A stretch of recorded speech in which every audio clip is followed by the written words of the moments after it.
My wife and her best friend accused me of cheating and lost their minds when they found out I wasn't. I'm 31 and my wife is 29. About a year ago, we had our daughter. What should have been the happiest moment of our lives turned into something much heavier. The birth was traumatic, and not long after, my wife developed severe postpartum depression. Originally, she had planned to go back to work after maternity leave, but reality hit hard. The exhaustion, the emotional instability, the overwhelming pressure, it all became too much. After many long conversations, we decided together that she would stay home until our daughter turned 1, and then we would reevaluate. She's been seeing a psychiatrist regularly, once a week, trying to manage everything. Since she stayed home, I had to step up financially. That meant longer hours, more responsibility, and less time at home. We discussed it thoroughly before making that decision. It wasn't forced, it was something we both agreed on. A few weeks ago, my boss offered me a major project. It required a lot of overtime, but it was a huge opportunity, more money, career growth, and recognition. I didn't accept immediately. I sat down with my wife, explained everything, and asked what she thought. She told me to take it. For the next 4 weeks, I worked almost non-stop. During that time, my mother-in-law and my wife's best friend, Jessie, stepped in to help with things I normally handled around the house. Jessie is a stay-at-home mom with 2 young kids, and she started coming over regularly during the day to help out. At first, everything seemed fine. About 3 weeks into the project, it became clear that we would need more time to finish. That evening, I came home, sat down with my wife, and explained the situation. She said she understood. No argument, no tension. But over the next few days, something changed. She became distant, cold, quiet in a way that felt heavier than usual. At the time, I didn't think too much of it.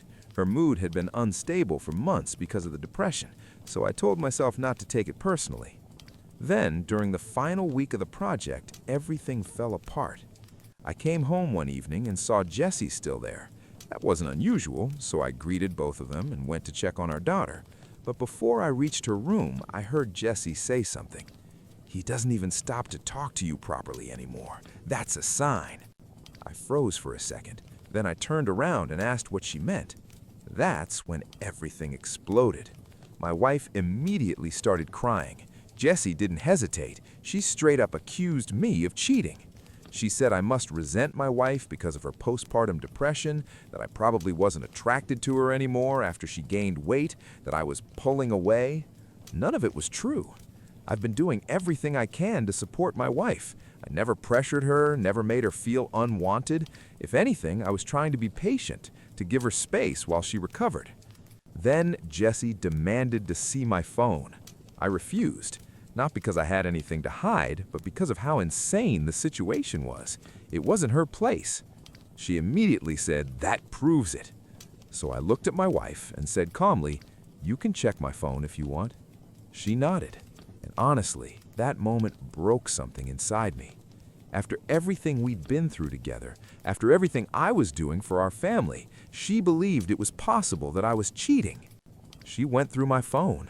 There was nothing. No messages, no hidden apps, no suspicious calls, nothing. But Jessie wasn't done. She started yelling that I must have deleted everything. Her voice got louder and louder until she woke up our daughter. That was it for me. I told her to get out. Eventually, she left. I went to calm down my daughter while my wife stayed on the couch crying. After our daughter fell back asleep, I sat next to my wife and tried to talk. I reminded her that we had discussed it beforehand, that she had supported my decision. She said it felt suspicious that the project had been extended. So I showed her everything. Messages from work, emails, even payroll records confirming the overtime. She apologized. She said she trusted me again, but that Jessie had kept telling her these things were signs. I asked her one simple question. Why did you trust her more than me? She didn't answer. A couple of weeks later, the project ended. I reduced my workload to spend more time at home, but something wasn't right anymore. I felt exhausted, not just physically, but emotionally. And deep down, I couldn't shake the feeling that the trust between us had been damaged. I kept asking myself one thing. What happens next time? A few days later, I realized I couldn't just ignore how I felt anymore. I was drained, confused, and honestly, hurt in a way I couldn't fully explain. That evening, I told my wife I wanted to find a therapist. I didn't accuse her of anything. I didn't bring up the cheating accusations. I just said I was struggling and needed someone to talk to. She barely reacted. "Do whatever you want," she said, like it didn't matter at all. That response stayed with me longer than I expected. The next day, I came home from work, and the moment I opened the door, I knew something was wrong. The house was a mess. Not just messy, destroyed. My office was completely torn apart, papers everywhere, drawers pulled out, personal items scattered across the floor. Even our bedroom wasn't spared. My heart dropped. Then I heard crying. Our daughter. She was alone in her room. My wife was gone. Her phone was off. In that moment, panic hit me harder than anything I'd felt in years. I started calling everyone I could think of, her parents, friends. No one had seen her. I called my mom, asking her to come over immediately so I could go look for my wife. But before my mom even arrived, the front door opened. My wife walked in. Her eyes were red. Her face was tense, like she had been holding everything in for too long. Outside, through the window, I saw Jessie sitting in the car. She didn't even come inside. I asked my wife what happened, thinking maybe someone had broken in. But instead of answering, she started screaming, accusing me again. This time, even worse. She said my visits to a therapist were just an excuse to meet another woman. I tried to calm her down. I told her none of it was real. None of it made sense. And then she hit me. Hard. I didn't even register the pain at first, just the shock. Then I felt blood. My nose was broken. And just like that, everything went silent. She stopped, sat down, and stared at the wall like nothing had happened, like she wasn't even there anymore. I didn't waste time. I grabbed my daughter, locked us in her room, and called my mom again, explaining everything as fast as I could. When she arrived, we packed a bag and left immediately. My wife didn't even look at us. We dropped my daughter off at my dad's house, and then my mom took me to the ER. I remember sitting there, covered in blood, realizing how far things had gone. This wasn't just arguments anymore. This was dangerous. For now, my daughter and I stayed with my parents. My wife went to stay with hers. I started thinking about legal steps, possibly a restraining order, especially against Jessie, and separation.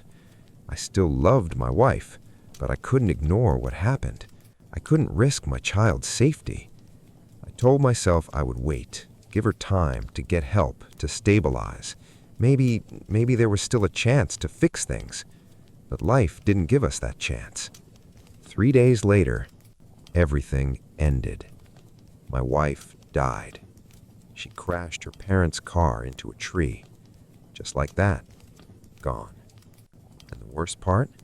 She truly believed I had been cheating on her. A lie that was never real. A lie that someone kept feeding her until it became her reality. Jessie came to see me the day after. She was crying, saying she loved my wife too, saying she wanted to speak at the funeral, that she had already discussed it with my in-laws. I told her no, immediately. There was no way I could stand there and listen to her speak, knowing what she had done. We argued. She said, "You're not the only one who cared about her." Maybe that's true, but caring about someone doesn't mean destroying them. Now my in-laws are pressuring me. They say Jessie was part of her life for years, that she deserves to speak. And I understand their grief. I really do. But every time I imagine her standing there, talking about my wife like she didn't play a role in what happened, I feel sick, physically sick. My mind is exhausted. My emotions are all over the place. Even my parents can't agree what I should do right now. And I don't trust myself to make the right decision right now. So I'm asking, if you were in my place? Then she walked away, like I was a stranger. Meanwhile, the rest of the family is splitting apart. Some relatives fully support me and are disgusted by Mom and Emmy's behavior. Others say I'm being too harsh and should just give them money to keep the peace. My cousin Jack even yelled at me during a family dinner, saying this whole situation is my fault. That dinner was supposed to be about remembering Dad. Instead, it turned into a fight. My Aunt Sarah even made passive-aggressive comments about people forgetting where they came from once they get money. I left early just to avoid things escalating further. This is my reality now, and honestly, it feels like a nightmare I can't wake up from. Update number 2. That family dinner ended in complete chaos. My Uncle Pete, Dad's brother, snapped back at Jack, saying some people never learn the value of hard work. Jack started shouting, and everything spiraled from there. As for me, I've thrown myself completely into the business. Dad built it from nothing, and I'm not gonna let it fall apart. Thankfully, most of the employees have been incredibly supportive. Many of them have known me since I was a kid, and they keep sharing stories about Dad that remind me why I'm doing all of this. One moment hit especially hard. Jim, the same employee Dad gave a second chance to years ago, came into my office with a stack of old photos. Company events, holidays, store openings. In every single one, there was Dad, working, smiling, present. Jim looked at me and said, "This is who your father was. This is what you're fighting for." I can't even describe how much that meant. But the pressure is real. I barely sleep, I've lost weight. People keep telling me I look exhausted. My days are nothing but lawyers, documents, and constant damage control. Sometimes I look in the mirror and don't even recognize myself. And yeah, sometimes I wonder if it's even worth it. The worst part is the doubt. Should I just pay them and end this? Would that be easier? But then I remember Dad trusting me with everything he built, and I know I can't betray that. Tom keeps reminding me, this is a marathon, not a sprint. So now I'm documenting everything, every rumor, every ignored message, every attempt I've made to resolve things peacefully. We're also collecting statements from longtime employees, proof of how the business really grew, especially after the divorce, to shut down Mom's claims once and for all. Hi everyone. I turned 18 just a few days ago, and for my birthday, my dad surprised me with something incredible. My very first international trip to India, just the two of us. This trip was supposed to be something really special for so many reasons. My mom passed away when I was only 6. To cope with the loss, my dad and I used to watch Indian movies together all the time. They were colorful, uplifting, and helped brighten even the darkest days. That's how I fell in love with Indian culture. My mom loved those films too. She even had a collection of traditional Indian outfits, even though she never actually got to visit India herself. Before she died, she and my dad promised we'd go there as a family one day. Sadly, she passed away from a sudden brain aneurysm in her sleep before we could make that dream come true. She was only 32. After her death, it was just me and Dad. Watching movies together became our little ritual to keep her memory alive and stay close. Over the years, it made our bond stronger than ever. I know Mom would be proud of us today. That's why India has always held such a deep emotional meaning for both of us. It's not just a trip, it's a promise finally coming true. When Dad revealed at my birthday party that he'd booked the trip, I was ecstatic. I couldn't stop smiling. But not everyone was happy for me. My stepmom, Susan, and her daughter, Nadia, 17, looked like someone had slapped them. And sure enough, after the guests left, I overheard them arguing with my dad. From what I caught, Susan thought he should have postponed the trip so we could all go as a family.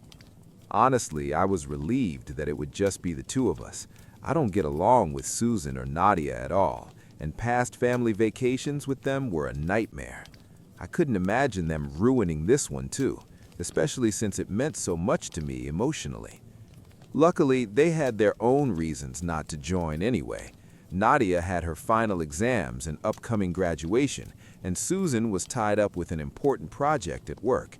Still, I can't help but feel Dad timed things perfectly so it could be just us, even if he'll never admit it. Susan and Nadia came into my life about 5 years ago. At first, everything seemed fine. They acted friendly enough while Dad was just dating Susan. But once he married her 2 years ago, things shifted. Their attitude toward me became cold and strange for no reason I could figure out. I hadn't done anything differently, yet suddenly I was treated like an outsider in my own home. And now, well, let's just say their jealousy hit a whole new level. Things were already bad with my stepmom and stepsister, but what they did before my trip crossed every line. I was never close with Susan or Nadia, but at least in the beginning our relationship was civil and polite. That all changed after Dad married Susan. Suddenly, she started treating me like dirt, and Nadia copied every move her mother made. They'd talk down to me, make nasty little remarks, and act cruel, but only when Dad wasn't around. The moment he walked into the room, they'd flip the switch and turn into sweet, smiling angels. It was so fake it made my skin crawl. Eventually, I needed to tell Dad what was going on. We sat down for a family talk, and at first, Susan and Nadia denied everything. Luckily, I had recorded one of our earlier conversations where they were openly horrible to me. With evidence on the table, they couldn't lie anymore. So instead of denying, they switched to emotional manipulation. They both burst into tears and told Dad they only acted that way because they felt like I hadn't accepted them as family, which was total nonsense. I did see them as family. It was them who treated me like garbage. Yet somehow they expected me to keep being nice to them while they showed me zero respect. Dad was confused and torn. Susan was the first woman he'd really cared for since Mom, and I knew he didn't want to lose that relationship so easily. He asked all of us to try harder to get along. For his sake, I agreed to keep things civil. After that, their behavior shifted again. Instead of being nice in front of Dad and cruel behind his back, they just chose to completely ignore me whenever he wasn't around. It was like I didn't exist. Honestly, I preferred it that way. At least they weren't actively tormenting me. For Dad's sake, we kept up the performance of being one happy family, and that carried on for about a year. Fast forward to just a few days ago. The morning after my birthday, Dad and I had breakfast together, and I pulled him aside. I asked him straight out if Susan and Nadia were upset about not joining us on the India trip. He admitted they were, but also reminded me how much this trip meant to us, especially with it falling so close to Mom's death anniversary. He wanted this to be our special time together, just father and daughter. He promised he'd smooth things over with them later. That was fine by me. Honestly, vacations with Susan and Nadia were torture.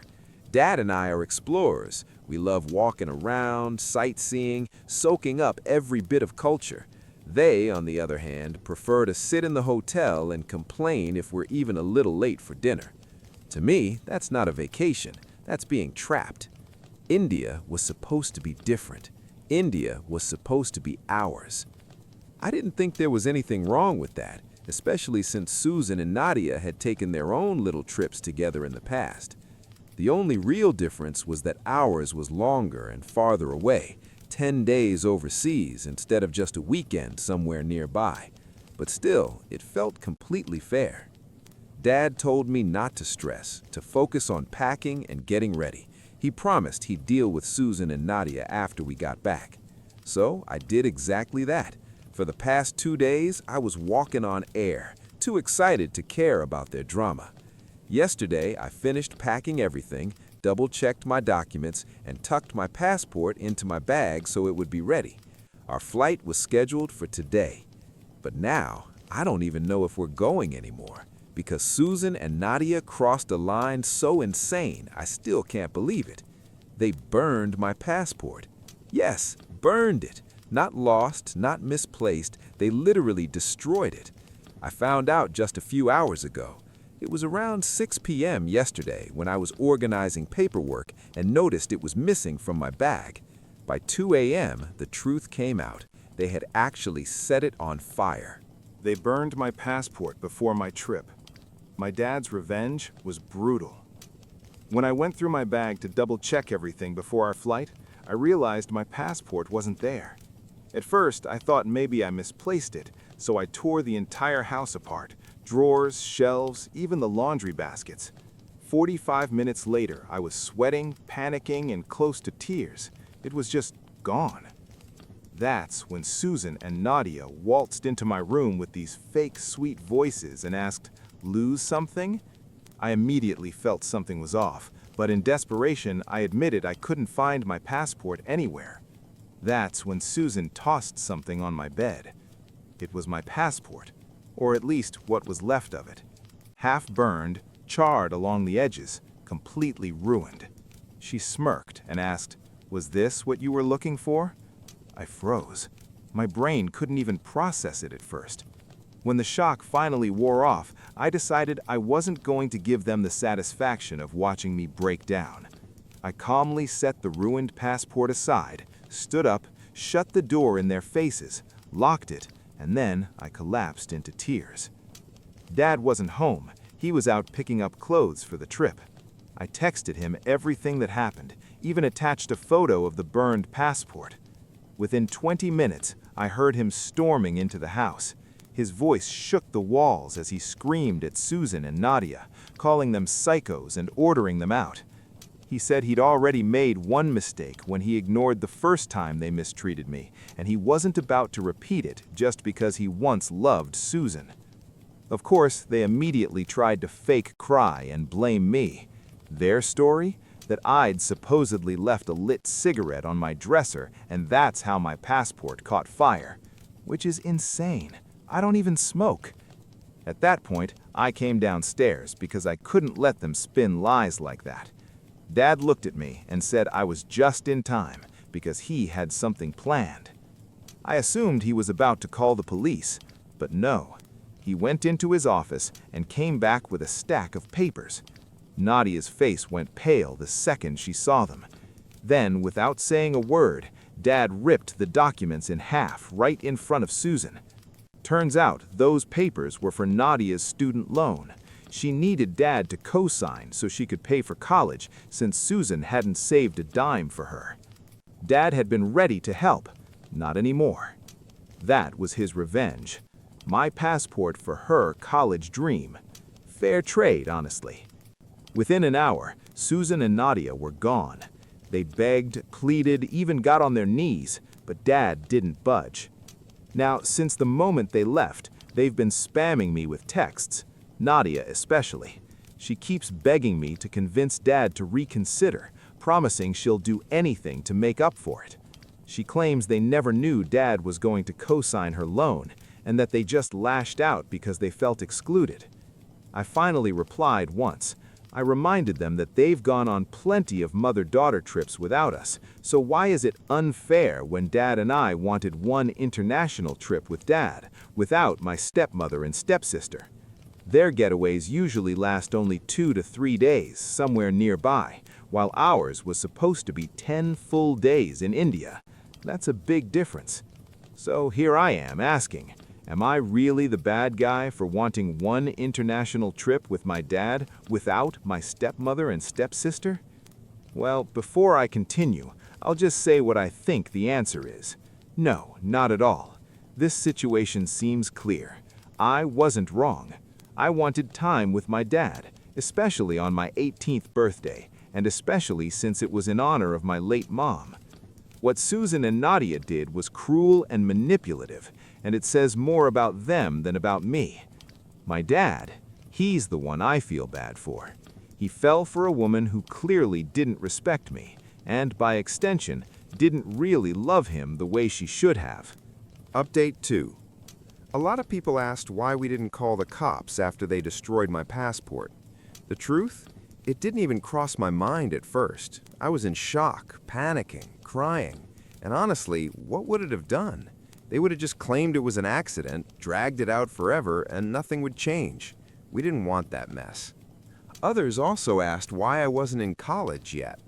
I graduated high school last year and decided to take a gap year to figure myself out. I worked a few jobs, interned in journalism, and gained some experience in the field I want to study. Now I'm applying to schools, and luckily my grandparents have already promised to cover my tuition, so my dad doesn't have to stress about me. Nadia's situation was completely different, which is why Dad was planning to co-sign her student loan. But after what happened, well, you already know how that ended. As for our trip, today was supposed to be our flight to India. Instead, we stayed home and watched old movies we used to love. It wasn't the same, but honestly, it helped. I finally blocked both Susan and Nadia, and I don't regret it. They don't deserve my sympathy. You were all right. I was only second-guessing myself because I'd been missing my mom and was in a very emotional state. But they betrayed me for no reason, and whatever happens to them now, they absolutely brought on themselves. Update 3. It's been 4 days since my last post, and today Dad came home from work with big news. He filed for divorce. Afterward, we finally had the conversation we'd been avoiding for far too long. He admitted that he'd been selfish. He loved Susan and tried to convince himself it would work out, even when her behavior, and Nadia's, clearly proved otherwise. Instead of trying to repair things with me, they simply shut me out completely. That's not family. That's not love. Dad told me he finally realized he'd been clinging to something toxic and that it was damaging both of us. He deserves better. I deserve better. Maybe he did love her, but it was obvious she didn't love him enough to even tolerate me, and that's not the kind of woman he should spend his life with. Update 3. The reason Susan never truly accepted me was simple. She could never see me as part of her family. Deep down, she probably knew that for Dad, I would always come first, and that neither she nor Nadia could ever replace me. That jealousy and insecurity made her bitter, and eventually it poisoned everything. Dad may never fully understand why their behavior shifted so dramatically, because before the wedding they treated me kindly, but the moment the vows were said, it's like they became different people overnight. Dad admitted he ignored the signs, hoping things would somehow settle, but the damage was already done. He told me he's finished pretending. We're not a happy family, and there's no point acting like one. That same day, after meeting with his lawyer, he filed for divorce. Later, he apologized for everything I'd had to endure because of his choices, and we just hugged. Some might call him a flawed father, but to me, he's the best dad I could ever ask for. Sure, he made mistakes and sometimes thought only of himself, but every mistake was outweighed by 10 good things he did for me. I love him, and I always will. Update 4. A few days later, it became official. Susan was served divorce papers. Dad came home early from work and locked himself in his office. I could hear him shouting into the phone, and it had me worried. Hours later, he finally explained. Susan had called, threatening to ruin him if he went through with the divorce. She promised to spread lies, throw accusations, and destroy his reputation. The first time she caught him off guard at work, but once he was home, he recorded the call. When she realized he had proof, she flipped out, accused him of blackmail, and turned the whole thing into chaos. Dad didn't back down. He told her if she tried to drag his name through the mud, he'd make sure she would regret it. From her voice, he could tell she was shaken. He said the process will start soon, and once it's finalized, he and I will finally take that trip to India together. He promised me.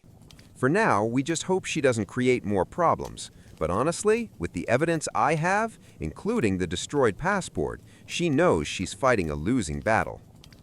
Update 5. Hi again, quick update because I'm super busy. The divorce is officially finalized, and the outcome? Honestly, Dad hit the jackpot. Susan walked away with nothing. No alimony, no settlement, no ridiculous child support she tried to claim out of nowhere. She fought dirty, but it didn't work. So now it's just us. We kept everything, and for the first time in a long time, life feels calm. I already have my new passport, and Dad and I have started planning our India trip again. This time, it's really happening. I can't even describe how excited I am. More importantly, I'm genuinely happy now. Thank you all for your support along the way. My boss demoted me, but still expected me to work just as hard as before. This happened a couple of years ago, but first I need to give a little background to set the scene. I grew up in a pretty poor family in the southern US.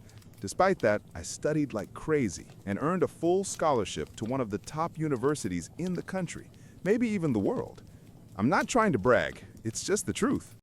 I realized early on that I absorb information fast, and it helps me work efficiently. And thanks to years spent collecting cans for money and working outside with my dad all day, I developed stubborn persistence and a strong work ethic.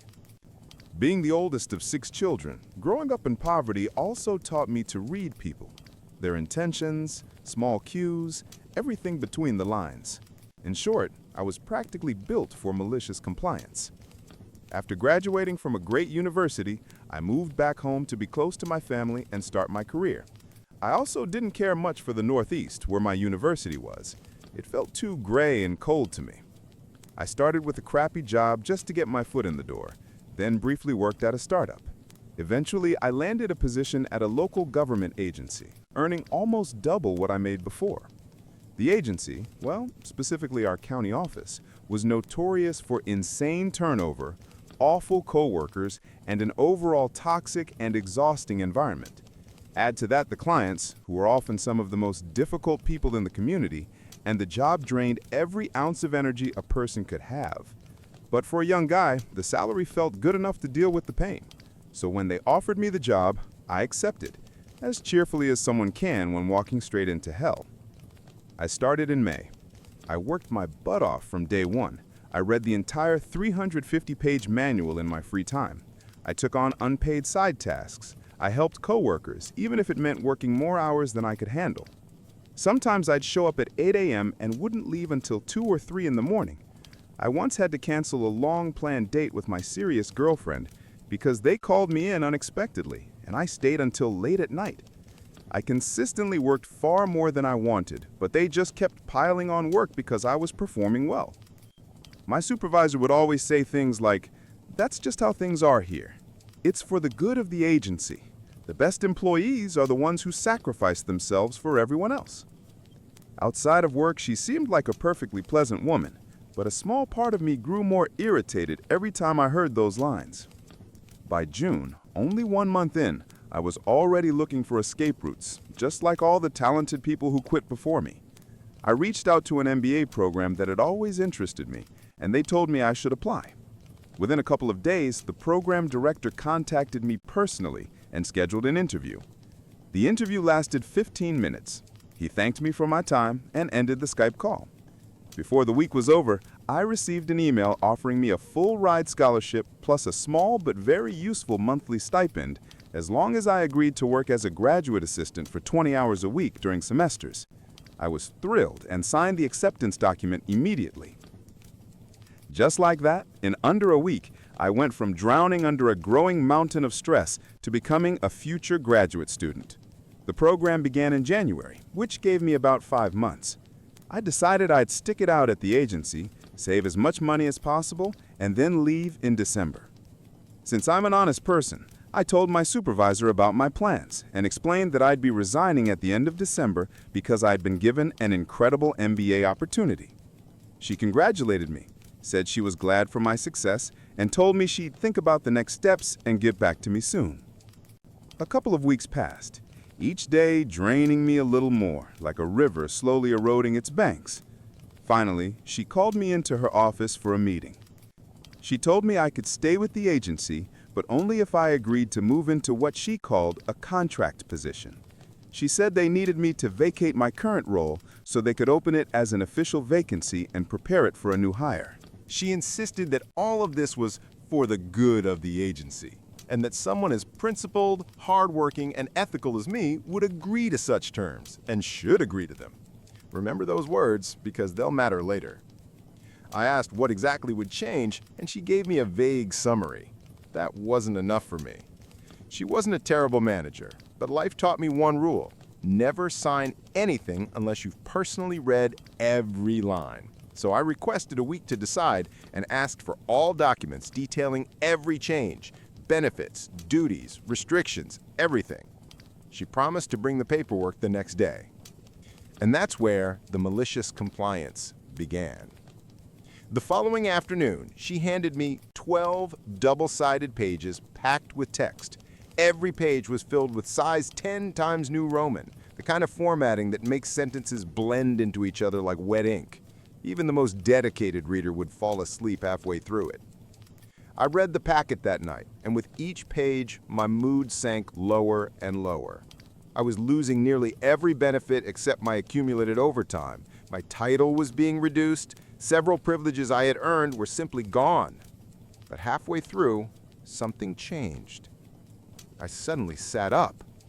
I had found a tiny clause buried deep in legal sludge, stating that under this new contract, I could not work more than 40 hours a week. I was forbidden from performing many of the tasks I had grown to despise. I was required to do only the duties explicitly listed in the new job description. In other words, once I hit 40 hours, I was done. No exceptions, no pitching in, no being a team player. As I reread that microscopic sentence, a slow smile crept across my face. At first it was small, the polite "I'm pretending to be interested" smile you give on a bad date. Then it grew wider and wider until I probably resembled the Grinch plotting to steal Christmas. I knew exactly what I was going to do. I was so energized I barely slept. The next morning, I walked into the office prepared. My manager was delighted to hear I accepted the new contract. Of course, she had no idea how happy I actually was. After I handed her the signed pages, she began explaining what she wanted me to handle over the next 2 weeks. I quickly, but calmly, told her I wouldn't be able to do that. I explained that as a responsible and ethical employee, I must strictly follow my new contract.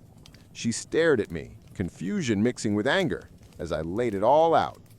I could no longer perform several tasks I used to because the contract prohibited them. I could not work overtime under any circumstances unless my hours were officially recorded. Once I reached 40 hours, I was required to stop working immediately and go home. After-hours calls, emails, and messages, not allowed. Everything would have to wait until Monday at 8 a.m. I was no longer permitted to take on call shifts. They'd need to find someone else fast, which would be, challenging. I couldn't help coworkers the way I used to because I no longer had the authority, the time, or the legal right to do so. Her stare could have melted steel, and the longer I continued, the more intense it became. When I left her office, which was now seconds away from metaphorically exploding, I sat down and began drafting an email. Here's the thing. In my own position, you needed certified training before you were legally allowed to sign off on cases and documents. If you hadn't completed that training and anyone found out, attorneys could tear the agency apart. Because of the county's incompetence, I never got that training, yet they still had me doing a job from day one.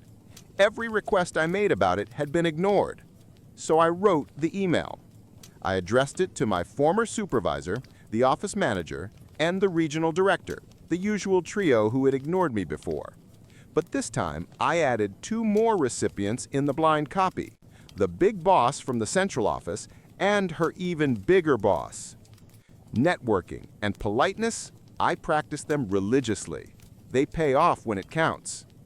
I asked very respectfully when I would finally receive the mandatory training I had been promised months ago. I explained that I had been handling cases without the required certification and would have to continue doing so until my responsibilities were reassigned. 2 minutes later, I received a reply from the highest-ranking official in the entire state agency. She expressed that she was saddened and disturbed to hear about my situation and promised she would personally ensure I completed the required training. She was also shocked that I had essentially been forced to accept a demotion just to keep my job. As a result, she guaranteed that under no circumstances would my salary be reduced. The most amusing part? I was being trained for a position I no longer held, so the whole exercise was absurd in itself. On top of that, the standard training sessions weren't even being offered at that time. This meant I had to travel to the state capitol for a special session, just me and a handful of other lucky employees from across the state.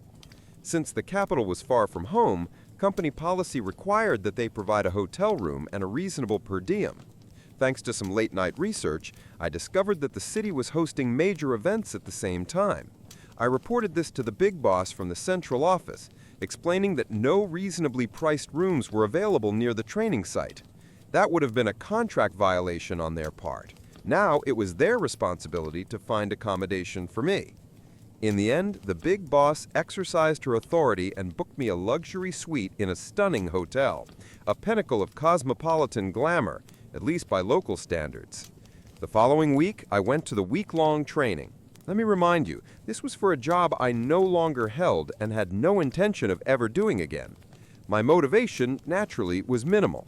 The entire week, I did nothing but enjoy the luxury suite, expensive meals, and a couple of fun events in the city. In effect, I received a fully paid week off, even though I technically no longer had benefits. Returning to the office, I noticed that 2 coworkers from my department had quit, along with several others across the office. Chaos reigned largely because my letter from 2 weeks earlier had finally reached the central big boss. She had dug in, realized how badly our office was running, and acted swiftly and ruthlessly. She dropped the full weight of bureaucratic authority, and the office felt it. Thanks to my new contract status, I was required to do only what was explicitly stated in it.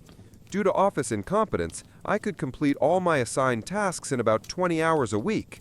Plus, with the chaos caused by coworkers being sent to training, I was often tasked with simply transporting items from one location to another, sometimes across the state. I was slightly annoyed that this distracted me from core duties, but of course I was willing to sacrifice myself for the agency. It allowed me to easily rack up hours, sometimes working 16-hour days doing almost nothing and getting paid for the mileage. I would sit at my desk, headphones on, quietly watching the world burn around me. My office life until my departure was simple: handle minor tasks, then do absolutely nothing, browse the internet, watch YouTube, etc., until I reached 40 hours for the week. Often I could leave for the weekend by Wednesday afternoon or Thursday morning. My life had shifted from a nightmare to a balanced existence. I began enjoying life again, spending time with my girlfriend, playing video games, and pursuing hobbies. I even used accumulated overtime to pay for a Caribbean cruise in November, which I was thrilled about because many childhood friends were going. My once formidable, now comparatively humble boss quietly wished me a good vacation and expressed hope I'd return. I joked that I couldn't promise anything. I enjoyed a week in warm waters and on the islands, experienced the pleasure of cruising like a pro, and reflected on what I wanted from life, work, and myself. Back at the office on Monday, I waited for my boss. When she entered, she already knew what I would say. I could see the joy drain from her face, leaving only a hollow shell. I informed her that, unfortunately, I couldn't stay until the end of December. I needed to leave 2 weeks early due to unforeseen complications in my transition to the MBA program. She replied with a weary, strained tone, "I understand. Thank you for your 6 months of service. I'm sorry to see you go." And that's how I turned a demotion into a fully paid week off and nearly 4 months of easy work. Moreover, I turned her words against her, becoming the model ethical employee, strictly following my contract while creating office chaos for weeks as management scrambled to handle the attention from the central leadership. Recently, I discussed this story with my current girlfriend, whom I met at that very agency. She's amazing and makes me happier than I've ever been. I'm fairly certain I'll propose eventually. She mentioned that both my previous bosses, as well as the office manager and regional director, were eventually removed from their positions, enforced by the central big boss, shortly after my departure. For those curious, I completed my MBA program with a perfect GPA, 4.0. Next week, I have an interview for a new position. Looks like I'll nearly double my income again. Flirting with 19-year-olds. I'm 31 years old and recently came out of a long-term relationship. I was emotionally wrecked and trying to get back to feeling normal. One night, a friend and I went to a nice bar-restaurant downtown, a place where people of all ages usually hang out. While we were there, a group of girls was celebrating a birthday. Staff came out singing happy birthday, and they brought a cake with candles shaped like the number 19.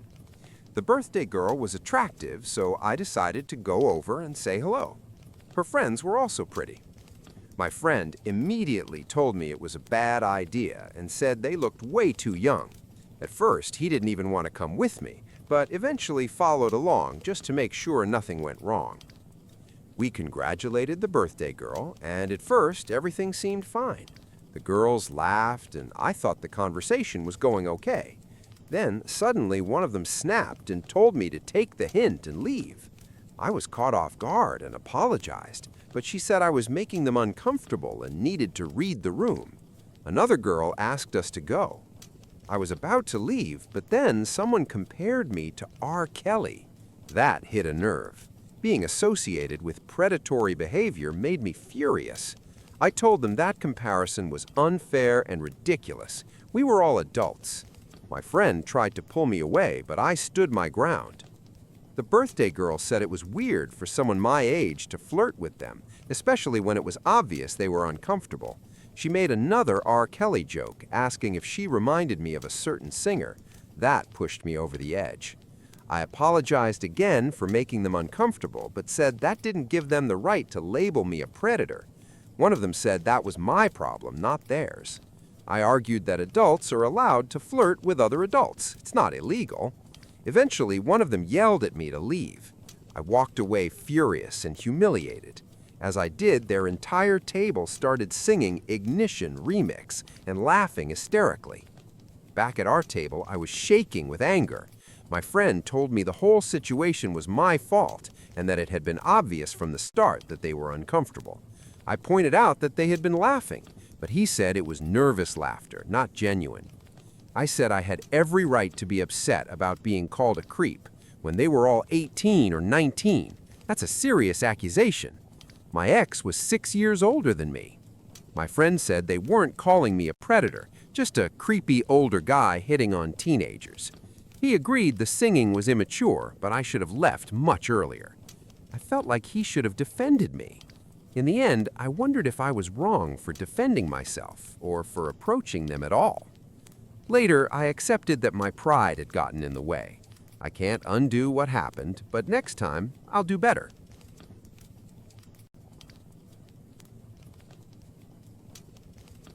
Update from the birthday girl.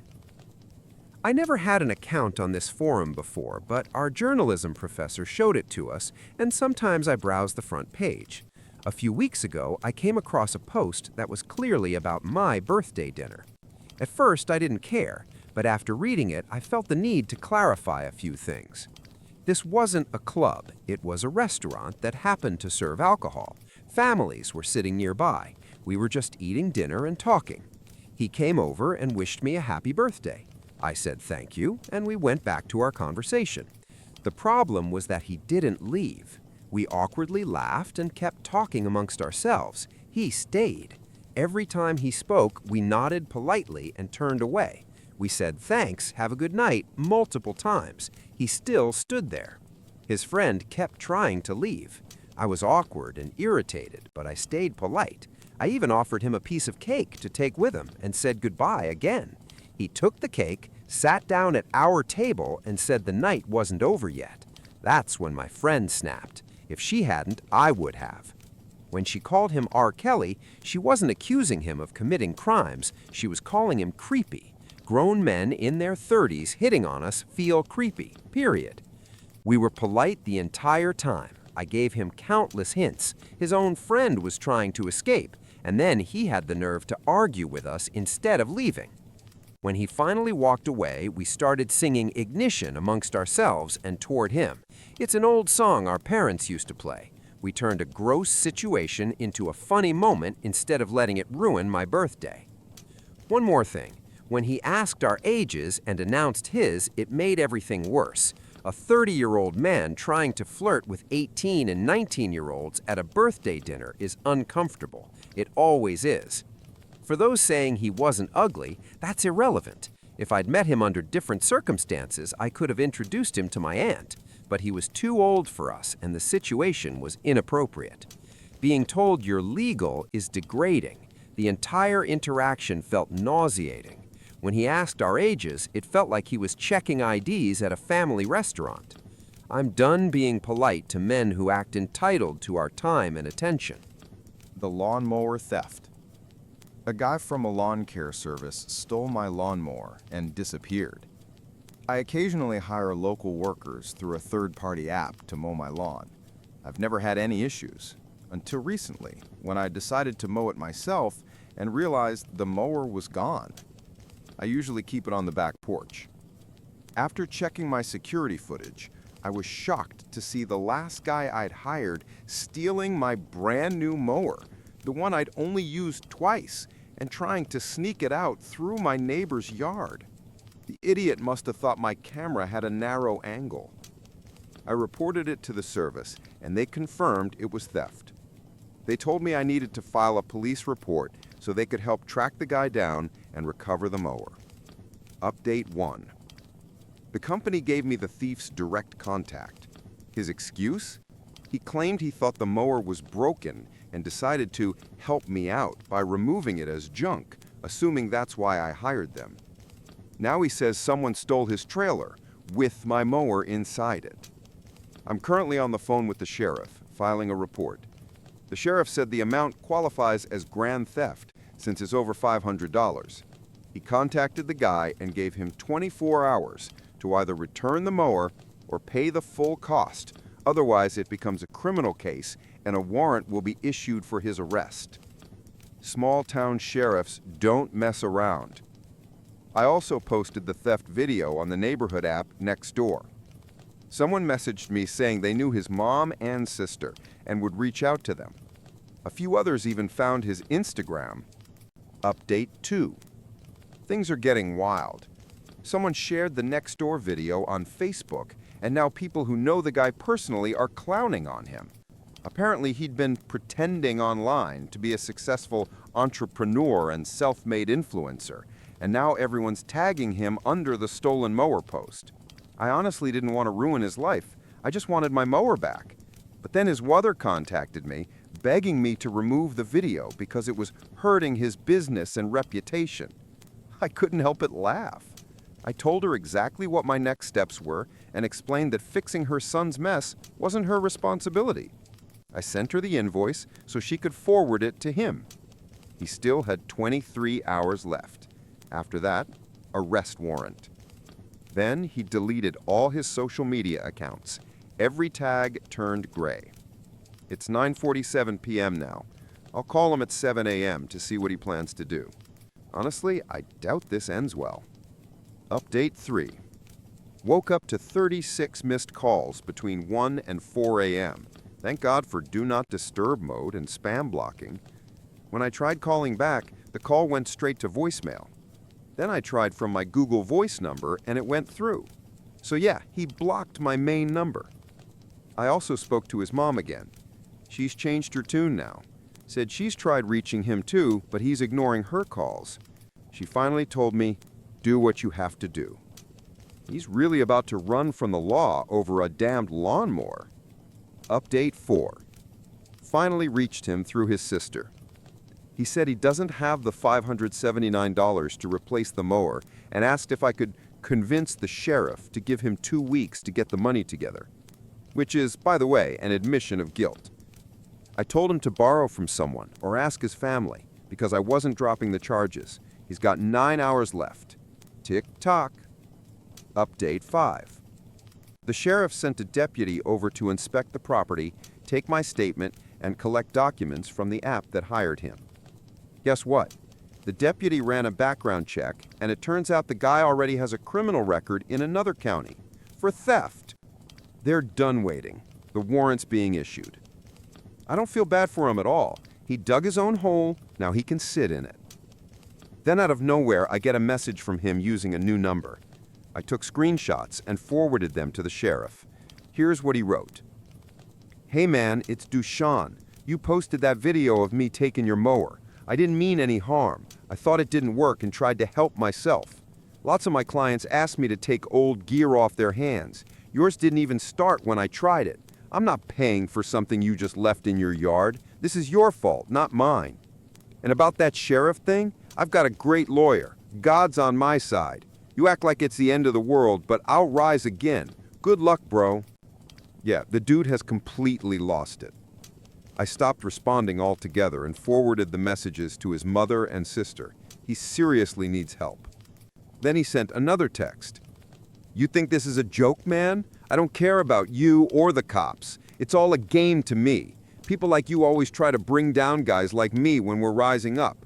You'll never understand my hustle. I live this every day. I could buy 10 lawnmowers if I wanted. Yours was trash anyway. Can't even afford a John Deere like a real man. You're a clown. Always will be. That's probably the last update, unless the sheriff tells me he's been arrested. If that happens, I'll post his mugshot. For now, I just bought a new mower, an electric one I can keep inside the house this time. Thanks to everyone for the support, jokes, and laughs. You honestly helped me stay sane through this mess. Final update. The sheriff called. The arrest warrant is active. If his plates get scanned or he's pulled over, he's done. Police don't have his current address, only his mom's. But I gotta say, the sheriff's office handled this incredibly fast. Not sure if I should tell his mother. Oh, and I treated myself today. Bought a new electric mower with a leaf blower, trimmer, and quick charger. It's quiet, clean, and stays in my garage. A corporate lawyer friend read the service's terms and told me I have a solid case. He's taking it pro bono. He even thinks the company will settle out of court to avoid bad publicity. And get this, someone said the thief is in Texas now. Looks like the guy really ran off over a lawnmower. My parents are filming my life. My parents and I travel around the country in an RV. They post our lives online, and I hate them a little more for it every single day.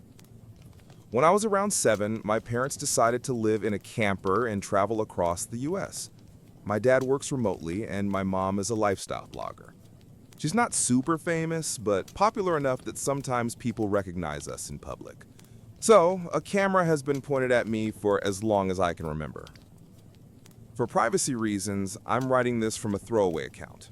I've already had more unwanted attention than most people see in a lifetime, and I'm exhausted from it. I sleep on a tiny bunk bed I outgrew years ago. The top bunk is the only place where I can keep my personal things. I don't even have a room, just a curtain. And honestly, thank God I'm an only child, or I'd have to share even that little bit of space. I was homeschooled most of my life, and when I hit high school, I insisted on switching to an online program. I'm 18 now, and I don't have a single real-life friend. We never stay anywhere longer than a month. I don't have a job either. It's impossible when you never live in one place. I could try online work, but that still wouldn't give me the independence to move out. I've talked to my parents about our lifestyle more times than I can count, but they're so deep in denial they truly believe this nomad life is the best possible way to live. They act like I'm some pet they can drag along on their adventures. I hate traveling. I can't stand the heat, the bugs, or the endless hiking. I'm sick of sleeping in different parking lots every week. I can't wait for the day I can finally escape, away from their sunrise hikes and the ever-present camera shoved in my face. Yes, I've technically seen the whole country, but does that mean I'm not allowed to want a normal life, to go to college, to have friends? It feels like I'm asking for too much. Comments and my thoughts. People often tell me how lucky I am to live this way, but honestly, it's lonely beyond words. Someone once asked if I had any other relatives I could stay with. Sadly, I thought I didn't. My current plan is to find some kind of online work, save as much money as I can, and eventually rent a small apartment. I've also been talking to an online friend about possibly becoming roommates someday to share expenses. College might be my best shot at getting out, even though it's expensive. It would at least be a real step toward freedom and maybe a chance to finally have a life of my own. Still, I'm nervous. Being homeschooled left me far behind academically, and high school was already hard enough. Honestly, I'm just proud I managed to graduate from online school at all, instead of continuing full homeschooling. Someone joked that if I started making content about escaping my hipster parents, I'd probably go viral. And yes, the thought crossed my mind. Not for fame, but to raise awareness about what it's like to have your childhood turned into content. But I decided against it for a few reasons. First, it wouldn't be sustainable. People would lose interest after the story was told. Second, I'd need a stable, safe environment before putting myself out there publicly, and I don't have that yet.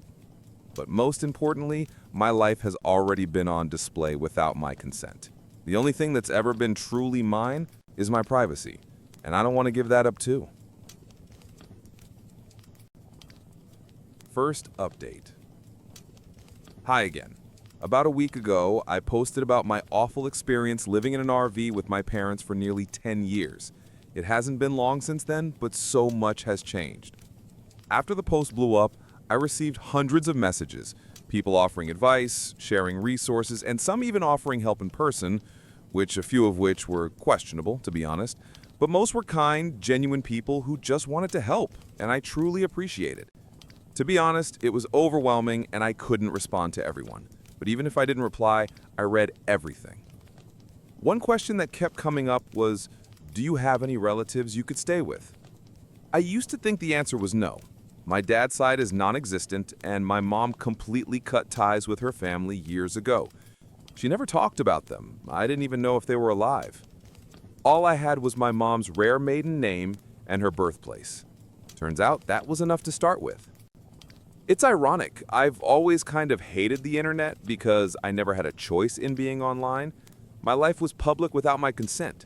But for once, I'm genuinely grateful it exists. With some effort, I managed to find information about my mom's family, including my grandmother's old Facebook profile. It took a while to work up the courage, but eventually I messaged her. I told her about my mom, about myself, and about my situation. I won't share the details of why my mom cut contact with her family. That's not my story to tell. But my grandmother was shocked to learn she had a granddaughter she never knew existed. She was even more horrified to find out how I'd been raised. Through her, I discovered that I have an aunt and an uncle. My grandmother told them everything, and now I'm in touch with all three of them. They all want to help me get out, and since I'm legally an adult now, it's finally possible. I won't reveal too many details for safety reasons, but I've already arranged to move in with my aunt. She lives in a big city on the West Coast, a place full of opportunities for college and work. And yes, I'm planning to enroll in college soon, which feels surreal but exciting. My uncle has kids of his own, but my aunt lives alone and offered me her spare room for as long as I need it. She even bought my train ticket herself. I already have enough money to make it to the station. It still feels strange to say it out loud, but I'm talking to my family now. Real family. I'm still figuring out how or if I should tell my parents. My mom doesn't even know where her relatives live, so even if I said who I'm going to, she wouldn't know where that is. Some people suggested that if I decide to leave without telling them directly, I should leave a note or a short video explaining that I left willingly, just in case they make it sound like I was taken. That's probably what I'll do. Funny, isn't it? After all those years of being filmed, I might end up recording a video from myself, the only one that actually matters. As for my mom's content, I've been keeping quiet whenever the camera's on. Thankfully, neither of them has noticed anything unusual yet. Before I end this, I want to make one thing clear. Most of the people who reached out were kind and helpful, but if you tried to guess who I am, luckily commenters called them out and they deleted their posts. Some even messaged me privately trying to figure it out. I get the curiosity, I do, but I made this post anonymously for a reason. I've had enough attention to last a lifetime, and I'm done with it. So please, even if you think you figured out who I am, don't share it. Let me keep what's left of my privacy. Long story short, I finally have a plan to leave and a safe place to go. If someone had told me 2 weeks ago that not only would I have a way out, but that I'd reconnect with family I didn't even know existed, I never would have believed them. Final update. Hi everyone. I'm not planning to post another update for now, but I wanted to calm those who were worried about me. I'm doing fine. Truly, thank you all for your kindness and support. To answer some of the concerns people had, Yes, I'm aware I don't really know my mom's side of the family yet, and I promise I'm being careful. I understand why my mom doesn't talk to them, and honestly, after seeing the documents and hearing their side, I believe them. They showed me actual court papers and messages that explained everything. My train isn't today or tomorrow, so before leaving, I'm still keeping in touch with them. They've been genuinely caring and trustworthy so far. My aunt, the one I'll be living with, is incredibly sweet. We already found a few shared interests, and she makes me feel welcome. Oh, and I don't think I mentioned this before. I'm applying to college. For the first time, it feels possible. Hopefully, I'll be living in a dorm, so I won't stay with my aunt for long, just until things settle down. Some people told me not to record a goodbye video for my parents, and you're right, it would only be used for their content. I was angry and hurt when I thought about doing it, but I've realized it's not worth it. Maybe one day I'll talk to them face to face, but not now. Someone gave a really smart piece of advice: to contact the local police non-emergency line once I move, just to let them know where I'll be staying and ask for a welfare check after a few weeks. That's actually a brilliant idea. Thank you for that suggestion. Second update. Hi again. It's been some time, and I wanted to share how things turned out. In my previous post, I said I'd gotten in touch with my relatives on my mom's side and might have a place to go. Well, I did it. I'm safe now, away from my parents, and we no longer speak. My aunt is an absolute angel, kind, understanding, and full of warmth. My grandmother and uncle are just as amazing. When I first arrived, my aunt and grandma took me on a mini shopping trip. Clothes, room decor, everything I could possibly need. And yes, I finally have my own room. My uncle introduced me to my cousins. He has a son and a daughter about my age. We've already become good friends. We hang out, laugh, and just live like normal teens. My aunt helps me research nearby colleges, but keeps reminding me not to rush things, that I can take my time, and that her home will always be open to me. She's someone I've grown to deeply admire. The more time we spend together, the more I realize how much we have in common. I'm endlessly grateful for the love and acceptance they've shown me. For the first time in my life, I'm discovering who I really am. I changed my hair color and cut, picked out a new nickname, and that's what I go by now. My cousin helps me with makeup and shares her favorite music.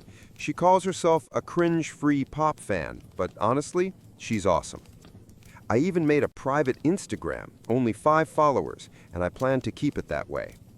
For once, I feel like a normal teenager. I look in the mirror and genuinely like who I see. I didn't realize how uncomfortable I'd been in my own skin before, always trying to take care of everyone else, but never myself. Now, I'm finally free to breathe, to grow, to just be. I've started seeing a therapist, and she suggested writing this update as a way to close the past chapter of my life, to let go, and to move forward. This will be my last update. I want to live my life, enjoy my future, and keep my personal space. Many people ask me to share more about my childhood or everything that happened, but I'm not ready. This is my story, and I decide what to share. For the first time, I have control over who knows what about me, and I'm not giving that up. I'm truly happy now. I'm safe, I'm making plans, thinking about my future, and discovering who I am beyond the image my parents created. Thank you all for your kindness, advice, and compassion. Goodbye, and thank you for helping me get here. My ex-wife is trying to win me back by using our daughters. Doesn't sound too serious at first, right? Yeah, it's what I thought too. But as much as I'd love to tell my ex to go to hell and never see her again, we share 2 daughters and joint custody. So completely cutting her out of my life just isn't possible, not unless I walk away from my kids too, which I'd never do. We got married young, 20 years old, dating for 3 years before that. Our daughters were born during the first year of marriage. After the second birth, my ex had complications that made it difficult for her to get pregnant again. I didn't care. I was just grateful she made it through safely, and that we already had two beautiful little girls to love. The marriage lasted 9 years. It ended when I filed for divorce after discovering she cheated. I have zero tolerance for betrayal. I refuse to make myself miserable for something I didn't cause.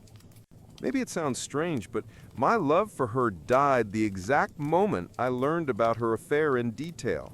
So no, this isn't some story about a man who can't let go. I moved on 7 years ago. Hell, I don't even hate her.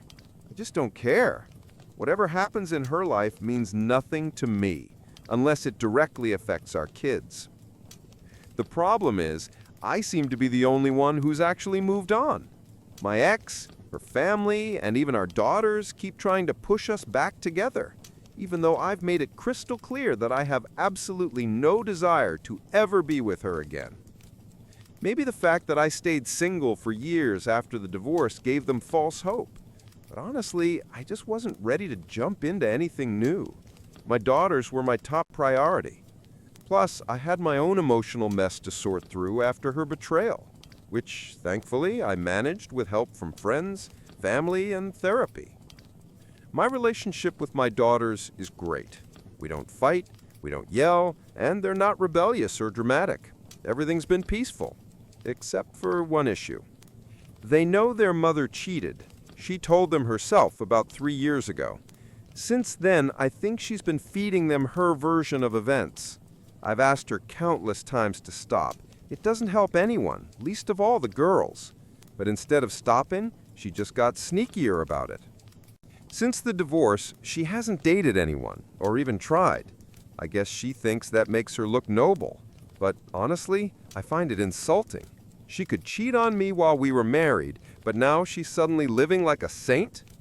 Whatever. That's her problem, not mine.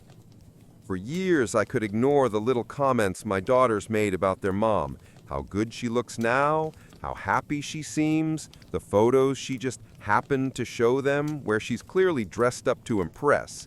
But lately, things have gotten worse. Why? Because I started seeing someone. Clemence isn't the first woman I've dated since the divorce, but this is by far the most serious relationship I've had since it ended. She's 8 years older than me. We actually knew each other for about 4 years before anything romantic happened. We shared a hobby, became close friends, and eventually realized there was more between us. And yes, I genuinely love her. It even surprised me when I realized it. I honestly thought my ex's betrayal had broken something inside me, that I'd never be able to love again the way I once did. At first, my daughters didn't know much about Clemence. Just like my previous relationships, I kept things private. But eventually, they started coming home earlier than expected and began seeing her around. Nothing inappropriate ever happened, but soon came the sighs, the cold looks, and the questions. What is she doing here? Don't you think it's unfair to Mom? It was like they thought I was dating just to spite their mother. I sat them down for a serious talk, explained everything over and over, but it just didn't sink in. They're still clinging to some childish fantasy where their parents get back together. Clemence, thankfully, is incredibly understanding. She doesn't take it personally and keeps saying, give them time. But honestly, I'm not convinced time will fix this. It hasn't yet, so why would it now? I've run out of ideas. That's why I'm asking for advice. Is there any way, any possible approach to help my daughters finally understand that I will never get back with their mother? Sounds harmless enough, right? Well, not really. As much as I'd love to tell my ex to get lost and never see her again, we share 2 daughters and have joint custody. So, cutting her out of my life completely isn't an option, unless I'm willing to lose my kids too. We got married young, both 20, after dating for 3 years. Our twin girls were born during the first year of marriage. My ex had some complications after that, which made future pregnancies difficult. At the time, I didn't care about that at all. I was just grateful she survived everything safely, and that we already had 2 beautiful little girls we adored. Our marriage lasted 9 years. It ended when I filed for divorce after discovering she had cheated. I have zero tolerance for that kind of betrayal, and saw no reason to keep suffering for something that wasn't my fault. Some might find it strange, but every ounce of love I had for her died the moment I learned the full story of her affair. So no, this isn't some sad tale about a man who can't move on. I did, 7 years ago. Hell, I don't even hate her anymore. I just couldn't care less what happens in her life as long as it doesn't affect our daughters. The real problem is that I'm the only one who truly moved on. My ex, her family, and even our daughters keep trying to reunite us, despite me being very clear that I have zero interest in ever being with her again. Maybe the fact that I didn't date anyone for years after the divorce gave them false hope. But honestly, I wasn't about to jump into another relationship that fast, especially when I had 2 girls to raise. They were my priority. Eventually, with the help of friends, family, and therapy, I got my mental health back on track. My relationship with my daughters has always been great. No fights, no yelling, no teenage rebellion, yet they're smart, kind, and we've always been close. But there's one big problem. They know their mother cheated on me because she told them about 3 years ago. Since then, I'm pretty sure she's been feeding them a twisted version of events. I've asked her countless times to stop dragging them into our adult mess, but she doesn't listen. She hasn't dated anyone since the divorce, hasn't even slept with anyone apparently. She thinks that makes her look noble. Personally, I find it insulting. When we were married, she was sleeping with someone else, and now she suddenly can live without intimacy for 7 years? Whatever, that's her problem. For years, I brushed off the occasional mentions of her looks or the photos my daughters showed me where she clearly dressed up just to make an impression. But things changed after I started dating again. My girlfriend Clemens isn't my first relationship since the divorce, but she's definitely the most serious one. She's 8 years younger than me, and we'd known each other for 4 years before we started dating. It grew naturally, from friendship into something deeper. And honestly, I love her. I didn't expect that. I thought my ex's betrayal had broken something inside me, that I'd never be able to love again. Turns out I was wrong. At first, my daughters didn't know much about my relationship with Clemens. Then they started showing up at my house earlier than scheduled, sometimes finding her there. We were never inappropriate, just living our normal lives. But soon came the questions, what is she doing here? Or, that's not fair to Mom. It's like they genuinely believe I'm seeing someone just to hurt their mother. I've had long, honest talks with them, but they just don't seem to get it. They can't let go of the fantasy that their parents might reunite someday. Thankfully, Clemens is understanding. She says the girls just need time. Oh, I'm not sure that will help. It hasn't so far. So yeah, I came online looking for advice. Maybe someone out there knows how to help my daughters finally understand that no matter what happens, I'm never going back to their mother. When I try explaining that you can't be faithful to someone you're no longer with, they just ignore it. I've begged my ex countless times to stop manipulating the girls and keep them out of our adult issues, but she doesn't care. At one point, I even considered going to court to get full custody, but was advised it probably backfired. The truth is, my daughters know why we divorced. They know their mother cheated. I usually don't recommend telling kids something like that, but mine are old enough now. The problem is that their understanding of the story is based entirely on her version, filled with excuses and self-pity. A year ago, I finally tried explaining my side, only to find out she had already told them years before, when they were around 13. They know what she did, but they can't comprehend it emotionally. To them, their mother has always been loving and caring. They can't imagine her cold and distant like she was during the affair. Back then, she completely shut me out, not just physically, but emotionally. She stopped doing little things, morning kisses before work, random hugs, shared jokes, all gone. I realized something was off and eventually, with a close friend's help, uncovered the truth. She had been giving all that affection to someone else. I'll never forgive that. My daughters don't understand why, and honestly, I don't want them to. No child should ever have to carry that kind of pain. So when they talk about regret, forgiveness, or getting back together, I just can't relate. Where was all that love when it mattered? Update. It's been a while since my original post. A lot has changed. My daughters actually found that post by accident. I had no idea they were even on that site. One day, I came home from work and found them both in tears. They ran to me, hugged me, and begged me to forgive them. Apparently, they'd read one of my comments and learned the full extent of their mother's affair and how deeply it hurt me back then. We went through a lot of therapy together. Honestly, I never blamed them. They were just kids, manipulated by their mother, who used their love as a weapon. After a few months of family therapy, the psychologist told us we no longer needed weekly sessions, just occasional check-ins. My daughters and I became closer than ever. Their relationship with their mom, though, took a hit, understandably. I told them not to dwell on her mistakes. I've long since made peace with what she did. That's also something we worked through in therapy. I eventually had a serious talk with my ex, made it absolutely clear that the getting back together nonsense needed to stop. Whether she listened or not, I don't know, but at least she stopped bothering the girls with it. Or maybe they've learned to tune her out. Either way, as long as my daughters are okay, I don't care what she's doing. As things settled, Clements and my daughter started bonding, really bonding. They started talking to her more, even asking her for advice on girl stuff. The first time I saw that, I nearly cried. Not long after, Clements and the girls surprised me. They organized a private dinner, just the three of us. Then Clements proposed to me. Yeah, she beat me to it. I was stunned, but happier than I had been in years. Not just because of her proposal, but because my daughters helped her plan it.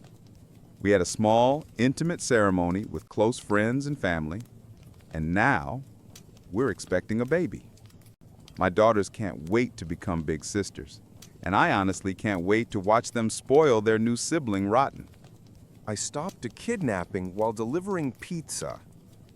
I work as a pizza delivery driver, and one night turned into one of the strangest and most intense experiences of my life.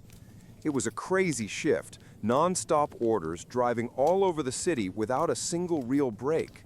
I had been drinking water all evening because of the heat, and of course, I didn't make time to use the restroom. By the time I got close to my next delivery, the urge hit me like a truck. Luckily, I was nearly at the customer's address. I thought I'd drop the pizza off quickly, then deal with the problem. But when I pulled up, things immediately felt wrong. I'd been to that neighborhood before, even that house, but this time all the windows were dark, not even the glow of a TV inside. The entire street was eerily quiet. This was a college area, so sure, not many students were around in July, but still, somebody had ordered this pizza. I wasn't about to step out of the car and walk up to a pitch-black house. It was around 9:30 p.m., still hot outside, even though the sun had set hours ago. My car's AC barely worked, and the pizza boxes weren't helping. I called the number on the order. At first, all I heard was heavy, uneven breathing, then a shaky, "Hello?" I tried to keep it professional. "Hey, I'm outside with your pizza, but it doesn't look like anyone's home." The voice gasped, I'm not there. Not yet." Annoyed, and very distracted by my full bladder, I snapped back harsher than I should have. "Well, if you're not here, I'll have to cancel the order. You were supposed to pay cash. Next time, plan better." Almost immediately, I regretted it. The voice grew clearer. It was a young woman, maybe in her early 20s. Out of breath, she explained, "Oh my God, I was running home. I almost didn't hear you. I just switched off my AirPods. Is this better? I lost track of time at work, but I knew you'd be coming, so I'm literally sprinting back right now. Please, please don't leave. I'm starving and I don't have a car. Just 5 minutes, I promise." Hearing her voice jogged my memory. I had delivered here before, and she was always polite. Now I felt like a jerk for barking at her. I told her it was fine, that I'd wait, and hung up. But the bathroom situation was reaching emergency levels. No trees, no hidden corners. And like an idiot, I had tossed out an empty bottle earlier. The only option was the row of bushes by her front walkway. No lights outside, no one around, My car parked across the street, and thankfully, my job didn't require a uniform. I figured I'd be quick and no one would notice. I hurried to the thickest bush right near the front door, unzipped, and finally started to relieve myself. But almost immediately, I realized something was off. The sound wasn't right. It wasn't hitting dirt. It was solid. Before I could process it, a muffled male voice barked, "What the hell?" And a man suddenly burst out of the bush. He ran past me, wiping himself off. I must have hit him directly. My eyes adjusted enough to make out his shape, build, and clothes, but he disappeared before I could react. A minute later, I heard the screech of tires down the street. That's when it clicked. That girl had said she was running home, alone, at night, and some guy had been hiding in her bushes by the door. If I hadn't been desperate enough to relieve myself right there, I don't even want to think what might have happened. I was so stunned that I didn't even zip up. I just stood there, frozen, trying to process what the hell had just happened. The reality of it was so terrifying that my brain refused to accept it, desperately searching for some logical explanation that would make it all seem normal. I wondered maybe the bushes led to a backyard and only looked like they were up against the house. Maybe they covered an open basement window or something. But then that voice in my head screamed, "Dude, that guy was wearing a hoodie in 90-degree Fahrenheit. That is not normal. He's bad news. You're in real danger." The thought that I'd been just a couple of steps away from some man hiding in the bushes outside a young woman's home at night sent a chill down my spine. My fight-or-flight response completely broke down because instead of running, my dumb brain decided to do the absolute worst thing possible. I walked closer to investigate. There had to be a reasonable explanation, right? Some non-creepy reason for a guy in a hoodie to be crouched in the dark shrubs? I circled around, turned on my phone flashlight, and aimed it behind the bushes. But if something looks scary in the dark, trust me, shining a beam of light on it can make it 100 times worse. That's when I saw it. A bag. It was an old, beat-up drawstring backpack, a little damp from, well, yeah, I'd accidentally splashed it. Still in a fog of shock, I reached for it, thinking, okay, maybe this explains it. Maybe he's homeless. Maybe he was just resting here. But when I opened the bag, reality hit me like a truck. Inside were a sharp hunting knife, a roll of duct tape, and a bottle of pills. At that moment, every illusion I'd been clinging to shattered. My body flipped into full survival mode. Adrenaline and instinct kicked in like never before. Gone was the frozen, confused idiot. I became laser-focused on one single goal: get to the car. I dropped the bag like it was on fire, bolted across the street, jumped into my car, and floored it before the door had even shut. I didn't stop until I hit a red light several blocks away. Only then did I pull over in the lot of a 24-hour pharmacy, shaking uncontrollably, trying to catch my breath. When I finally calmed down enough to think clearly, the first question hit me. Do I call the cops first, or the girl who lives there? I mulled it over for what felt like 10 seconds, but when I glanced at the clock, an entire hour had passed. My brain was still scrambled. Eventually, I told myself, all right, I'm safe in my locked car with the engine running. If anything goes down, I can drive away. But she might not know what's waiting for her. So I started dialing her number. Then a horrifying thought stopped me cold. What if there is no girl? Sure, I was 90% sure I'd delivered here before, but what if I was mistaken? What if the girl on the phone was just bait, a setup to lure me into a trap? Every pizza delivery driver alive has heard of the evil genius case. I replayed the phone call in my head. She'd been panting, said she wasn't home, begged me not to leave. The whole thing was weird, way too weird. Nope, can't risk it. Call the cops first. So I dialed 911. The operator was calm, professional, thank God, because by then I was completely falling apart. I kept rambling, tripping over my words, trying to explain 3 different points at once. You have to get there before the girl arrives. He wasn't waiting for me, he was waiting for her.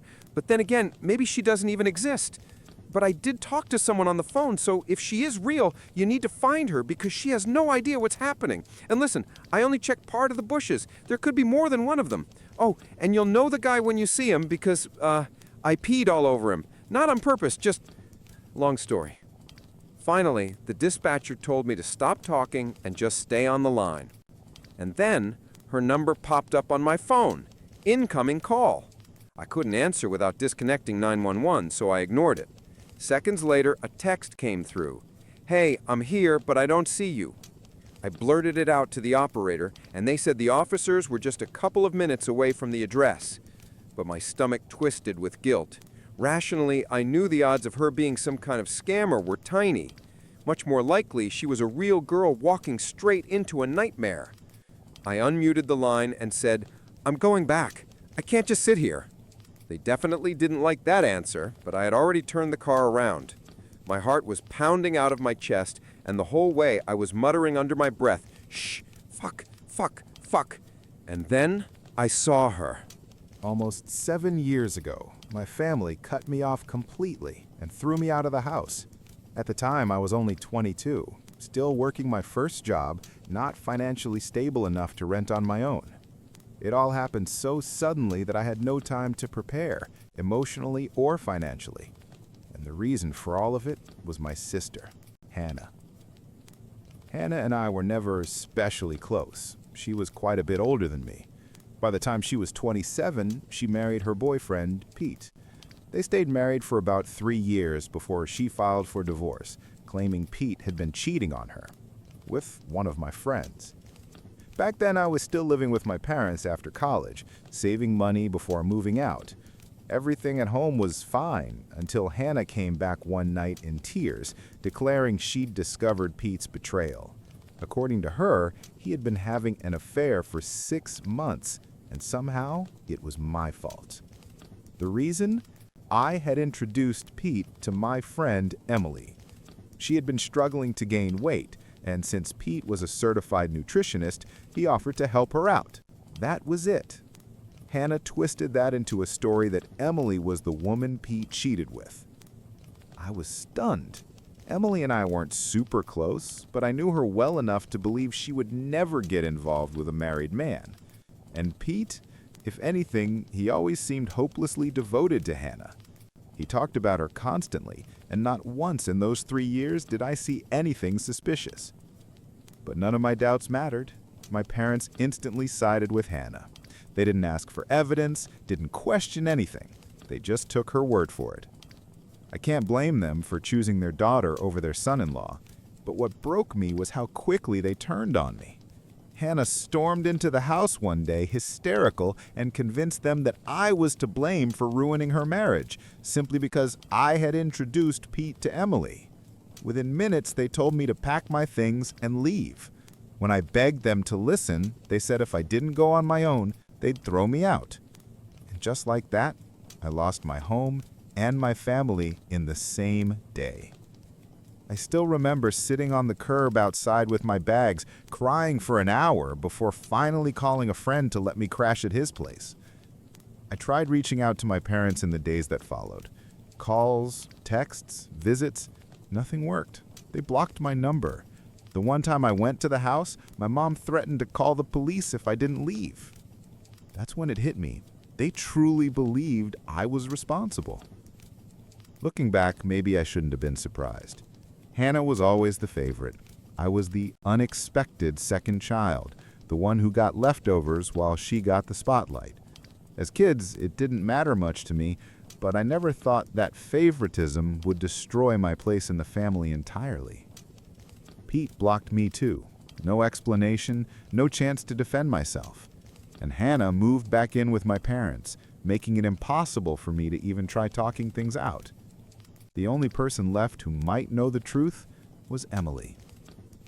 We weren't close, but I reached out anyway, and when I explained what Hannah had accused me of, she was horrified.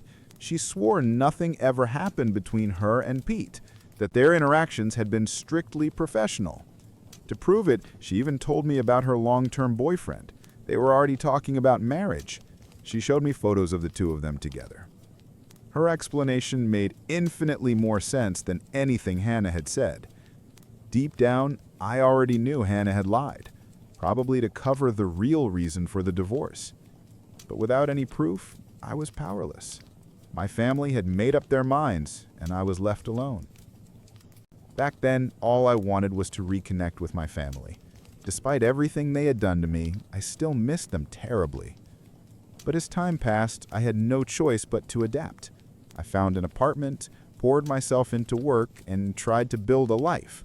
Bills had to be paid, and keeping myself busy was the only way I knew how to cope. It wasn't easy. The pain was overwhelming. But slowly, I taught myself to move forward, with or without their support. Years went by, and life began to change for the better. I moved out of that tiny apartment into something much nicer, built a stable career, and just last week, I proposed to the woman I've been dating for 2 years. She said yes. But the real turning point came shortly after my engagement. A few days after my fiancée, Lisa, posted our engagement photos on Instagram and cross-shared them to Facebook, I got an email. Not just any email, but the email that finally explained everything that had happened years ago, complete with proof.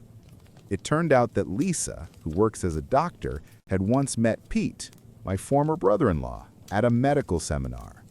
They had stayed loosely connected on Facebook. That's how he stumbled across our engagement post. For the first time in years, I was glad the world was so small. Instead of messaging me directly, Pete chose to send an anonymous email. Later, he explained it was because he didn't want to seem awkward. After all, years had passed since the divorce, and he had no desire to look like someone still clinging to the past. He also admitted that since he blocked me back then, it felt strange to just pop back up in my life. But what mattered was the content. The email laid out the full truth behind the divorce, and it completely shattered the story Hannah had built. It was Hannah who had been unfaithful, not Pete. And worse, she had cheated with my friend Frank. At the time, Frank worked as a cashier at the local grocery store. Never in a million years would I have suspected anything between them. They'd been so careful to hide it. But Pete eventually found out. When confronted, Hannah tried to twist the situation, telling Pete that it was my fault. She claimed I had introduced her to Frank, even encouraging their connection by mentioning his interest in music since she was a decent singer herself. From there, she said, things just happened. To cover her tracks, she even insisted I had helped them hide the affair all along, which was, of course, a blatant lie. Pete admitted he was furious when he found out. Instead of thinking clearly, he blocked everyone in my family, including me. Looking back, he knows it was the wrong move, but at the time, anger clouded everything. The email itself included screenshots of conversations between Hannah and Frank. Messages where they openly confessed their love, joked about how easy it was to fool Pete, and arranged secret meetups. Hannah had even signed off using her rarely mentioned middle name, something only a few people knew. There was no denying it. Reading those messages was surreal. For the first time in years, I had undeniable proof. Hannah had lied about everything. I eventually confronted Pete in person after realizing he was in Lisa's Facebook friends list. He admitted that Emily, my friend who had originally been accused, had told him her side years ago. He just never told me because he didn't want to stir things up again. He regretted it now, because if he had spoken up earlier, I could have cleared my name long ago. Still, he was willing to help me now. Pete and I agreed that Hannah's lies had destroyed enough lives, and neither of us wanted her manipulations to stand unchallenged any longer. The truth was clear. Hannah had weaponized her family's trust to protect herself, even if it meant sacrificing me. She dragged my name through the mud, convinced my parents to disown me, all to keep her own reputation intact while she pursued her affair. And for the first time in years, I had the evidence to finally set the record straight. I'm certain my sister never once tried to tell our parents the truth. Instead, she kept feeding them lies during the divorce, and they swallowed every word without hesitation. She knew that if our parents ever discovered she was the one who cheated, she'd be in serious trouble, and she just couldn't allow that. Well, now the truth is finally out, and I'm going to use it to destroy her life the same way she destroyed mine all those years ago. I wasn't sure if my parents were still living in the same house, since I hadn't seen them in 7 years, but an old neighbor confirmed they never moved. Even better, Hannah still lived there. That didn't surprise me at all. She was always lazy and hated responsibility. Living off aging parents while they did everything for her was exactly her style. 2 days ago, Pete and I showed up unannounced. My mom opened the door, and we pushed our way inside before she could react. My dad and Hannah were sitting in the living room, the happy family reunited, but only for a moment. Their faces twisted as soon as they saw us. My dad immediately started shouting, threatening to call the police if we didn't leave. I told him he could do whatever he wanted, but only after reading the documents we brought. My parents looked confused, while Hannah turned pale and bolted to her room. I figured she was trying to avoid the inevitable, but there was no escaping it. Pete pulled out the divorce papers and screenshots of Hannah's messages with Frank, while I explained the real story.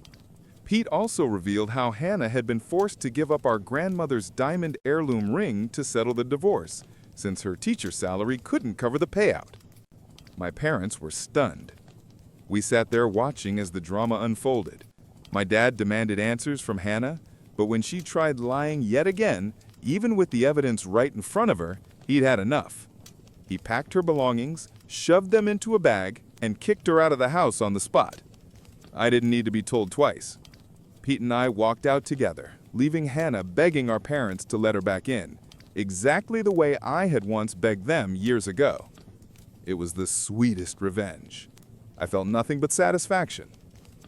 A couple days later, Hannah showed up at my place, demanding I fix things with our parents. I don't even know how she found my address, but I told her point blank that I owed her nothing. She ruined my life, and I simply returned the favor. We were even now. Apparently, she has no pride left, because the moment I said that, she broke down sobbing, calling me a monster. I honestly didn't care. I put on my headphones, turned up the music, and let Lisa keep working peacefully in her office. Eventually, she left, but not before scrawling a message on my door with a marker reminding me that I'm a vengeful monster. To be honest, I don't feel bad about what I did. I don't think I'm the villain here. I didn't lie or scheme like she did. I just exposed the truth. So, am I really the bad guy for ruining my sister's life and getting her kicked out of our parents' home 7 years after she blamed me for her divorce? Drop your thoughts in the comments. Update 1. Hannah didn't stop bothering me. Even after a week, she kept calling nonstop, 14 times in a day. I finally threatened to involve the police, and that made her back off, at least for now. I have no idea how she keeps getting my number after I block her, but apparently she has her friends add me into group calls from different numbers. She's tried guilt-tripping me, saying her teacher salary isn't enough to live on. But I know that's not the real issue. What she really hates is finally having to pay rent, utilities, and groceries herself. And honestly, that's not my problem. As for my parents, they're not much better. They found me on Facebook after seeing Lisa's engagement post. Now they're suddenly interested in being part of my life again. They even hinted that they expect to be invited to my wedding. They still haven't apologized, but somehow think they deserve to show up on one of the most important days of my life. Lisa and I laughed reading their messages because they were so delusional it almost seemed like a bad joke. But in truth, the whole thing is more sad than funny. Update 2. Hannah showed up at my house again, even after I threatened to report her for harassment yesterday. I was getting ready to leave for work, but she stopped me by flopping onto the hood of my car, refusing to move until I spoke with her. It was incredibly annoying, and this time I actually called the police. They took her away while she screamed and cried, trying to paint me as the bad guy. Unfortunately for her, nobody bought it. It took some time to file the official report against her, but as soon as I did, I rushed to work so this incident wouldn't ruin my day. I figured my parents would bail her out since she's their favorite, and I was right. They sent her home and then followed up with a long message telling me I had been too harsh and unfair to them over a mistake they supposedly made almost 10 years ago. It was laughable. Nothing my sister and parents did to me back then could ever be called merciful or fair. No mercy stopped them from literally throwing me out of the house with nowhere to go. So now, I see no reason to offer forgiveness or kindness. I messaged my parents saying that after all these years, they had lost any right to tell me what I can or cannot do, and that they should stop deluding themselves. I haven't blocked them yet, had to check the message first, but I will soon.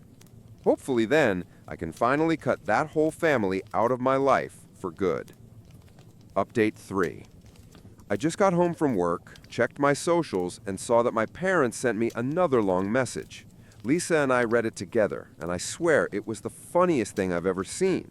These poor people don't realize that nothing they say or do now can hurt me. I just laughed at how pathetic they are. They still think we're a family, and announced they'd taken Hannah back, claiming both of their children deserve a second chance, as if I was ever in the wrong. They expected Lisa and me to visit them for dinner before my wedding to civilly resolve our differences. Too bold of them to assume I'd ever want them anywhere near my wedding. We laughed at their absurd message, and I responded that I had zero interest in any invitations from them. I'm perfectly happy living my life without them, just like I have for the last 7 years. They made it clear long ago that I'm better off without them. I'm grateful it took me so long to realize that. I no longer need them or their so-called forgiveness. They can continue playing happy family with Hannah all they want. I don't care. After sending that last message, I blocked them permanently. That's it. I'm done. I'm sure they'll try to contact me again somehow, but it doesn't matter.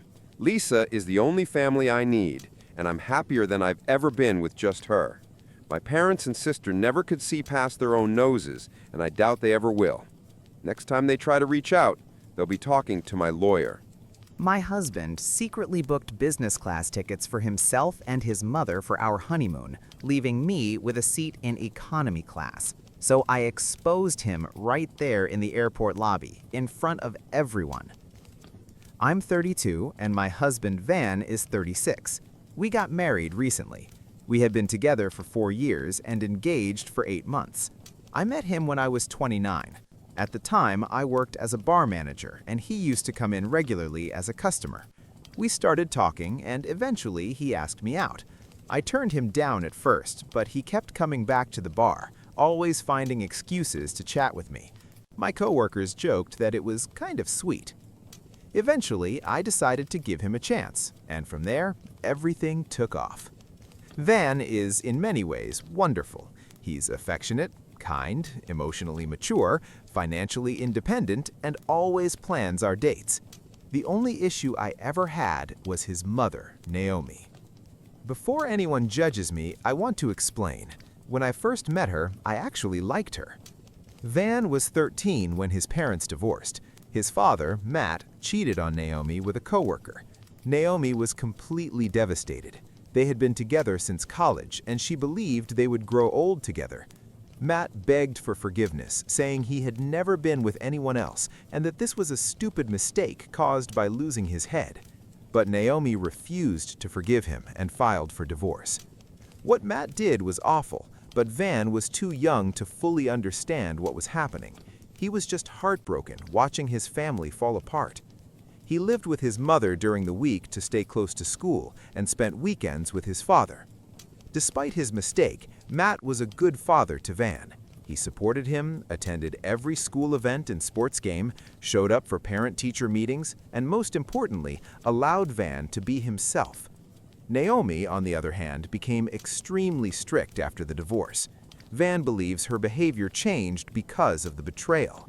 She became obsessively controlling.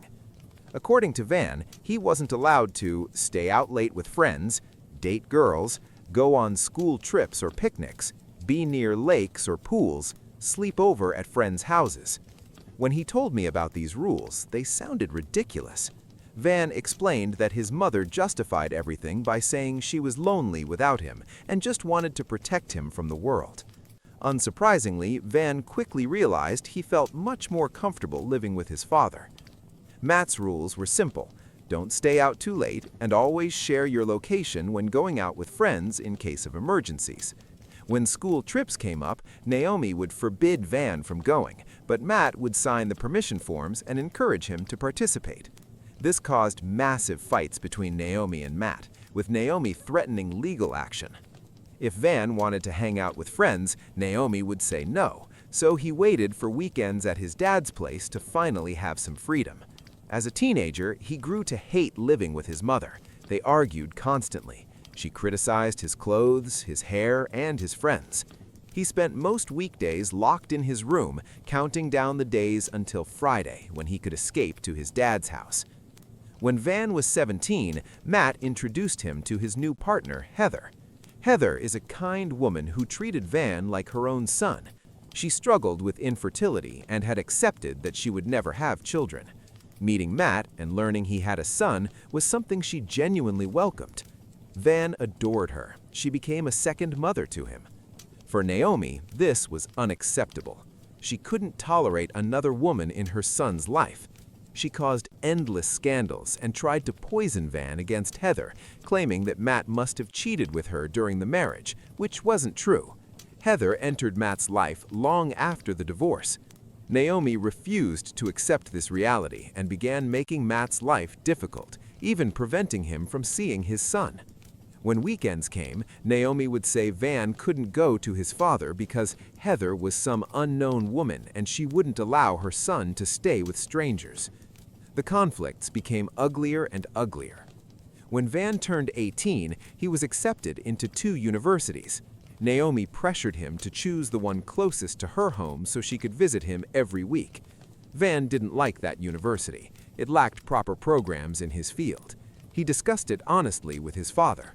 Matt told him he should choose what was best for himself, regardless of Naomi's wishes, but Van was terrified of upsetting her. In the end, he chose the university farther away. Naomi exploded. She screamed that he was abandoning her, that all men were the same.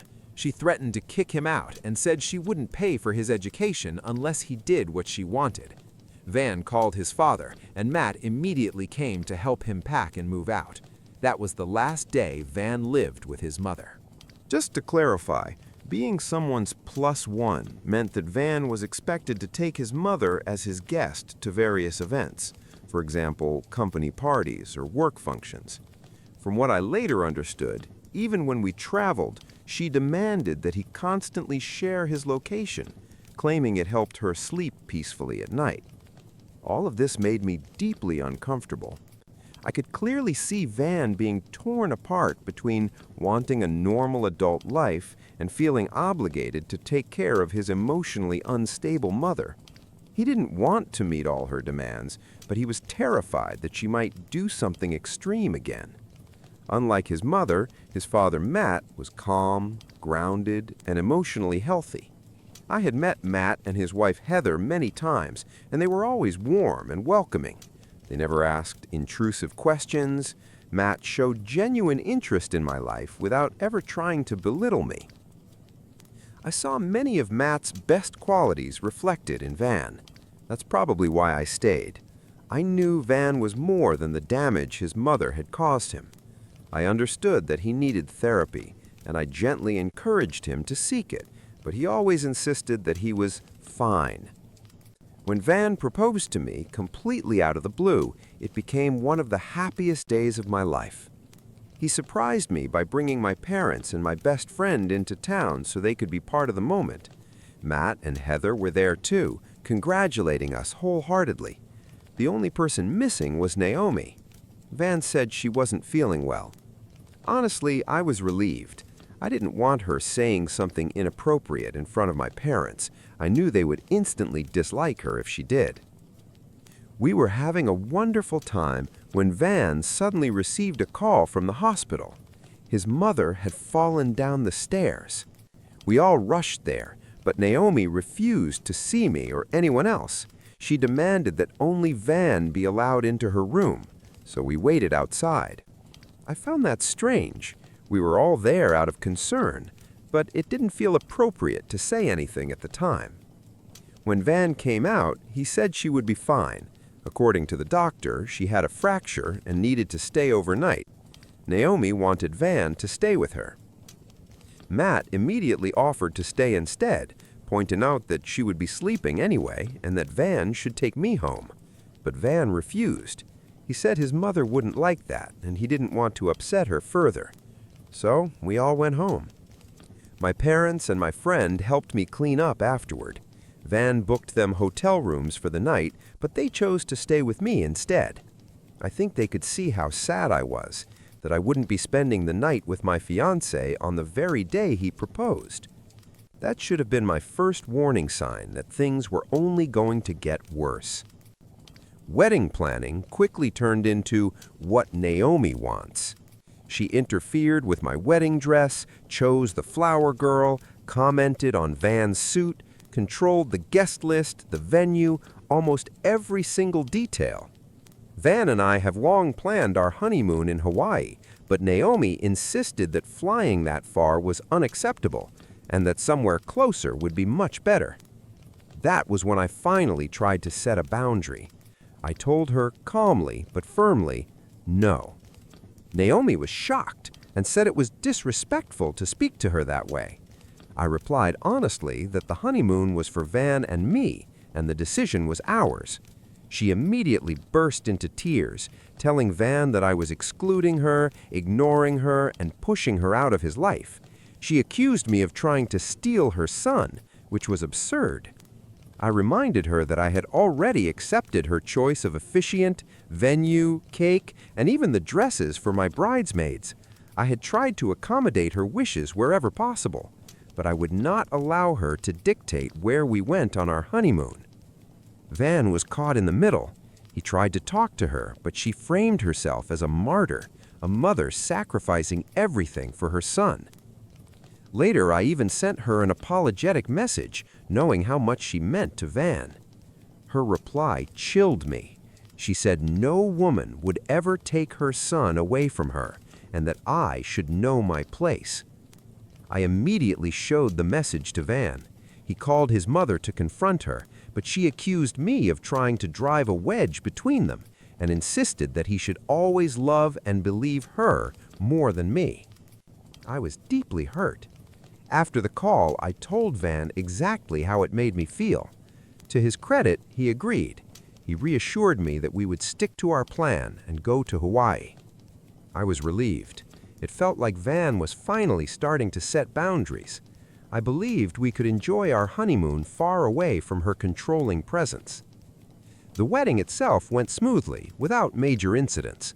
However, during the reception, my mother-in-law somehow managed to give a speech entirely about herself, emphasizing how much she had sacrificed in her life. It felt like a quiet attempt to reclaim attention even on our day. Still, I chose to focus on the positives. My parents, Matt, Heather, and our guests had a great time. We danced all night. I went to bed excited, knowing we were leaving for Hawaii the next day. On the morning of our honeymoon, I woke up in an amazing mood. Van and I headed to the airport, and I felt genuinely happy until we arrived. That's when I discovered that Van had booked himself a business class seat and me an economy seat. I was stunned. I would have happily paid for business class myself. Van had insisted on handling the travel arrangements, so I assumed we would be sitting together.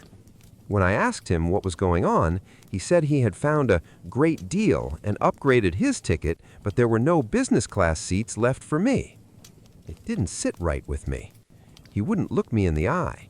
He brushed it off, saying it wasn't a big deal, just a few hours.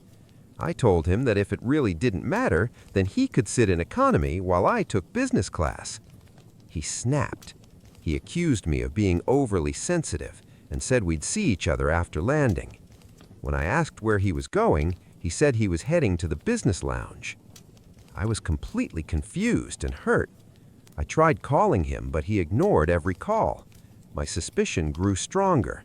Something felt very wrong. Then my phone rang. It was my mother-in-law. She never called me directly unless she couldn't reach Van. I answered, intending to tell her that Van would call her back soon. Instead, she started asking where exactly I was sitting in the airport, which cafe, which lounge. Already overwhelmed, I finally asked her what she wanted. After a brief pause, she mockingly told me not to lose my composure because she was also flying with us on our honeymoon. I completely lost it. I shouted, demanding to know what kind of sick joke this was. Naomi calmly explained that she wanted to stay close to her son and didn't want him flying so far away, so she had convinced him to bring her along. I hung up, furious, and marched straight to the business lounge. Security didn't want to let me in, but I told them my husband was inside and that I urgently needed to speak to him about his mother. After a long argument, they finally let me through, and that's when I saw Van, sitting comfortably, scrolling through his phone. So his phone had been in his hands the entire time. He had been deliberately ignoring my calls. I walked up to him and he looked up, clearly shocked to see me there with security. He asked what was going on, but I didn't waste time. I asked him directly if it was true that his mother was flying with us on our honeymoon. Van froze. I asked if that was the real reason he'd bought me a separate ticket, so I wouldn't find out that he was planning to spend our honeymoon with his mommy. His face turned bright red. People around us started staring. Even the security guard seemed invested in the scene. That was when my mother-in-law walked into the lounge, scanning the room for Van. When she saw us, she stopped dead in her tracks. I told Van that she herself had told me everything. That's when he started stumbling through excuses. He said that originally he had booked economy tickets for just the two of us, but Naomi had cried and begged him, and in an attempt to keep everyone happy, he brought separate tickets and tried to hide it from me. He claimed he had booked her a completely different hotel and that she wouldn't bother us. Naomi stepped in, as she always did. She said I should be grateful that her son loved her so much and that it was no big deal if she came along. After all, she had never been so far away from her boy before. I was shaking with rage. If we hadn't been in an airport, I would have lost it completely. Instead, I raised my voice and told my husband that I was ashamed to be married to a child who couldn't go anywhere without his mother. I said he looked more like her husband than her son. Van whispered that I was embarrassing him in front of respectable people and that we could talk about it after landing. I laughed in his face. I told him to enjoy his honeymoon with his mommy because I was done. Both of them stared at me in shock as I walked away. I tore my tickets in half and called a taxi home. Van ended up not flying either. He came home later and started yelling at me, saying I had no right to speak to me like that and that he was only trying to do the right thing. He said his mother flew alone because she didn't want to lose her ticket. I locked myself in the bathroom and cried. I couldn't even look at him. All of this happened yesterday, and ever since then, I felt like I'm in a fog. I know with painful clarity that our marriage is over. He hasn't apologized. He barely speaks to me. And it hurts. Leaving a marriage is a massive step, especially when just 3 days ago, I believed I would spend my entire life with him. That's why I came here. I needed to know if I was wrong for walking away after my husband tried to bring his mother on our honeymoon. Update 1. I'm overwhelmed by the support I received, hundreds of comments and private messages. When I wrote my post, I never expected so many strangers to care. After reading everything, I agree with those who said I needed to have one final, honest conversation with my husband. If he continues to side with his mother, I will have no choice but to end this marriage. I can't spend my entire life fighting this. Naomi clearly doesn't care about us, considering she still flew to Hawaii alone, fully aware that all of this chaos was caused by her. I'll update after we talk. Update 2. A month has passed since my last update, and a lot has happened. After the airport incident, I made a decision. The situation was unbearable, and I couldn't live in limbo without a real conversation. I packed my things and waited for Van to come home from work. That conversation would either save our marriage or destroy it. When Van walked in and saw me waiting, I saw surprise and fear flash across his face. I asked him to sit down and handed him a glass of water. The tension in the room was almost suffocating. We hadn't spoken since the incident because he still believed I owed him an apology. I took a deep breath and told him everything, how his mother had made me feel all this time. I explained how I saw him change whenever she was around, how he seemed to become a different person.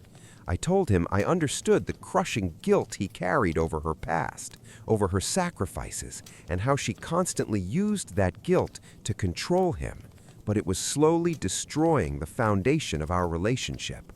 I cried as I explained how deeply she had invaded my life, not just our wedding, but even our honeymoon. I told him I fell in love with his kindness and warmth, but his relationship with his mother was tearing apart everything we had built. When I finished, I saw tears streaming down his face. He admitted he had no idea I felt this way. He said he had spent his entire life caring for his mother, living in constant fear that something terrible might happen to her. He confessed that he had become so used to putting her needs above everyone else's that he no longer knew how to stop. He admitted he knew bringing her on the honeymoon was wrong, but she leaned on his guilt and he gave in, convincing himself it would somehow be better for everyone. I told him that if his mother truly cared about him, she wouldn't have flown to Hawaii alone and left him behind. He nodded and admitted he had been blind to her manipulation until now. He broke down completely, dropped to his knees, and apologized over and over again. My heart shattered. I hugged him, realizing how much internal pain he was carrying. It became clear that he needed therapy, and if he truly recognized his mistakes and was willing to work on them, I was willing to give this marriage a chance. Within the next 2 weeks, Van booked appointments and began seeing a therapist. He also had an honest conversation with his father. Update 3. Matt had no idea how bad things had gotten and was genuinely shocked by how far Naomi had pushed everything. His father told him the same thing I had, that it was time for Van to stop living in constant anxiety over his mother and finally start living his own life, without excuses. With the help of his therapist, Van decided to move to low contact with his mother. He understood that he needed space to untangle his thoughts and emotions. It wasn't an easy decision. Naomi was calling him non-stop, as expected. He hasn't told her yet that he's seeing a therapist. He knows she'll completely lose it when she finds out. He plans to tell her this coming weekend and ask for space. If she refuses, he's prepared to block her entirely. Overall, I see this as real progress and a necessary step toward healing our relationship. I know the road ahead won't be easy, but for the first time, I feel like we're moving in the right direction. Update 4, 3 months later. It's been 3 months since my last update, and I want to thank everyone who followed my story and supported me. The past few months have been an emotional roller coaster, and the encouragement from this community meant more to me than I can express. First of all, Van did talk to his mother after working through things in therapy. As expected, it went terribly. She unleashed a torrent of accusations, screaming that I had stolen him from her. She demanded that he divorce me, insisting that I was the cause of all the problems and that everything had been perfect before I came into his life. But this time, Van finally stood his ground. He firmly told her that he would no longer tolerate her manipulation. He made it clear that she had to respect our marriage and our private life. Then he made a difficult but decisive choice. He blocked her number. I did the same. It was necessary for our mental health and for the survival of our relationship. Of course, Naomi began telling anyone who would listen that her son had abandoned her and that she had been treated horribly. Gossip and rumors reached us through relatives and mutual acquaintances, but we stayed focused on our own lives. Matt, Van's father, played an important role during this time. He checked in on Naomi occasionally to make sure she was safe and taking her medication. After cutting contact with his mother, Van's condition noticeably improved. The constant cloud of anxiety and guilt that had followed him for years finally lifted. We started going on dates again, uninterrupted by endless phone calls. We were finally able to just enjoy each other. As for our honeymoon, Van wanted to make things right. He surprised me with a trip to Hawaii. This time, we both flew business class, and we had the calm, romantic vacation we had originally dreamed of. It was a beautiful trip, one that helped us reconnect and create a positive memory where there had once been so much pain. Overall, I feel happy and optimistic about our future, despite everything we've been through. My husband's growth and the effort he's putting into our relationship are impossible to miss. If anything new happens, I'll be sure to post another update. My husband's daughter from his first marriage tried to claim his house through a will, but court revealed the most terrifying truth. I'm 45 years old. I've been married to my husband, Michael, for 10 years now. He's 50. We were both in our early 30s when we first met at a local art gallery. We were standing in front of the same painting and started talking about it. It felt like instant connection, the kind where you feel like you've known someone your whole life. Michael asked me out, and the more time we spent together, the deeper that feeling became. I'm the oldest of 3 children. My family never had much money.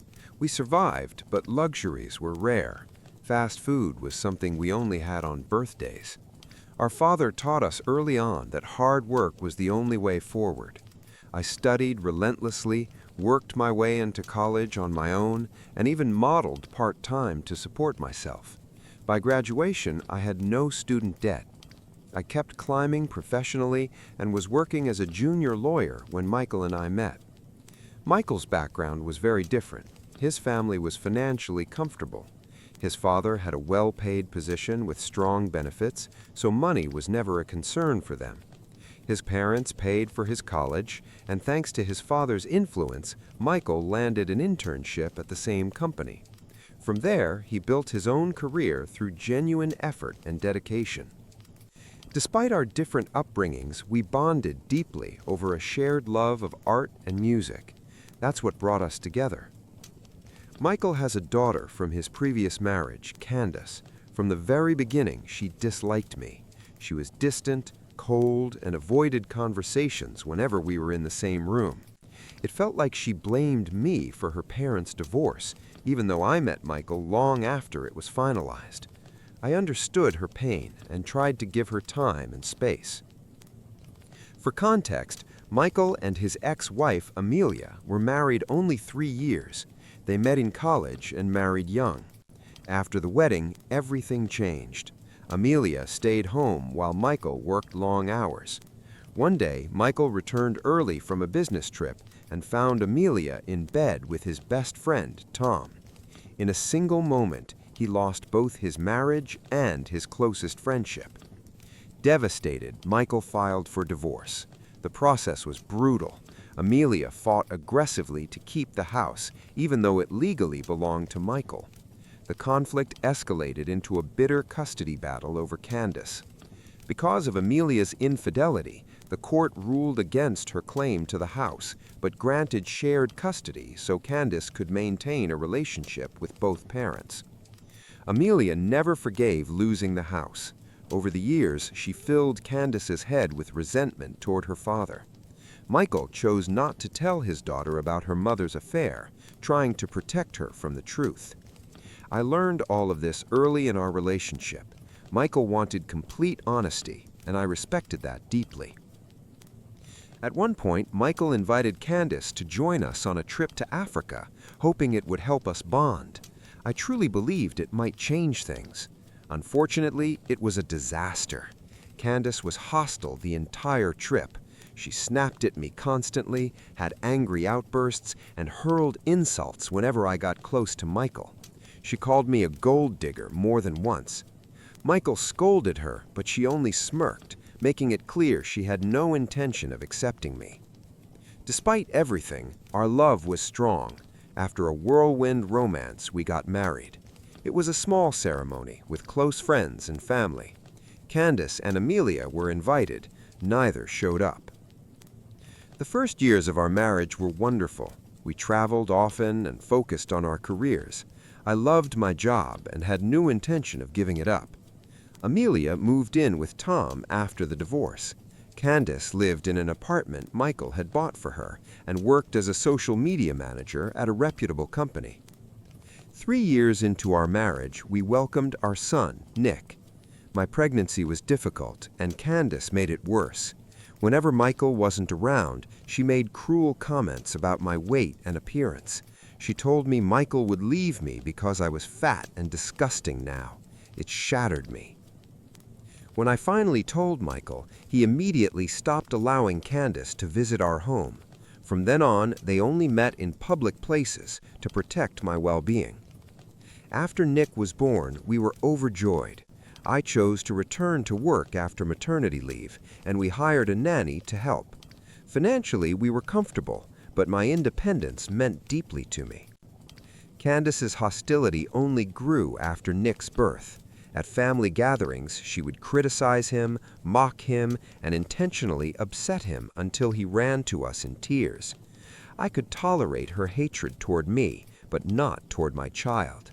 I banned her from our home entirely, and we stopped hosting family events. As we grew older, Michael and I began thinking seriously about the future. We decided to draft wills to put everything in order. Michael had already bought Candace an apartment, so he named me and our son as beneficiaries of the family home. Candace would receive his savings, investments, and remaining assets. I had my own assets, which I planned to leave entirely to Nick. We both felt this was fair and ensured our son's stability. When Amelia and Candace found out about the will, all hell broke loose. I don't know who told them, maybe Michael, maybe his parents, but their reaction was explosive. Amelia called Michael, demanding the house, claiming she was his first wife and deserved it. Michael refused. He reminded her that he paid child support, covered Candace's education, bought her an apartment, and would continue supporting her, but the house was meant for his son.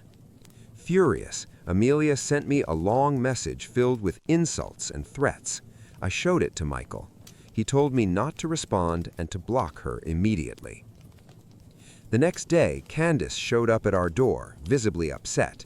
I knew exactly why she was there. To avoid exposing Nick to conflict, I arranged for my parents to pick him up. Once we were alone, Candace made her demand clear. She insisted that Nick and I give up the house because as Michael's first child, she believed it was rightfully hers. Despite my anger, I stayed silent and let Michael speak. He calmly told her that he had always provided for her and always would. Michael assured Candace that he intended to leave her his savings. However, he also had a responsibility toward me and our son.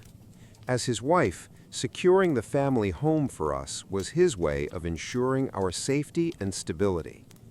Candace immediately shifted the blame onto me, claiming that I should be the one to do the right thing.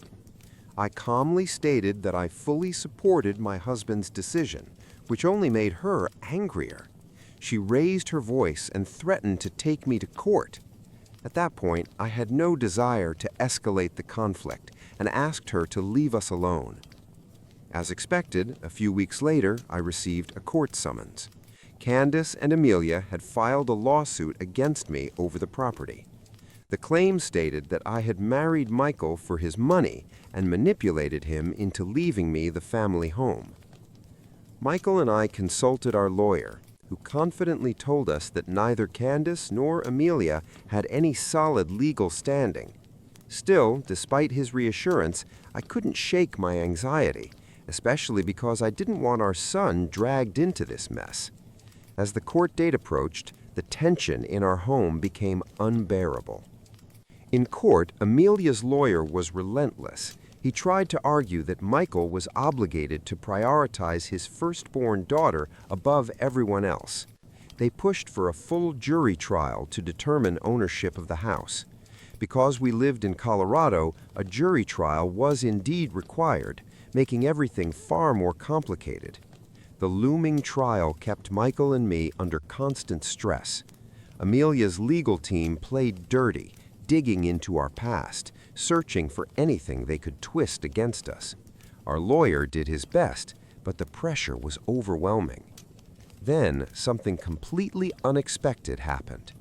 Tom, the same man Michael had caught Amelia cheating with years ago, contacted us and insisted on meeting. Michael had cut him out of his life entirely after the affair and didn't want to see him, but I convinced him to listen. I felt that maybe this could help resolve everything faster. When Tom arrived, we half expected it to be another scheme orchestrated by Amelia's lawyer. Instead, Tom came to confess something devastating. Michael sat frozen as Tom admitted that his affair with Amelia had lasted far longer than anyone knew. It had begun even before her pregnancy. I held my breath as Tom continued. When Amelia became pregnant, she told Tom she believed the child was actually his. However, because Michael was financially stable, she chose to hide the truth and remain married to him. Tom begged her to tell Michael the truth, but she refused every time. I was stunned. Amelia had carried this lie for decades, all while aggressively fighting for the house, knowing full well she was hiding something monstrous. Tom explained that he stayed silent because he believed Amelia loved him. But seeing the pain this lawsuit caused us finally made him realize who she really was. He broke down, crying, and begged Michael for forgiveness. Michael remained silent, completely shattered. I felt a mix of rage and heartbreak watching my husband, a man who had believed his entire life that Candace was his daughter, learn that it had all been built on a lie. I had tolerated Amelia's cruelty and Candace's insults for years in the hope of maintaining some semblance of peace, but now there was no point in staying quiet. I immediately contacted our lawyer and shared Tom's confession. He explained that for it to hold weight in court, we needed concrete evidence, a DNA test. So we invited Candace over for dinner under the pretense of reconciliation. The plan was simple: discreetly obtain a glass or utensil for testing. Candace agreed to come, though she behaved exactly as she had always had, rude, cruel, and demeaning toward both me and my son. She mocked us, confident that she and her mother would win the case and that I would soon lose everything. I stayed silent, hoping this would be the last time we ever had to endure her behavior. After she left, we immediately handed her cup to our lawyer. On the morning of the court hearing, we received confirmation. Tom had told the truth. Candace was not Michael's biological daughter. I felt a wave of relief, followed immediately by deep sorrow for my husband, who had been manipulated and deceived for so many years. I told our lawyer I was ready to testify. He agreed it was the best course of action. Standing before the jury, I felt a storm of emotions: anger at Amelia's deception, compassion for Michael, and fierce determination to protect my family. I answered every question honestly. I spoke about my background, my career, and how I had never depended on Michael financially. I described the years of emotional abuse, mockery, and humiliation I endured from Amelia and Candace. Screenshots were presented as evidence. I explained how Candace had refused to attend our wedding and later verbally attacked our son. Then I revealed Tom's confession to the jury, the truth about Candace's paternity and the secret Amelia had hidden for decades. Candace stared at me in disbelief, whispering urgently to her lawyer. Our attorney then presented the DNA test results, confirming everything I had said. I watched Amelia's face crumble as the truth finally caught up with her. Candace looked like her world was collapsing, just as ours had when we learned the truth. The courtroom was silent. Everything was clear. Amelia and Candace had no legal claim left. The jury didn't take long to reach their verdict. The judge ruled that the family home would remain with us, exactly as Michael had intended. Candace and Amelia were found to have no legal rights to the property. In the days following the trial, reactions from friends and relatives were mixed. Most understood our decision and supported us. Others believed it was cruel to reveal the truth publicly, and Candace's life had been destroyed. But the truth is simple. The lies destroyed it, long before we ever stepped into that courtroom. At the very least, I hope this situation became a life lesson for Candace. I truly believe that one day she may understand that this kind of strategy doesn't work. The truth always comes out eventually, and when it does, there are consequences. As for Michael, I think if Candace had treated him with genuine respect and kindness over the years, even after learning the truth about her biological father, he might have chosen to leave her something more. But that bridge had already been burned.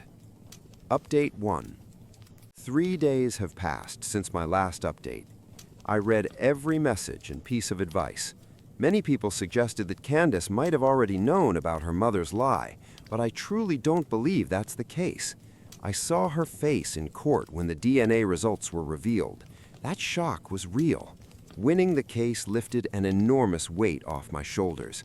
I've decided not to dwell on the opinions of relatives who think we acted wrongly. We didn't drag ourselves into court. Amelia and Candace did. We simply told the truth. What worries me now is my husband.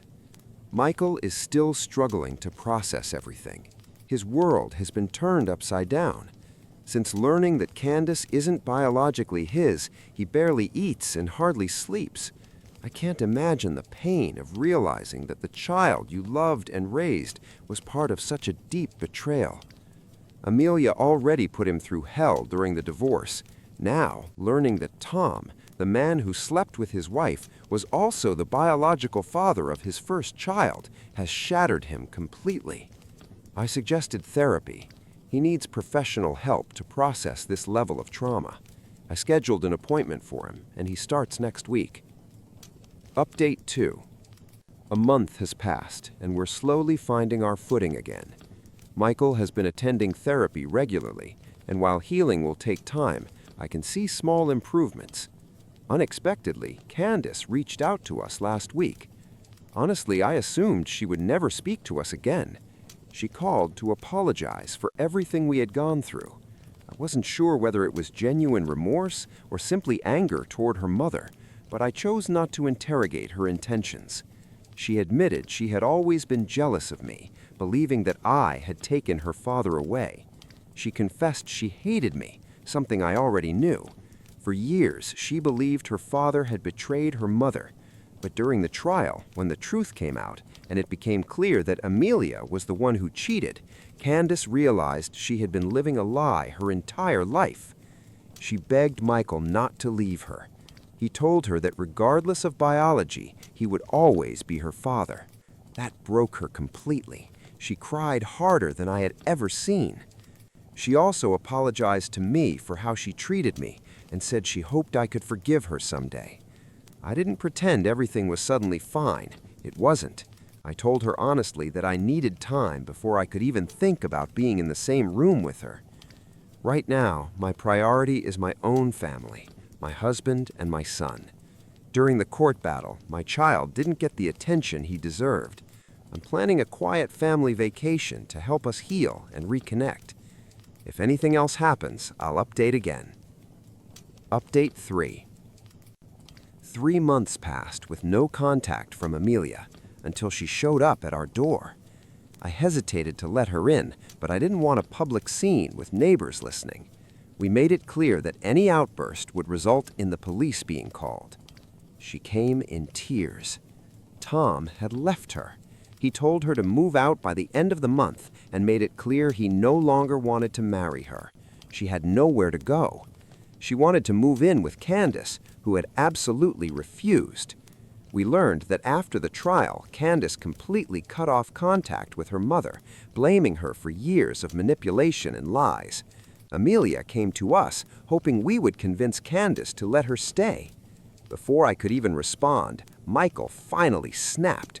For the first time, I saw him truly lose his composure.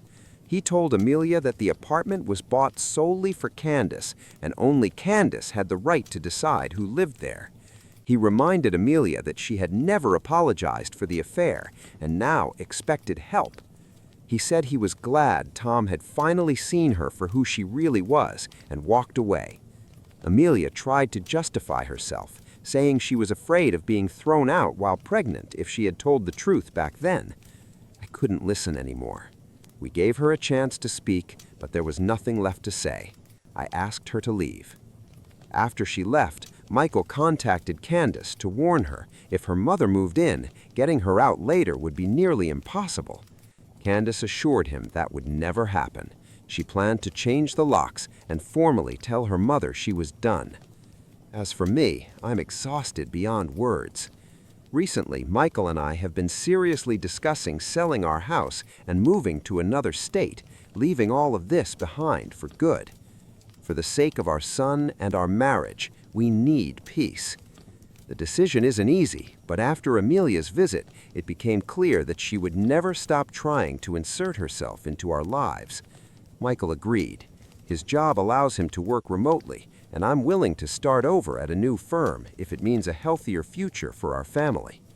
Next month, we'll begin the process of selling our home. If all goes well, by the end of the year, we'll be starting a new life somewhere far away from all this toxicity. It's time to close this chapter and finally move forward. 7 years after our breakup, my ex showed up at my door with a child, demanding child support. A moment later, my wife stepped outside, and that was when my life truly went off the rails. Cindy and I met in college. We were both 23 when we started dating, and we stayed together for 4 years. After graduation, we rented an apartment and lived there for about a year, until she suddenly left me without any explanation. Cindy was a year older than me and in her final year of college when we met. I was painfully shy, so she was the one who made the first move. She asked me out. She was the first to say, "I love you."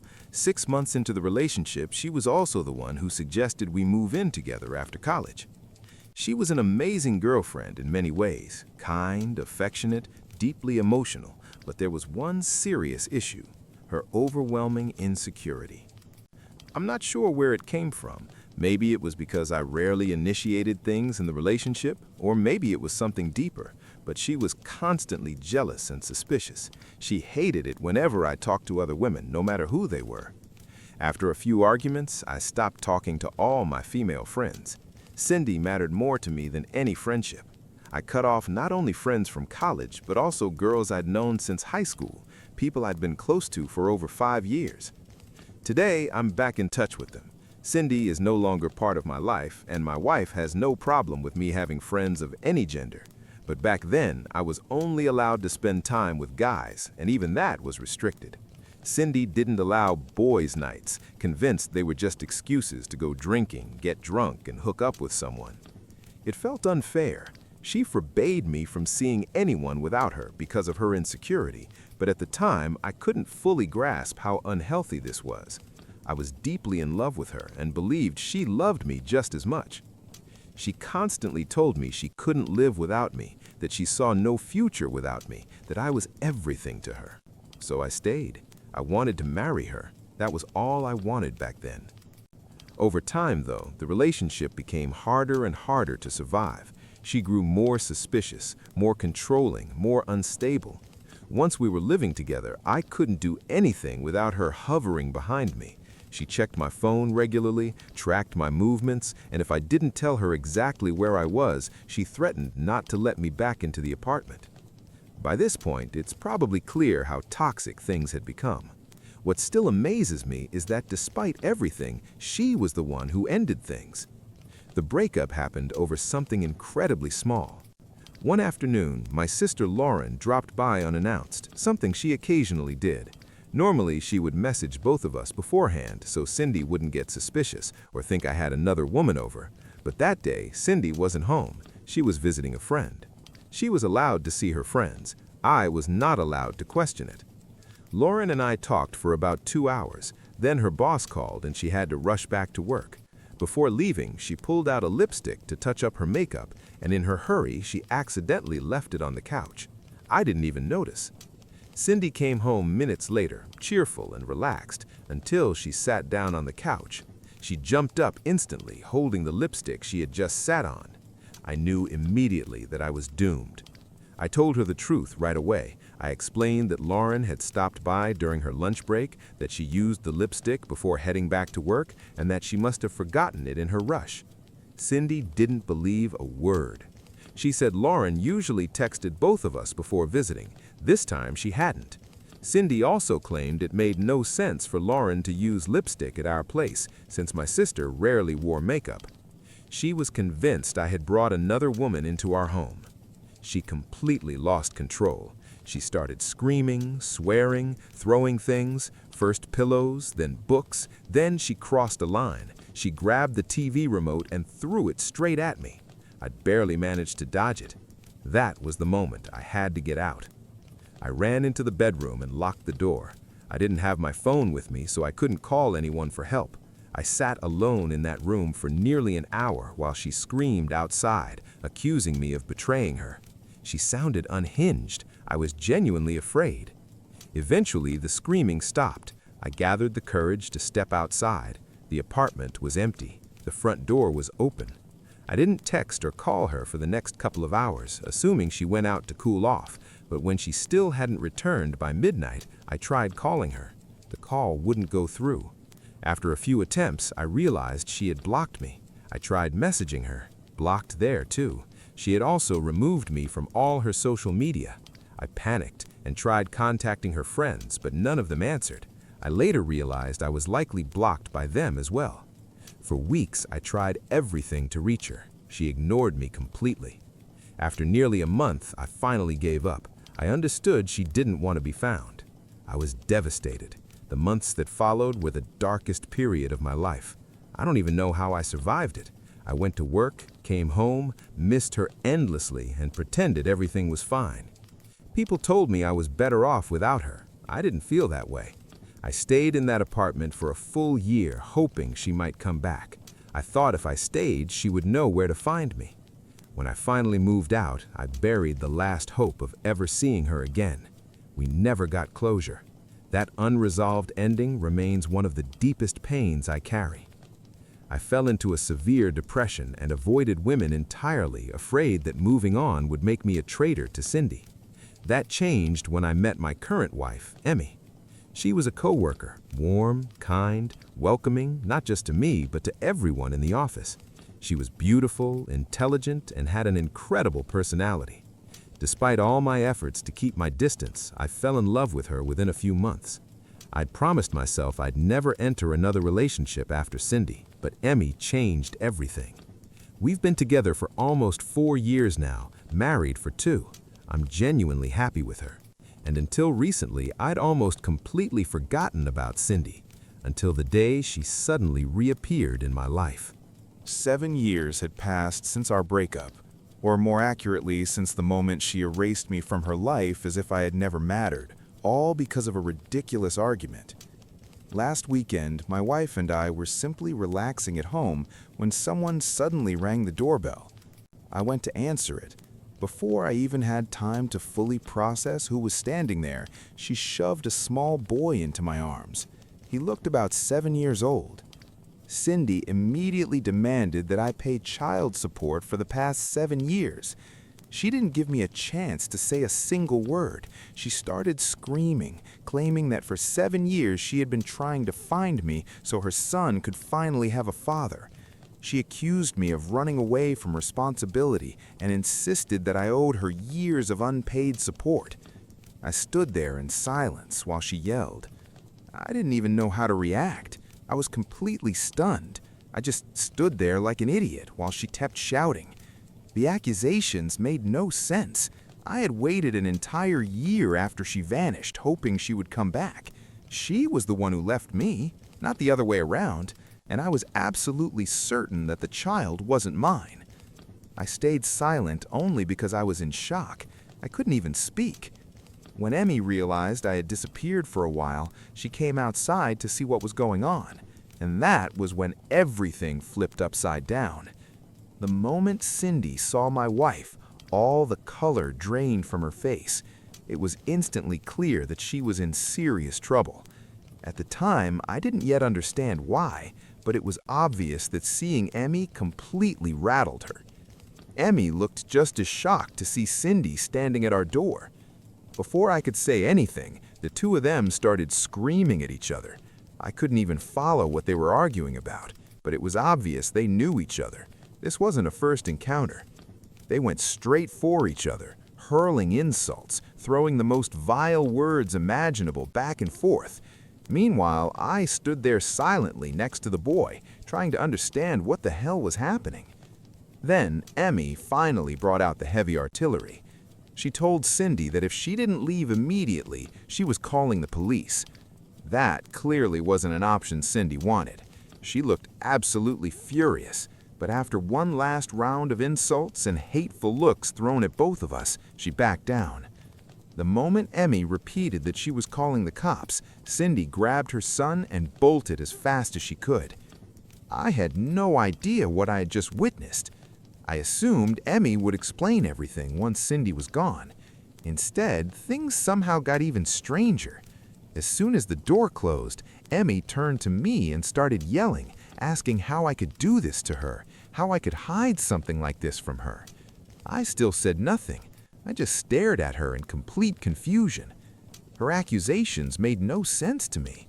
She acted as if I had deliberately hidden my past relationship with Cindy, but that wasn't true. I had always been open with Emmy. I told her everything about my ex. The only thing I hadn't done was show her pictures of Cindy. Not because I was hiding anything, there was simply nothing to show. I had lost my old phone before we moved into the new house. Every photo I had of Cindy was on that phone. When I lost it, I lost all of them. On top of that, I had already deleted most of our photos from social media because they were too painful to look at. Seeing reminders of how she disappeared without explanation hurt too much. So, first I deleted the photos, then I lost the phone, and that was it. No pictures left anywhere. I never tried to recover them. Honestly, I thought it was for the best. Fewer reminders. A few group photos still existed on my friends' accounts, but I asked them to remove those too. I didn't want to see myself with her. If Emmy had ever asked to see what Cindy looked like, I would have shown her whatever I could find. But she never asked, and digging through other people's albums for old photos felt pointless, especially since Emmy never showed any interest. So she never saw Cindy's face. After everything that happened, Emmy said she needed to go stay with her parents for a while, to cool off, sort through her feelings, and maybe come back later. I begged her to stay, but she left anyway.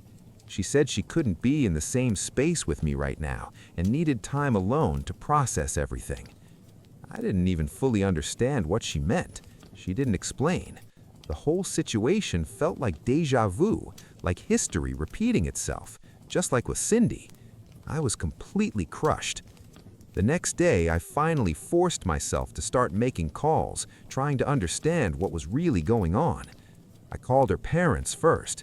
They immediately attacked me, saying I should have told them about Cindy beforehand and not let everything explode like this.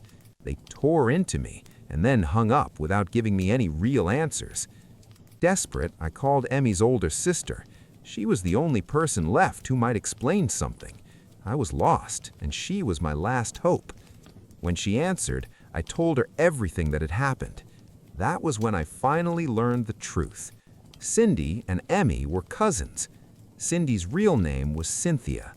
The names I'm using here aren't their real ones, and I never called her that myself, which is why Emmy never made the connection. Apparently, Cindy had always been cruel and had been tormenting Emmy since childhood. Their relationship had been strained for years, but everything completely collapsed on Emmy's 18th birthday. Cindy slept with Emmy's boyfriend, the one she had been dating for nearly 3 years. The entire family exploded.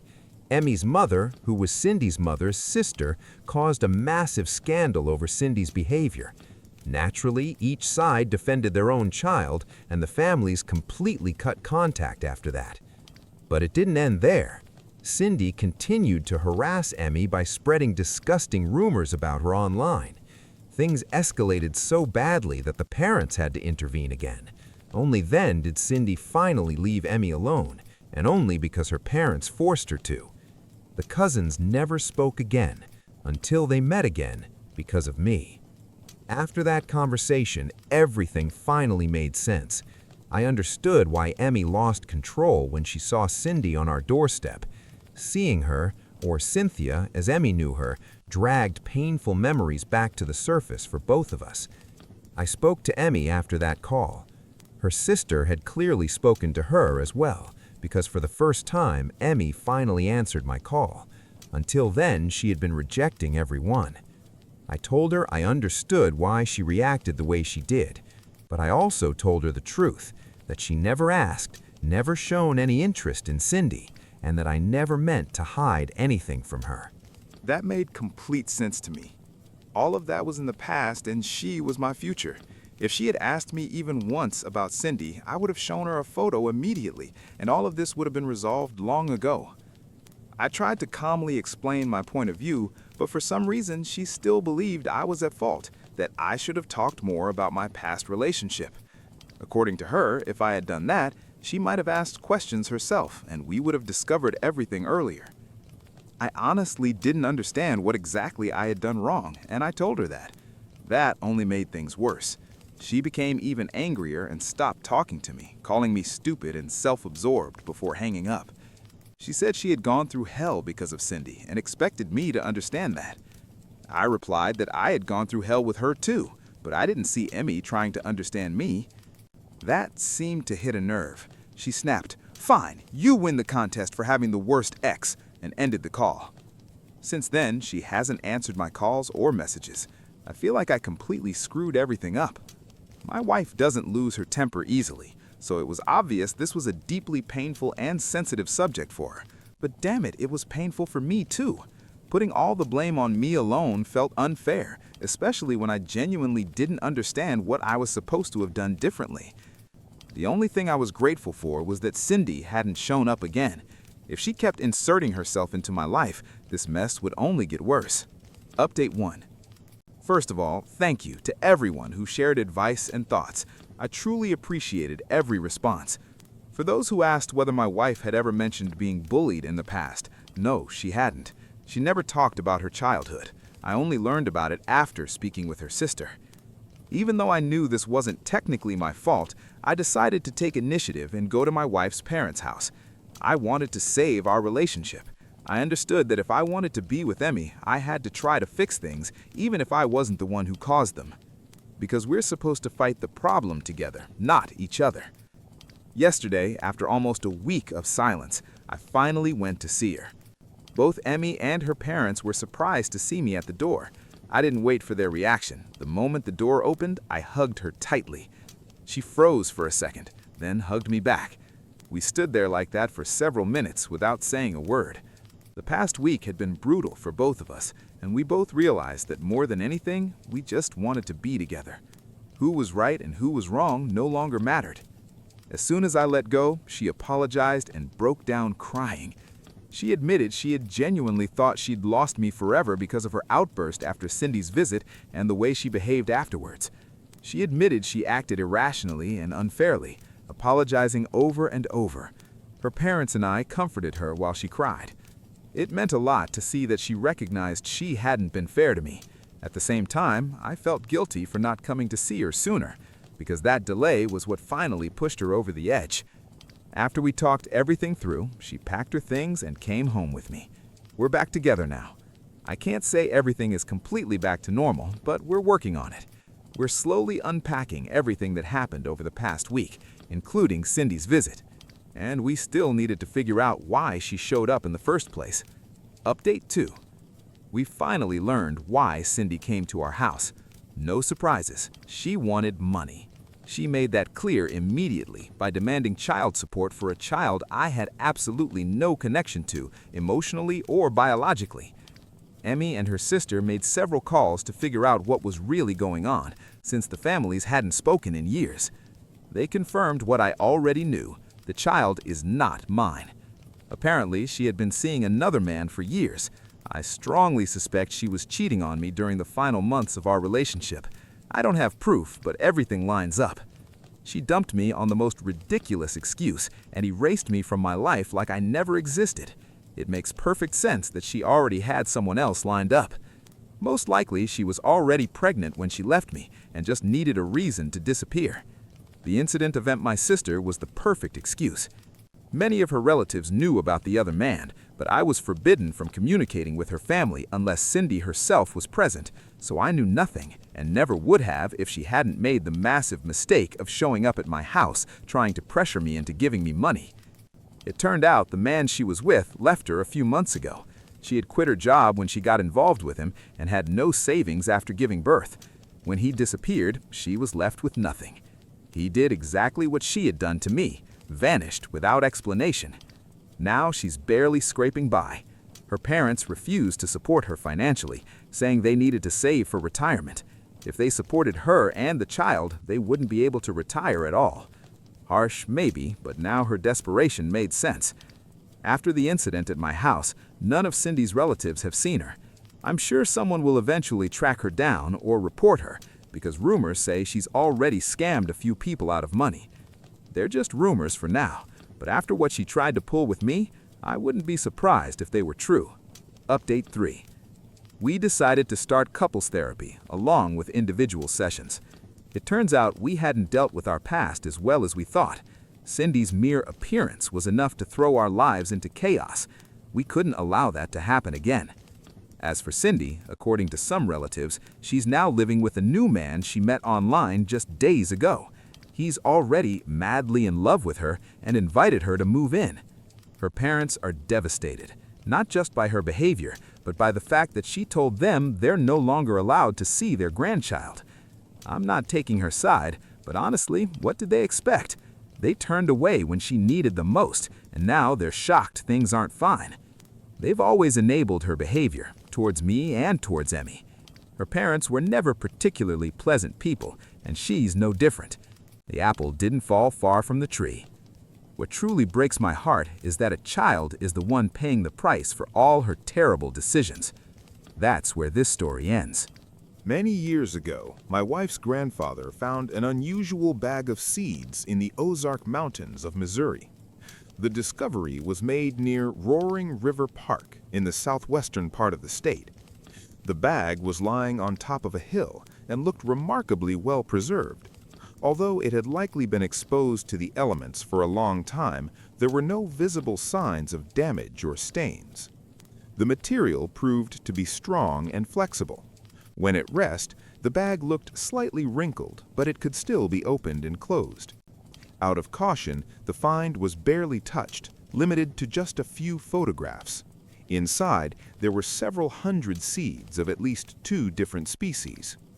Such discoveries are extremely rare. Only one similar artifact is known, a bag of seeds kept at the University of Arkansas. It also contains seeds of ancient plants, ancestors of which still grow in this region today. Interestingly, both bags were found approximately 80 kilometers apart. Later, the owners contacted the university and arranged to transfer the find for research. Over time, more details about the artifact's origin came to light. In fact, the bag had been discovered back in the mid-1960s by 2 men, Jerry Weber and Andy Jewell. Andy had worked for many years as a surveyor for the railroad, farmed, and spent most of his life outdoors. After the discovery, the bag was placed in a glass jar where it remained for about 65 years. Over time, some of the information about the circumstances of the find was lost as Andy Jewell passed away in the early 2000s. Later, relatives were able to recover some details. It turned out the bag was not found simply in the open, but on a rock ledge inside a small grotto on the hillside. In the same area, Andy had found other ancient items, stone tools, and arrowheads. All of these discoveries were kept together for many years. It is likely that the find site was located in Barry County, near Roaring River Park.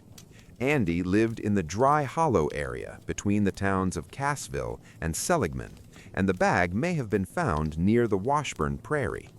Pinpointing the exact location is difficult now, as most people directly involved in the story have passed away.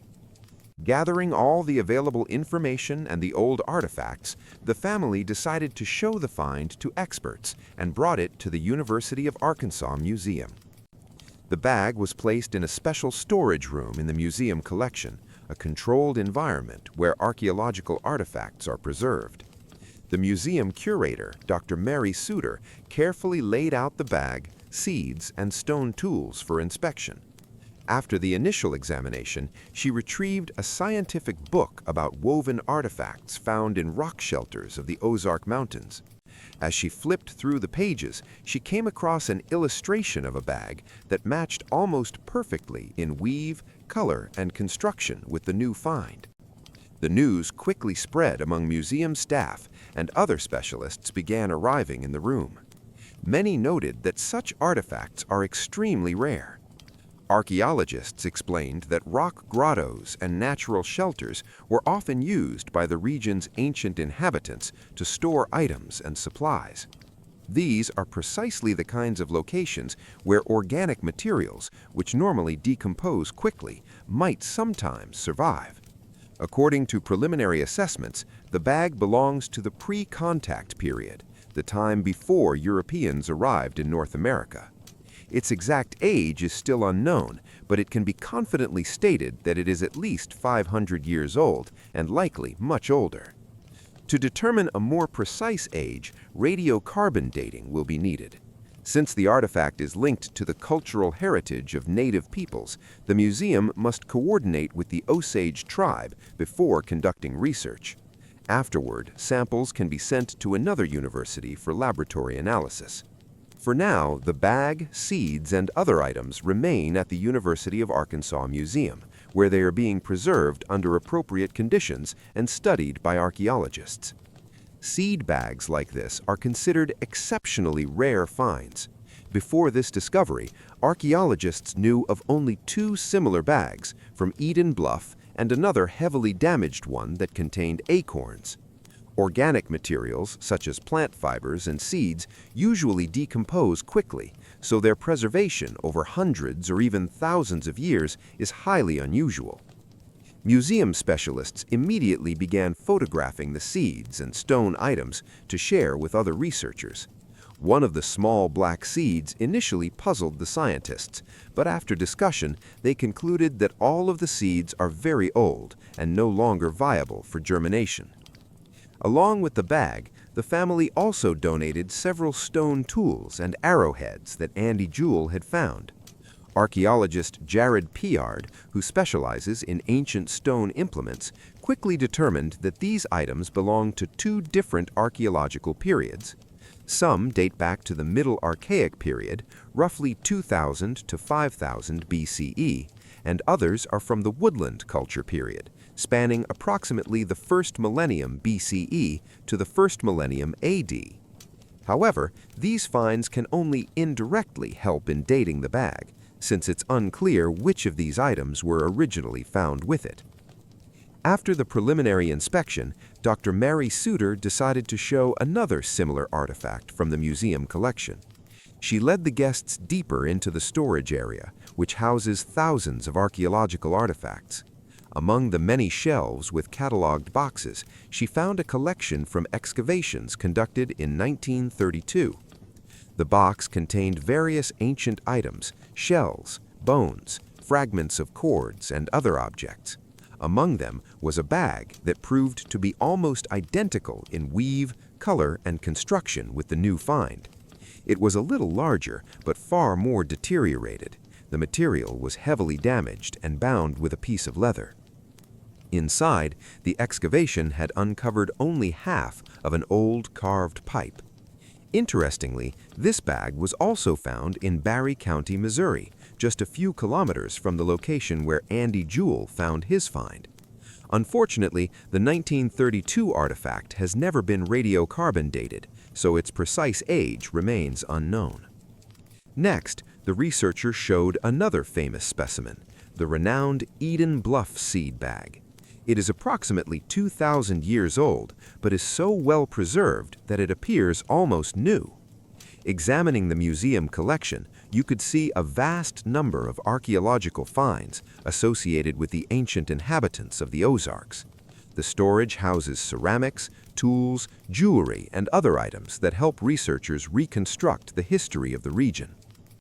After all the research, the family decided to formally donate the discovered bag to the University of Arkansas Museum. The artifact was formally handed over to the Osage tribe, considered the custodian of many cultural treasures of the region's native peoples. The museum itself is responsible for preserving and scientifically studying such artifacts. The bag was placed in a specialized storage unit with stable temperature and humidity. Under these conditions, the artifact can be preserved for decades and remain accessible for research. The family had long worried whether they could properly preserve such an ancient and valuable item. In the museum, it is now under expert supervision, ensuring not only proper storage conditions, but also continued scientific study. Researchers emphasize that archaeological artifacts are of immense importance for understanding history. That is why, when such items are found, it is recommended to leave them in place and notify specialists who can properly document and study the discovery. The story of this bag ended positively. It is now in a secure location where scientists can study it, and the find will help provide a better understanding of the lives of people who lived in this region centuries ago. In the future, radiocarbon dating of the seeds and a detailed analysis of the bag's material are planned. Once these studies are complete, more will be known about its exact age and origin.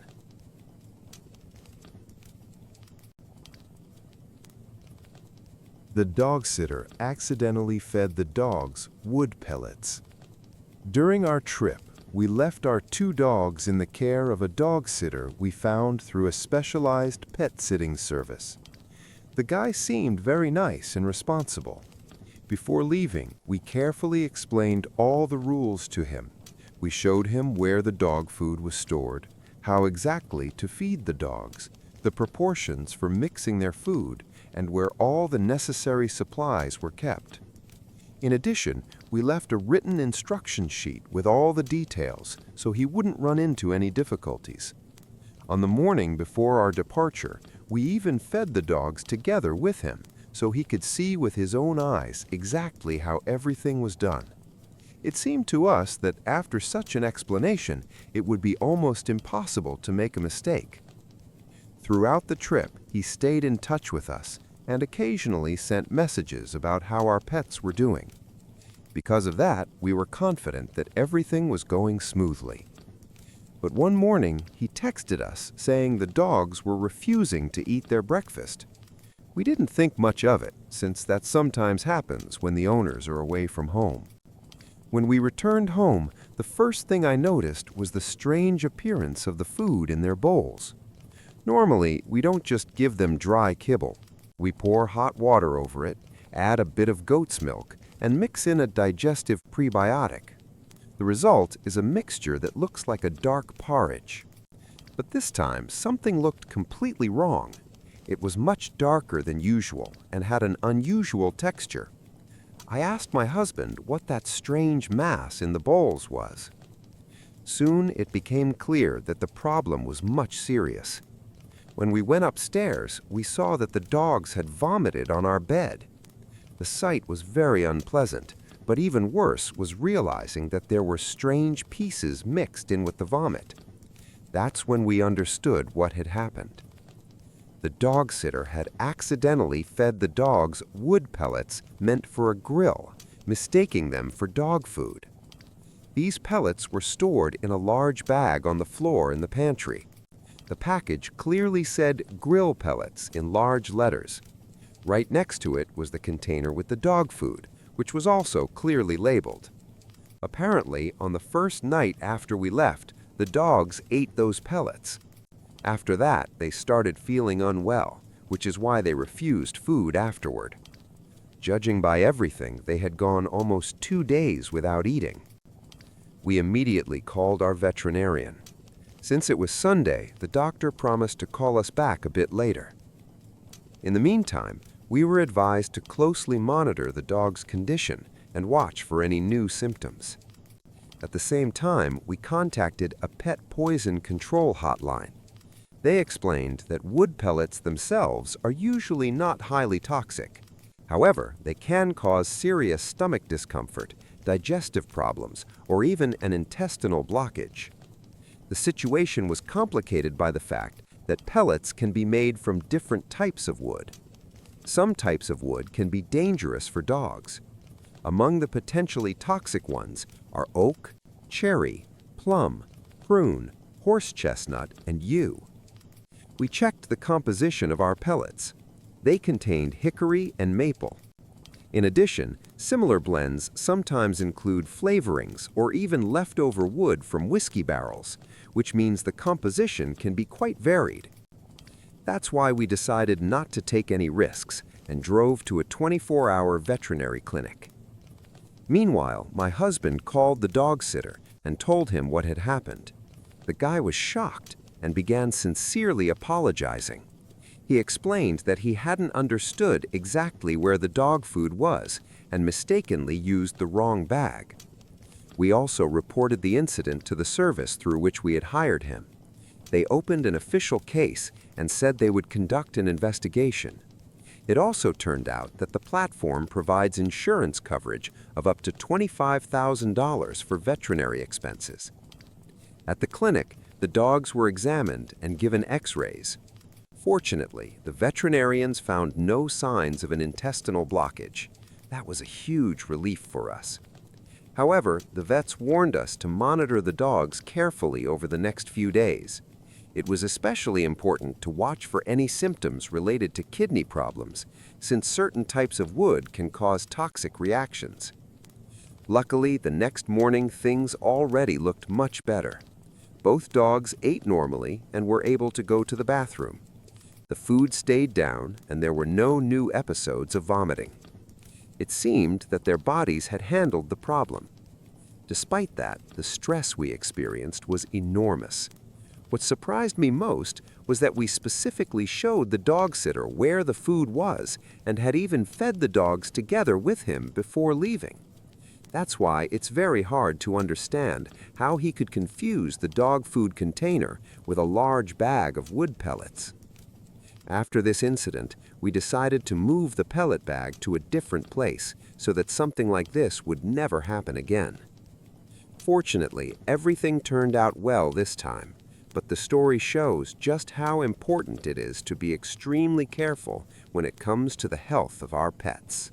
I ruined my ex-boyfriend's life over 20 years ago, and I just made sure it stays that way. When I was in college in the 90s, I met Jake through mutual friends. He was 23 at the time. He had already graduated and was planning to move across the country to pursue graduate school. I was also planning a move, with friends, to a city just an hour and a half away from where he was going. We had a lot in common. We fell in love, and it felt like fate. Both of us planning to move 4,000 kilometers, and almost to the same place. Jake had 2 sisters and a younger brother. They were all great people, and I got along with them right away. Since Jake was in grad school and I was working, I usually visited him on weekends. He rented a house with 2 roommates from his program. We were young, didn't have much money, but we had fun. We went on cheap dates and spent a lot of time at home. Jake bred and sold small animals. It was part of his studies. He was studying animal science, so being surrounded by animals was normal for him. And honestly, I didn't mind it. I met the wife of his academic advisor, Mary. She was around 50 and worked in the university administration. A wonderful woman. We often had lunch together when I visited. In fact, I connected with people from his program even more easily than he did. But about 2 years into the relationship, something strange happened. One day we were lying in bed at his place, partially undressed, and he suddenly said that he was bothered by the fact that I had gained weight, and that it was becoming harder for him to feel attracted to me. Not a word about health, just that he found me less attractive. I sat up and calmly replied, Maybe you should make sure I have proper food when I visit you instead of just crackers and cheese? I had gained maybe 4 kilograms since we met. I wore the same clothing size, and even at 23, I wasn't going to tolerate that kind of nonsense. I didn't argue. It was his problem, not mine. So I just asked, "So what's your solution?" He looked me blankly and said, "I think you should try to lose weight." I replied, "No, I'm not going to do that. So what are you going to do?" He said, "Probably nothing. I just wanted to tell you how I feel." "Great, thanks." I got dressed, went to sleep, and left the next day like usual. We kept dating. But about 3 months later, he called and said he wanted to break up after nearly 3 years together. The reason? And I quote, "You're not scientific enough." I thought, what kind of nonsense is that? He seriously claimed that he couldn't talk to me about his work without using scientific animal terminology. I said, "That's ridiculous. What's the real reason?" But he insisted that was the reason. A month later, he came to return my things, and I made him tell the truth. Eventually, he gave in. It turned out he had been seeing one of his students. Let's call her Mac. She was 19, he was 26, and he was her instructor. I exploded. I yelled at him to get out. My roommate even threatened to throw him off the second floor if he didn't leave, and he left. As soon as the door closed behind him, I broke down, from rage to hysterical laughter. I had seen Mac before, and suddenly it all clicked. At a barbecue at his place once, she had spilled something on her pants. Jake asked if I could lend her a pair of sweatpants. I couldn't. I wore a size 44-46, and she was significantly bigger. And suddenly everything made sense. His comment about my weight was never about me. He just wanted me to break up with him, because he was a coward. He liked a completely different type of girl, but didn't have the courage to say it. But you know what really got to me? He said it at night, when I was 150 kilometers from home, after we had been intimate. Did he really think I would just snap, turn around, and drive home in the middle of the night? After that, I messaged his roommates. I thanked them for everything and told them we had broken up. And they already knew. They said they had demanded he tell me the truth. Otherwise, they would have told me themselves. That's why he came up with that nonsense about me not being scientific enough. One of the roommates, George, was a very sweet and attractive guy. He offered to bring my things over and said, "Come over this weekend. We'll have some drinks, relax." The kind of thing Jake never wanted to spend money on. I agreed. I came over. Jake wasn't home. George let me in. And that's when things got interesting. I started taking photos of all his animals because I knew one important thing. He had an animal that was on the endangered species list, and you couldn't legally keep it without a permit. All he had to do was file paperwork and pay $25, but he always said, "I don't want the government in my business." I photographed everything, the conditions, the cages, and another animal that was completely illegal to keep in that state. It was right by the window, visible from the street. Then George and I went into town. We got back around midnight, and we made sure Jake and Max saw us. Me in a short dress, a little drunk, George almost carrying me. We were loud on purpose, laughing, joking, even pretending there was something going on between us so they could hear. I spent the night in George's room. He behaved like a gentleman, but a few times walked out into the hallway just in his boxers. Pure coincidence, of course. In the morning, as I was leaving, Jake said, "You don't have to act like a..." I slowly ate a donut in a wrinkled dress with messy hair. George kissed me on the top of my head. Max sat there not knowing where to look. I smiled and said, "Enjoy my leftovers," and left. At the time, I thought that was my revenge. But no, that was just the beginning. The next day, I developed the film, yes, the good old days, and immediately called the Department of Natural Resources. I reported everything, the animals, the conditions, the overcrowding, and especially the two that were illegal to keep in that state. I simply asked how to properly file a report, and then I did. I destroyed my ex-boyfriend's life more than 20 years ago, and I just made sure it stays that way. As it turned out, Jake wasn't liked, not by his classmates, not even by his own roommates. But me? People liked me. George and another roommate decided to take things further. They filed a complaint with the university about a teaching assistant who was sleeping with his student and giving her preferential treatment. That same night we went bar hopping. They told the story to everyone they knew. The program was small, and the news spread fast. I made another move, too. I called Mary, his advisor's wife, and I told her directly he admitted himself that he's sleeping with a student. I even had his emails where he confirmed it. I sent them to her. Mary was furious. She immediately passed everything to her husband, Jake's advisor. And then it all started. A couple of weeks later, George calls me, emotional. They're here, inspectors. They're taking the animals. Mac was at home, and trying to save the situation, she said, all the animals belong to Jake. That automatically cleared the roommates of responsibility. The inspectors knew exactly where to look. They were tipped off about the back window, where the most problematic animal was, the one that was almost never legal to keep. Since George was on the lease, he had the right to let them in. All the animals were kept in shared spaces. The inspectors worked for several hours.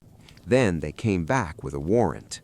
They took all the animals and searched Jake's room. The only thing they left were a few guppies in a tank.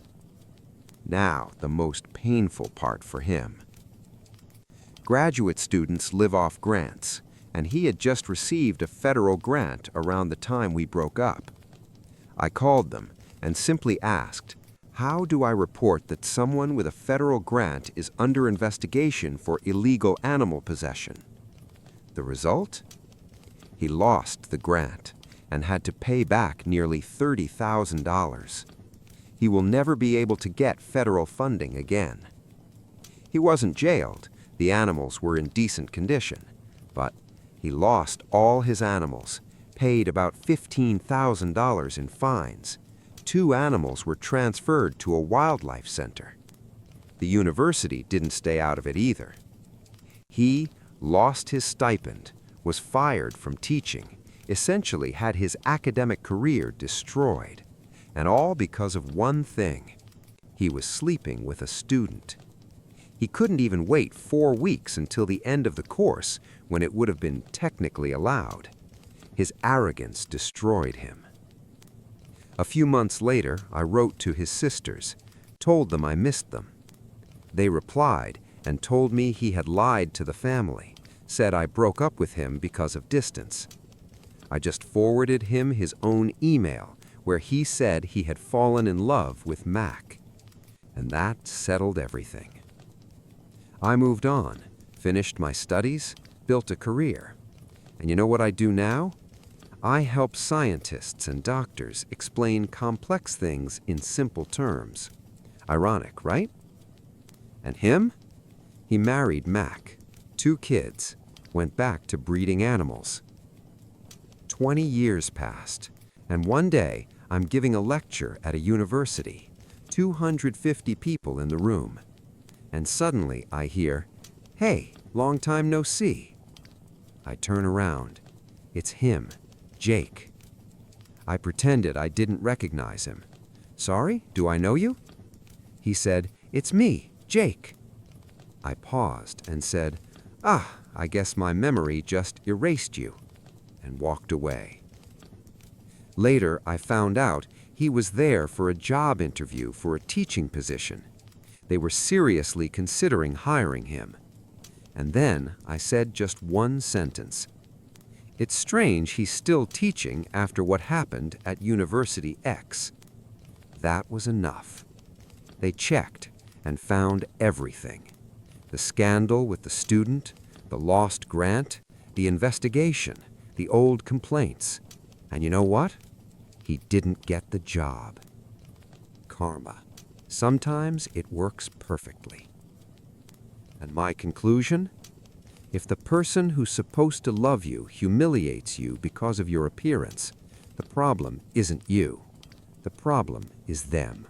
I let my sister-in-law throw her baby shower at my house, but then she tried to kick me out of my own home during the party just to impress one of her wealthy friends. I told her husband what happened, and that ended up leading to their divorce. Now she's raising the baby alone. I'm 32, married for 3 years. My husband, 35, and I have been together for 5 years, but he's currently working out of town, so we're basically in a long-distance situation. He comes home every other weekend. We recently bought a beautiful new house right next to my parents' place, so it's convenient for all of us. It's pretty big for just me, but I love the space. At our housewarming, everyone complimented it, especially my sister-in-law, Carrie, 32.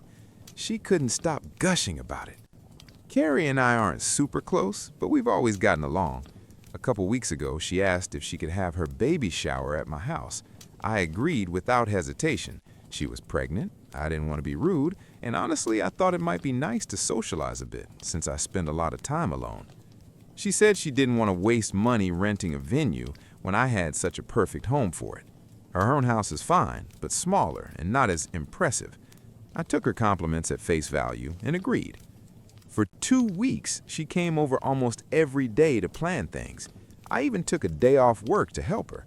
I work in finance, definitely not in event planning, but she kept treating me like her personal party coordinator. Still, I didn't mind because I thought this would bring us closer. I was wrong. On the day of the shower, I spent hours helping the decorators set everything up. Carrie arrived early, thanked me, acted totally normal. Then 15 minutes before guests were supposed to arrive, she looked at me and asked, "So where are you planning to spend the next couple of hours?" I was stunned. At first, I thought she was joking. I mean, it's my house. I was dressed for the event, had bought her a gift, and had been involved in planning everything. I asked if she was serious, and she calmly explained that I wasn't on the guest list.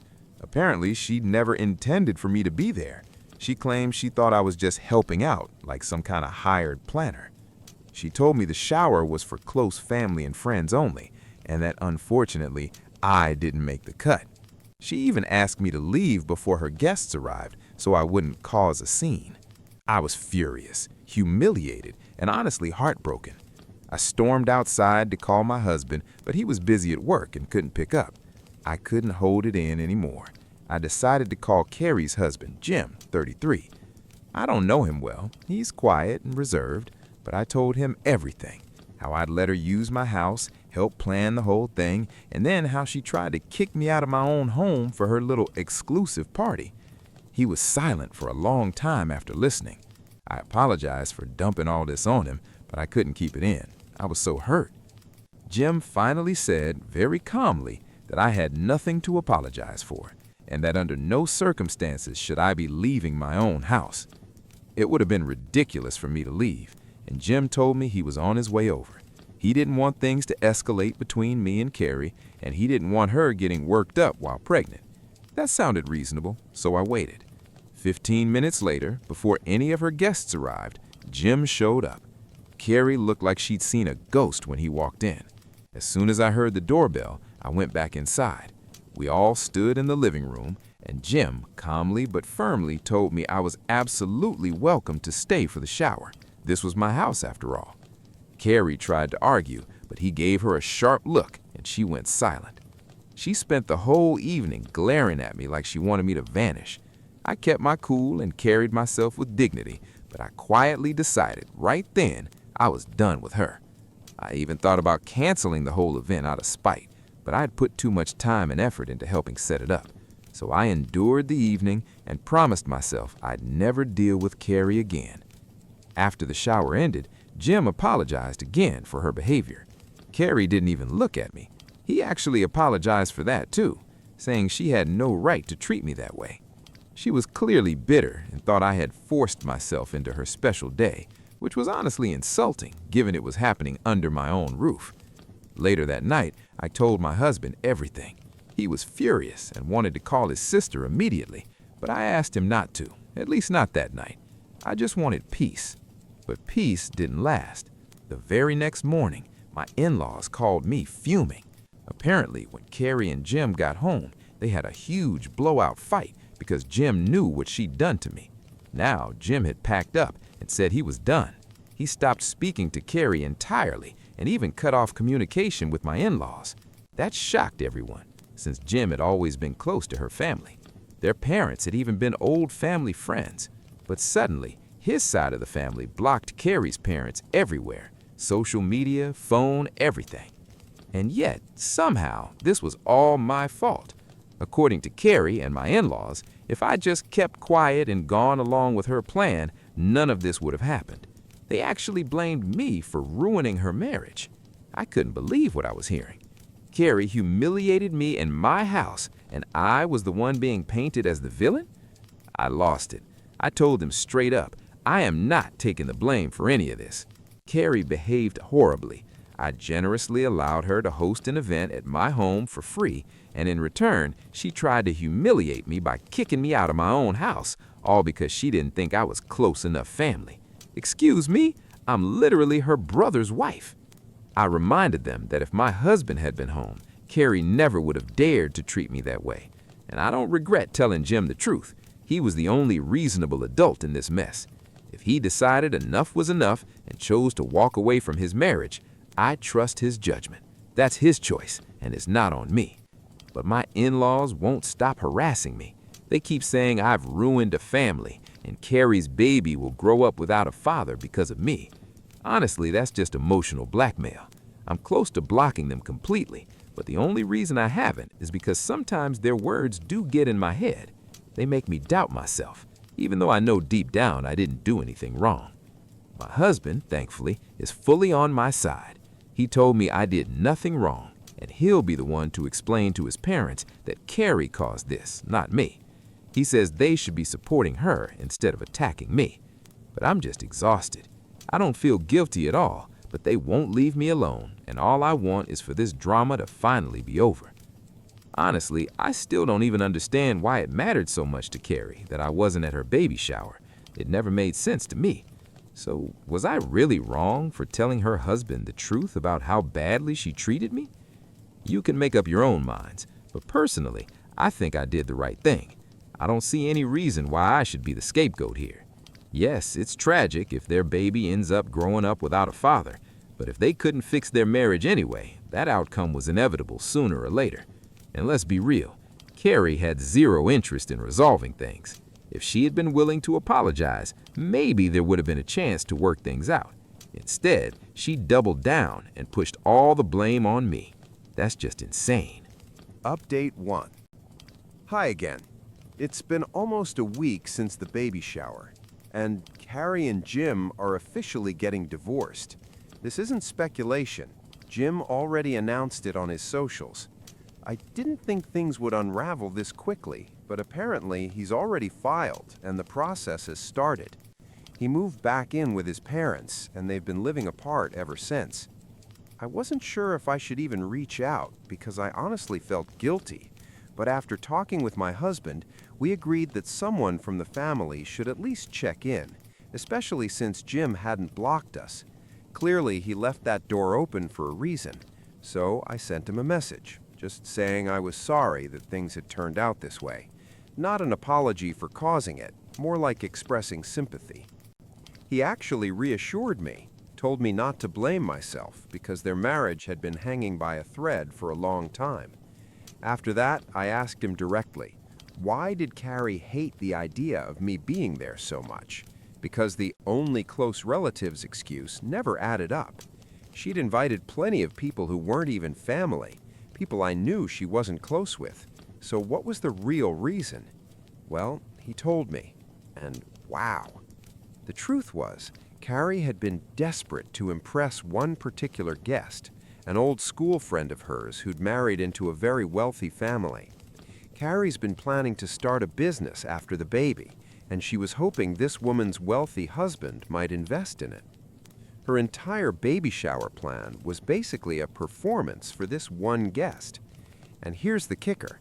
She wanted to pretend my house was hers. That's why she didn't want me around. She thought she could host the event, claim the house was hers, and put on this illusion of being more successful than she really is. Obviously, she couldn't pull that off with me standing right there. As it turned out, that important friend didn't even show up because she got sick that day. But the fact remains, Carrie was perfectly willing to lie, humiliate me, and use me just to keep up appearances. When Jim found out, he confronted her at home. She admitted it openly, like it was no big deal to fake an entire lifestyle just to impress someone from high school. Jim told her straight up she owed me an apology for treating me like trash after I'd been generous enough to host. She flat out refused, and that fight cracked open everything else. According to Jim, this wasn't new behavior. For the last couple of years, Carrie's been obsessed with pretending they're wealthier than they are, staging things for social media, putting on a front for acquaintances. He said it all started not long after their wedding, when some of her friends made snide comments about how modest their wedding was compared to others. Since then, she's been living in this fantasy of trying to look rich. Hearing this honestly blew my mind, but it also made everything click into place. Honestly, I think all those comments from her friends really got under Carrie's skin. But she's a grown woman, not a teenager. She shouldn't still be this obsessed with what other people think. Real friends don't mock you for not living a flashy lifestyle. If they do, maybe they're not worth keeping around. The thing is, Carrie and Jim aren't struggling at all. They live a perfectly normal, comfortable life. Sure, they're not wealthy, but they're fine. Jim works in real estate, and Carrie has a steady job at a marketing firm. She even had plans to launch her own business after the baby.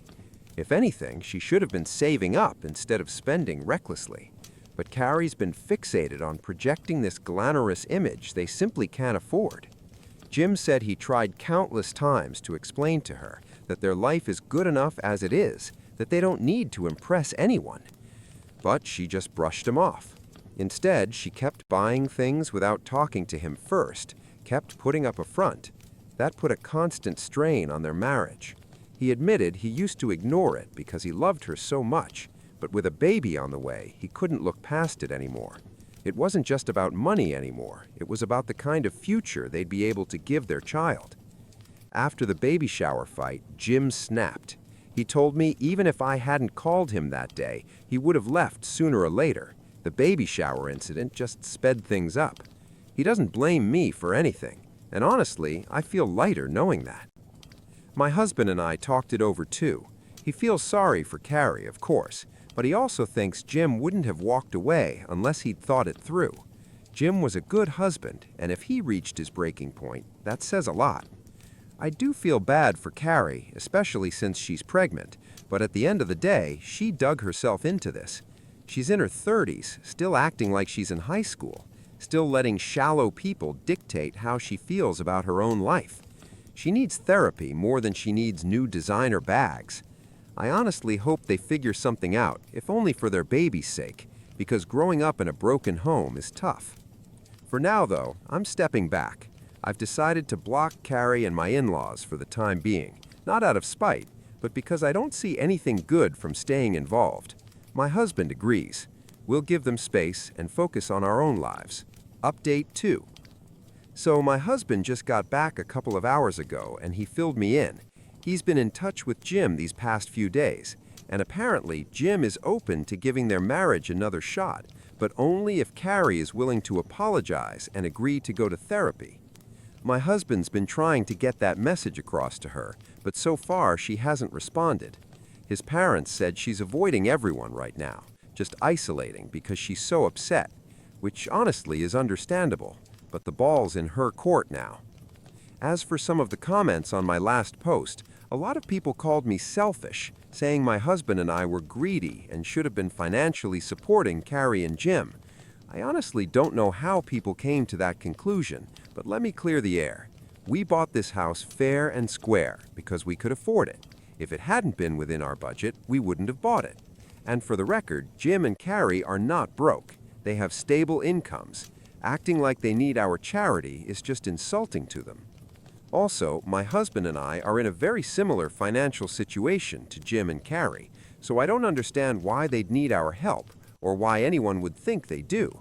It's a bit odd, but since some of you brought it up, I wanted to clarify. Some people didn't like that I said I hope they reconcile and stay together, claiming Jim deserves better. Maybe he does, but ultimately it's his choice. I don't get why so many people feel the need to pour hate here, call me names, or call Jim a pushover without even knowing him. They love each other, despite all their problems, and they're having a child together. That's a big deal. They can't just walk away from each other and move on, given the circumstances.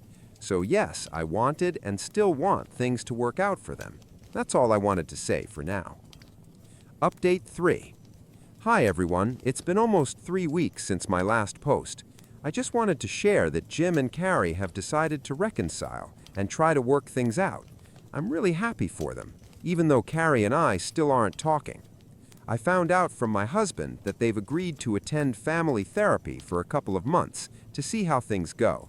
They'll still live separately for now, and when the baby arrives, they'll co-parent together for the first few months. If things go well, they plan to move back in together. I'm genuinely happy for them. I know this isn't what a lot of people wanted to hear. Many were hoping Jim would just leave her, but he's going to do what he thinks is right, and everyone else will have to respect that. My narcissistic sister tried to hurt me, but for years my family brushed it off like it was just a joke. Now, though, everyone is finally starting to see how unstable her behavior really is. A bit of background. I'm the second youngest out of 5 kids. I have 2 older brothers and 1 older sister. Let's call her X. There's a 5-year age gap between us, so we never really had that close sisterly bond growing up. To her, I always felt more like an inconvenience. Anytime it was my turn to choose something, like a movie, she would get upset. Even back then, she had this strong need to control everything and everyone around her, and honestly, it only got worse with time. I'm about to turn 19, and X is now 24. Earlier this year, in June, her boyfriend, let's call him Y, proposed to her during a family beach day. He had set up this big romantic display with white letters made of rose petals before we even arrived. She was ecstatic and immediately said yes. My parents and siblings were all thrilled. Our youngest sibling is only 4, so he didn't really understand what was going on. And that's when the chaos started. From the moment she got engaged, X basically turned into a full-on dictator bride, with my mom backing her up. Here's a list of her rules. All bridesmaids must pay for their own dresses, a soft pink gown costing $300, plus shoes, hair, and makeup. Every bridesmaid must attend all pre-wedding events, including a spa bachelorette party, $800 per person, and a weekend trip to Toronto with a 2-night stay at the Fairmont, $1,000. Guests must pay a $150 deposit to attend the wedding banquet or they lose their spot. Gifts must come strictly from her registry. Anything else will be returned. Bridesmaids must visit a beauty salon every 6 weeks at their own expense to maintain perfect hair and skin for photos. Tattoos must be hidden. Dresses must cover the neck, wrists, and ankles. Only the bride is allowed visible tattoos or bright hair. Everyone else must keep natural hair or wear a wig, again at their own cost. Dresses are only available up to size 10. Anyone bigger has to lose weight. I'm a size 12, and she straight up called me fat and even gave me a keto diet book. No one, including vendors, is allowed to contact the bride or groom directly. Everything must go through the bridesmaids. She even created a shared wedding email and expects us to just know what's acceptable without asking. We're also expected to track guest payments and gifts, reminding people about deposits and monitoring what they plan to give. Talking about all of this out loud made me realize how insane the situation actually is. I'm seriously considering speaking to a therapist at my university and possibly moving into a dorm. I even called my aunt, who's also my godmother, and she told me straight up that my mom's behavior is just as concerning. She advised me to have a serious talk with my parents, not only about the wedding, but also about how they've always favored my sister. She also said she's ready to step in if things escalate. Some people pointed out that money plays a huge role in situations like this. If my sister doesn't come back down to reality, people like me simply won't be able to participate in her wedding. I tried explaining that to her, but she refuses to listen. The thing is, her fiancé earns over $120,000 a year in IT, and she makes around $100,000 as an accountant. They could easily afford all of this themselves. At that point, I told both my mom and my sister that I wouldn't be involved unless someone covered all my expenses. My mom keeps pretending everything is fine, but my sister is acting like a spoiled diva, and that approach clearly isn't working. Ironically, her fiancé is very calm, which is probably why they work as a couple. He's the only one who can actually calm her down. About the $150 entry fee, my family tried to convince me it's some kind of Italian tradition, but I found out that's completely false. I'll have to explain to my mom that I simply don't have that kind of money. Honestly, my sister could have just invited me as a regular guest. She already has 13 bridesmaids, 12 plus one maid of honor. The number comes from the groom's close group of 13 brothers from his class, which apparently means a lot to him. When I confronted my sister, she told me it was my responsibility as her sibling to save money for this. Meanwhile, my parents are already planning to spend around $100,000 on the wedding, so apparently giving me $2,000 for expenses is too much. I'm also starting university soon, which will cost around $177,000. Then I found out something shocking. My parents had actually set aside $25,000 for each of us kids. The deal was, once we turned 19 and started university, that money would be ours to use. My dad even confirmed it with bank statements. He was about to transfer my share to me. But after my sister got engaged, things changed. Apparently, she had told my mom she always felt like a neglected child. She's used that phrase before, and I think it really got to my mom.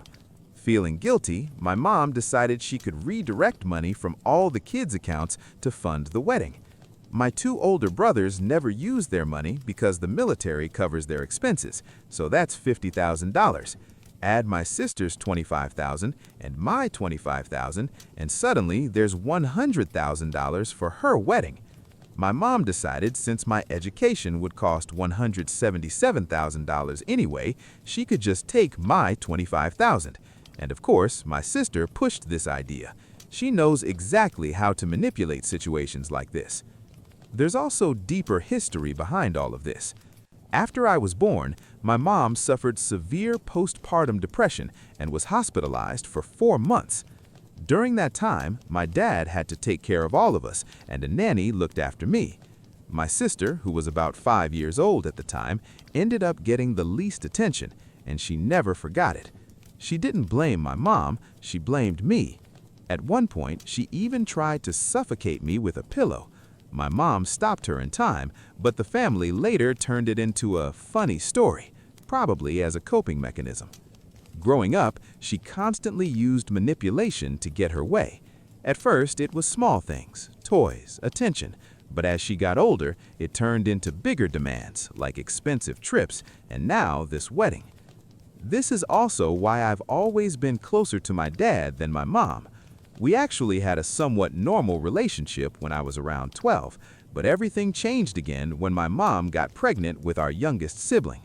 That pregnancy wasn't planned, and somehow I became the target of my sister's resentment again.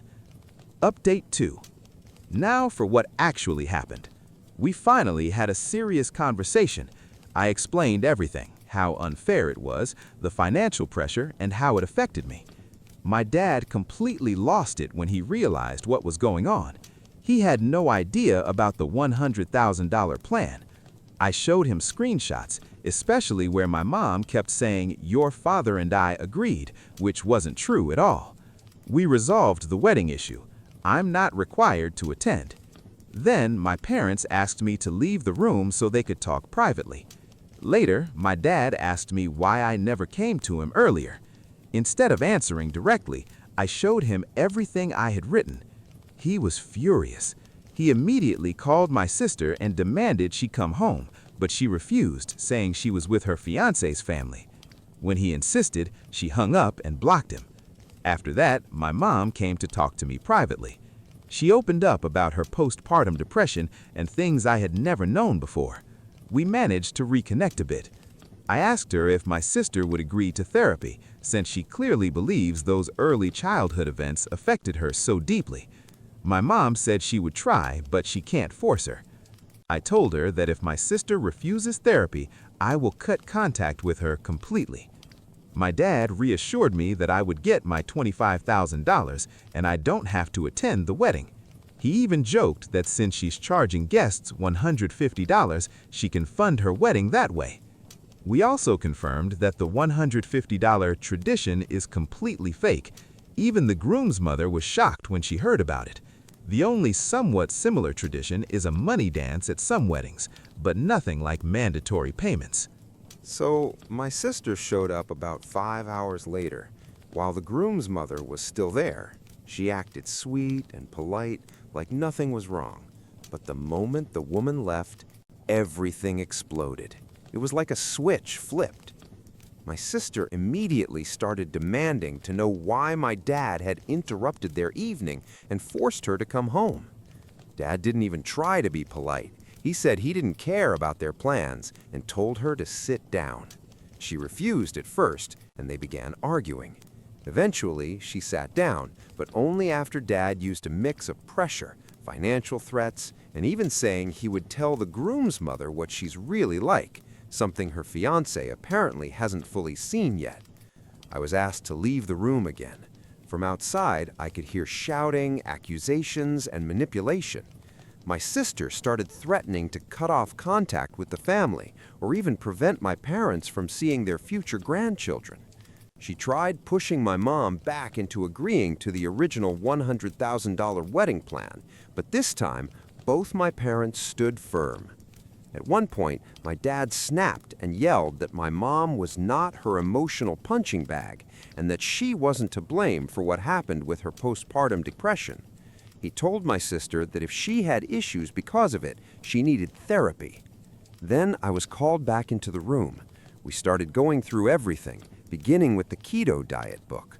My sister tried to justify her behavior by calling me fat and lazy, but my dad shut that down immediately and defended me. She broke down crying, and my mom asked Dad to be less harsh, which he tried to do. In the end, we talked through everything. For the first time in a long time, I actually felt like a real part of the family, not just someone they dump problems on. Eventually, my sister stormed out, called a taxi, and left, claiming she was being attacked. We decided to wait until Christmas, when my brothers would be back in town, to have a full family discussion about what to do next. Most likely, it will come down to either therapy or cutting her off completely. Meanwhile, my parents are still negotiating the wedding budget with the groom's family. They made it clear that if such a wedding is going to happen, everyone needs to contribute. The groom's family agreed that $100,000 for a wedding is insane. The latest plan is that my sister will receive $15,000, but in reality it's closer to $5,000, since $10,000 has already been spent on her dress. The remaining $10,000 will be saved for something more meaningful. The groom's family also agreed to contribute $15,000, $10,000 for the wedding and $5,000 for the honeymoon. As for my education, tomorrow my dad and I are going to the bank. We're canceling the loan I was pressured into taking and paying a small penalty. Thankfully, since the loan hadn't started yet, the fee is minimal. My dad covered it himself because he agreed I should never have been pushed into taking that loan in the first place. My parents also agreed to pay for my first year of tuition without touching the $25,000 saved for me. That money will now be transferred into a separate account for my future. My relationship with my mom is still a bit strained, and my sister straight up hates me now. She blamed me for everything and said I ruined her relationship with her fiancé and his family. Because of that, she banned me from her wedding and cut me out of her life completely. Honestly, I don't feel like I lost a sister. It feels more like I finally got rid of a villain. I promised my parents I would never treat my younger sister the way I was treated. I want to be someone she can rely on, someone who protects her, just like my dad and brothers protected me. Some comments I saw pointed out something important. My sister literally tried to kill me as a child. That's not something small, it's serious trauma. And the fact that it was later turned into a funny story is deeply concerning. That's not normal. And honestly, people are right. I need answers about why my mom handled it that way and why my sister wasn't kept in therapy longer. She should also apologize for that. The author's clarification. At first, my parents didn't treat the incident as a joke. It was my sister who later started saying it was just a joke, especially as we got older. After that incident, my parents were very careful. They never left me alone with her. Either they were present or my older brother was nearby. Only when I was around 10 and our relationship seemed normal did it start being talked about jokingly. I forgave her and genuinely believed it wasn't serious. Now I understand that wasn't true. She's resented me her entire life. As for therapy, she did go from ages 7 to 10, but she learned how to say exactly what the therapist wanted to hear, so the sessions ended. My dad didn't object, but my mom wanted a second opinion and found one of the best child psychologists in Alberta. He worked with her for almost 4 years. In the end, he said she had improved and learned to cope with her trauma, but honestly, I think she just got really good at pretending. About her fiancé, he knows everything. I sent him a long voice message and we talked for 2 hours. In the end, he didn't seem very surprised. Looking back, I think he already knew. He also shows some concerning traits himself. Some people asked whether my parents feel like they failed in raising her. I think they do, at least partly. She showed troubling behavior even as a child, pushing, biting, hurting other kids, but I believe the lack of attention from my mom in that critical period really affected her. My dad was busy with my brothers, the nanny focused on me, and an aunt helped with her, but she couldn't replace a mother. Even though things improved for a while, everything changed again when I was 12. That's when my sister told me directly that she hated me, and always had. Around that time, my mom got pregnant again, and my sister started acting out, taking her anger out on me, the house, even the dog. To better understand her, it's worth mentioning that she actually stole her fiancé from another girl she knew, just because she wanted him, without caring about the consequences. Some people suggested she might have borderline personality disorder. Psychologists usually wait until adulthood to diagnose it, hoping the person will outgrow certain behaviors. But adults with BPD can become extremely manipulative, able to deceive therapists, hide patterns, and convincingly lie about their actions and emotions. At this point, I honestly don't think she would agree to therapy unless it was just to prove she's right. She didn't even give me that Lalaloopsy doll. She took it and burned it.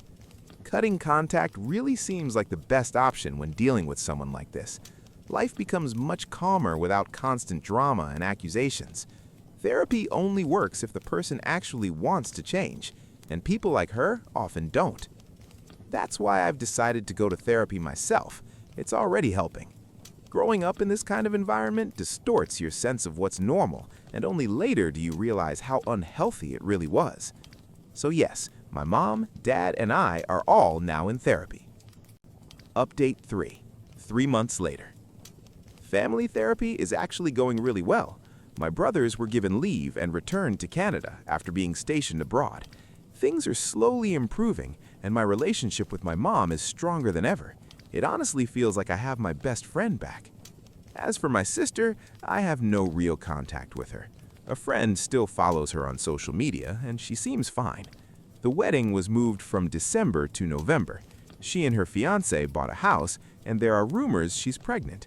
She has completely cut ties with us. Her fiance's family has been spreading negative rumors about ours, but we're staying strong. On a brighter note, my older brother is getting married, and instead of losing a toxic sister, I'm gaining an amazing one. She's incredibly kind. She checks in on me, sends food when I'm down, and even asked me to be her bridesmaid. She's an only child, and her mom passed away, so it means a lot to her. I said yes. By next year, I'll officially have a new sister. I also started dating someone. He's in the army too. Apparently, that's my type now. He's very supportive, and things are going great so far. Update 4. After the wedding. My family and I weren't invited to the wedding, but we heard how it went from relatives and friends. The ceremony itself was pretty standard. The groom's mother wore an ivory dress, and some guests even brought kids despite it supposedly being a child-free event. The real drama happened at the reception. The groom's mother invited one of his ex-girlfriends, apparently hoping to stir things up, but it didn't work. The ex tried to create tension, but he shut it down quickly and asked her to leave. So honestly, nothing too dramatic happened. They got married, and now they're heading off on their honeymoon. And yes, my sister is pregnant. At the end of the reception, during a slideshow, the final image was an ultrasound with the caption, "Baby surname June 2023." At this point, the story has already sparked plenty of opinions. I don't think there's much more to add. I'm just glad it ended the way it did, because situations like this don't always turn out so well. My mom and my unemployed sister are trying to take 80% of my father's inheritance. They've already damaged his business reputation, and now they're accusing me of embezzlement. I'm 32, and this has been one of the hardest weeks of my life. My dad passed away suddenly from a heart attack, and instead of being able to grieve properly, I'm dealing with ugly family drama. I never imagined I'd be facing something like this at my age. My parents divorced when I was 15, and it was messy.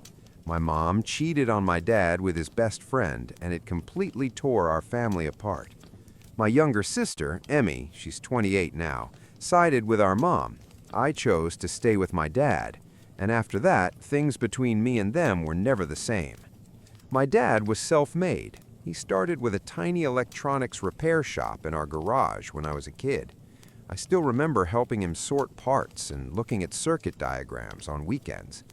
Over time, he turned that small shop into a chain of stores across the state. His story always inspired me. He worked incredibly hard and built everything from nothing.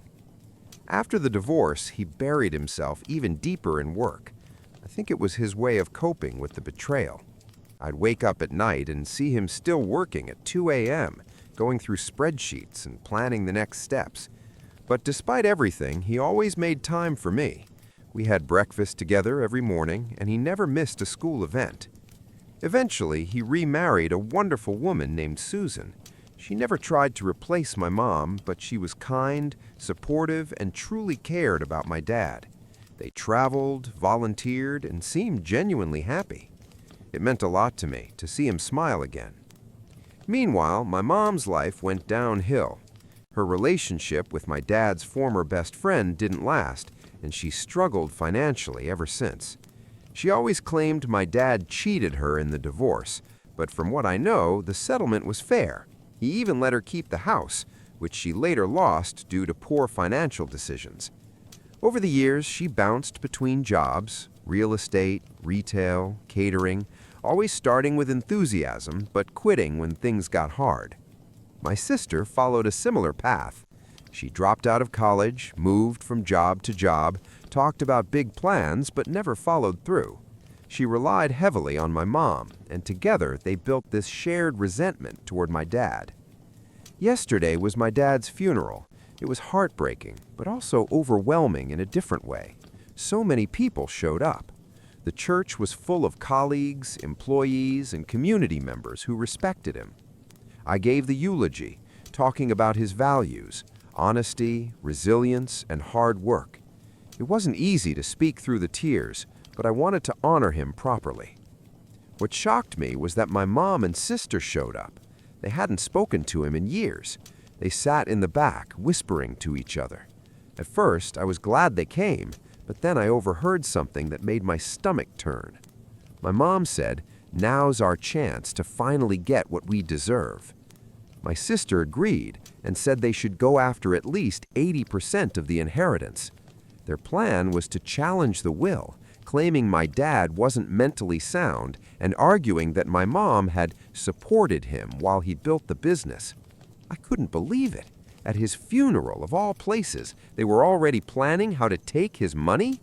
It felt like a betrayal, not just of me, but of everything he stood for. I didn't confront them there.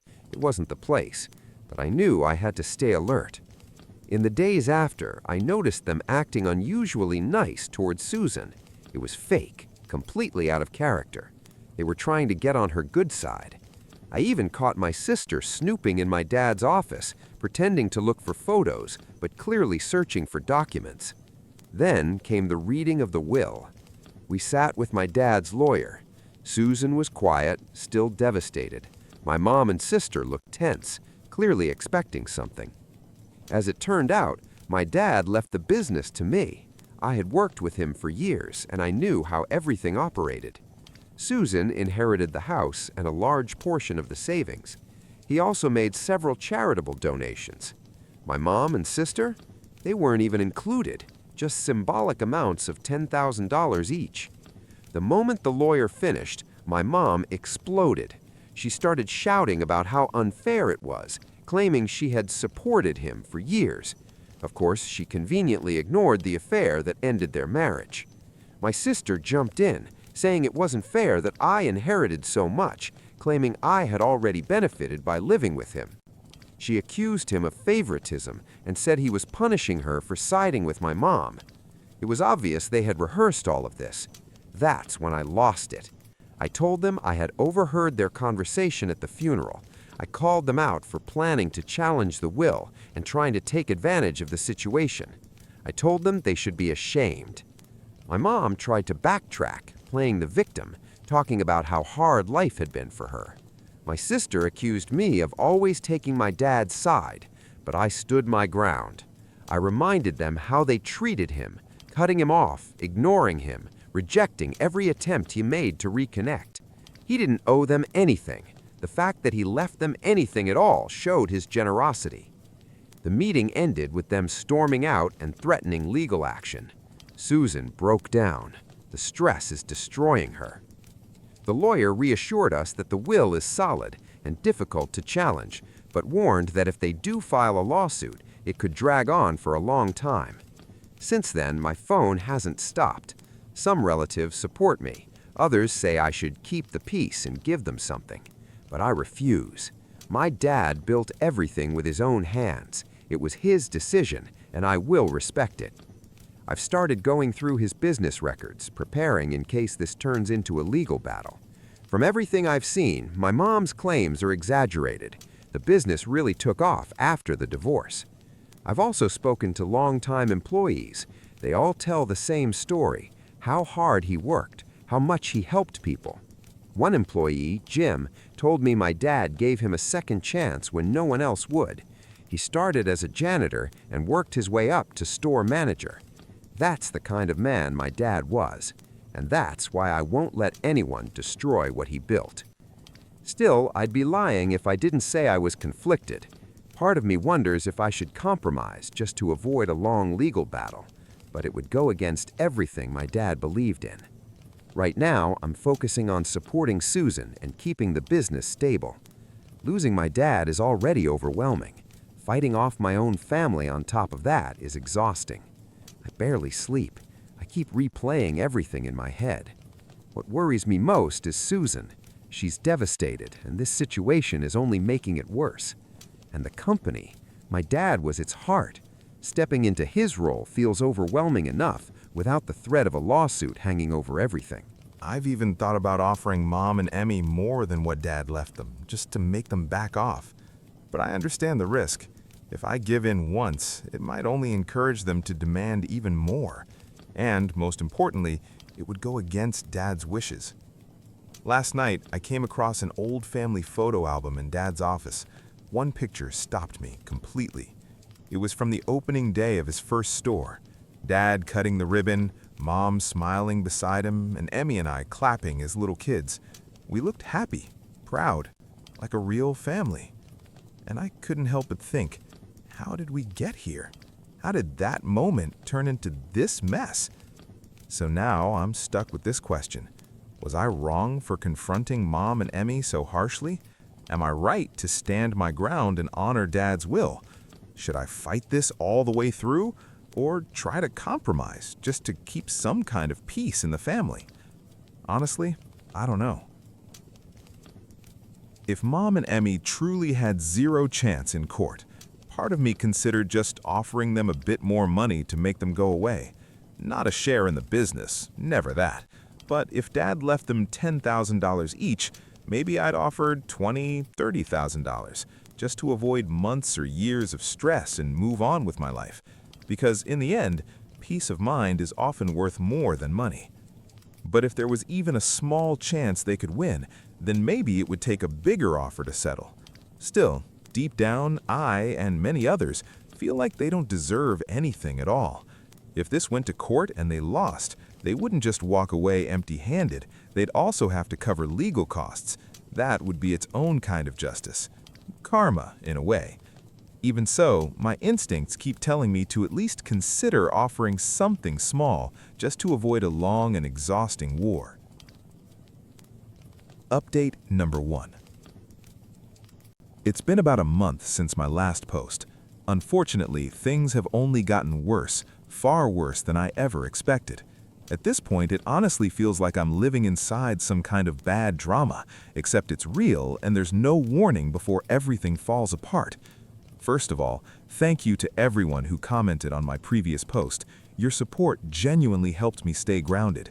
Those of you who told me to stand firm, I needed to hear that. And to those who suggested compromise, I truly considered it. I even tried. But I'll get to that. So, where do I start? The lawsuit. Yes, Mom and Emmy actually went through with it. About a week after the will was read, I was officially served court papers. They hired a lawyer who's known for being extremely aggressive in inheritance disputes. Their claim? The dad wasn't of sound mind when he wrote the will, and that Mom supposedly played a major role in building the business, enough to justify her taking most of it. They're demanding 80% of the estate, exactly what I overheard at the funeral. It's insane, but even if it's ridiculous, the damage is very real. Legal fees are piling up fast. I had to hire my own lawyer. Thankfully, Tom, Dad's longtime friend and legal advisor, agreed to represent us. He knows both our family and the company inside out, which helps a lot. Even with his discounted rate, this is expensive. Tom is confident the will is solid and very difficult to challenge, but he warned me, cases like this can drag on for months, even years. And honestly, the lawsuit isn't even the worst part. Mom and Emmy have started a full-on smear campaign against me and Susan. They're spreading rumors, claiming Susan manipulated Dad into changing the will, that I've been stealing money from the company for years, and that we plan to sell everything and fire the staff. All lies. But rumors spread fast. I've spent hours on the phone reassuring employees that their jobs are safe. Even longtime customers have started asking questions. Some are worried enough to consider leaving. Last week, I overheard 2 new employees whispering about whether they should start looking for new jobs. That's when I had to call an emergency staff meeting just to shut everything down. It hurts, a lot. I never thought I'd have to defend myself or my father's legacy like this. The theft accusations hit especially hard. Dad was extremely strict when it came to finances, and he taught me everything I know. The idea that I would steal from the business he built from nothing, it honestly makes my blood boil. I've been going through financial records with our accountant, preparing everything in case this ends up in court. Susan is taking all of this the hardest. She's not used to this kind of manipulation and conflict. At one point, she even suggested we just give Mom and Emmy what they want, just to make it stop. I had to remind her that's exactly what they're counting on. A few nights ago, I found her sitting in Dad's office, crying, holding one of his old sweaters, the one he used to wear when working late. She looked at me and asked, would he really want all this fighting? That broke me. I tried reaching out to Mom and Emmy, calls, messages, anything. Nothing worked. Now everything goes through their lawyer. It's like they've completely erased the idea that we're family. I even ran into Emmy at a store last week. I thought maybe without Mom around, I could talk to her. But the moment she saw me, her expression turned cold. She accused me of turning everyone against her and stealing Dad's money. I tried to remind her of how things really were after the divorce, but she just smirked and said, "You were always Dad's favorite." Then she walked away, like I was a stranger. Meanwhile, the rest of the family is splitting apart. Some relatives fully support me and are disgusted by Mom and Emmy's behavior. Others say I'm being too harsh and should just give them money to keep the peace. My cousin Jack even yelled at me during a family dinner, saying this whole situation is my fault. That dinner was supposed to be about remembering Dad. Instead, it turned into a fight. My Aunt Sarah even made passive-aggressive comments about people forgetting where they came from once they get money. I left early just to avoid things escalating further.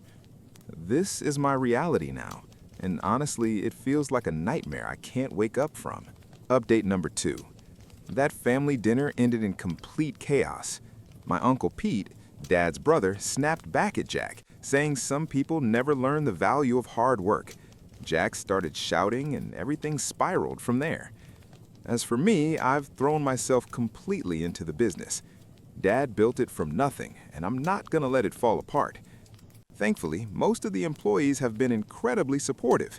Many of them have known me since I was a kid, and they keep sharing stories about Dad that remind me why I'm doing all of this. One moment hit especially hard. Jim, the same employee Dad gave a second chance to years ago, came into my office with a stack of old photos.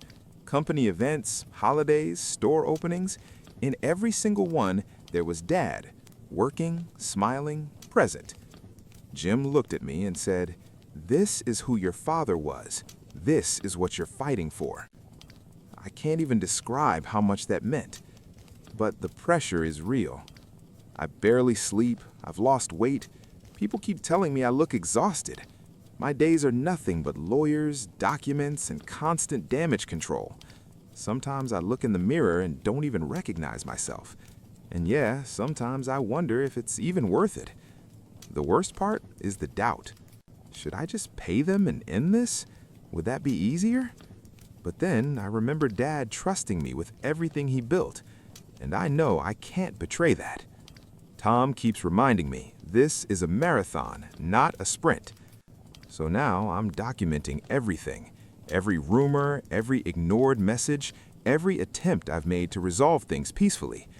We're also collecting statements from longtime employees, proof of how the business really grew, especially after the divorce, to shut down Mom's claims once and for all.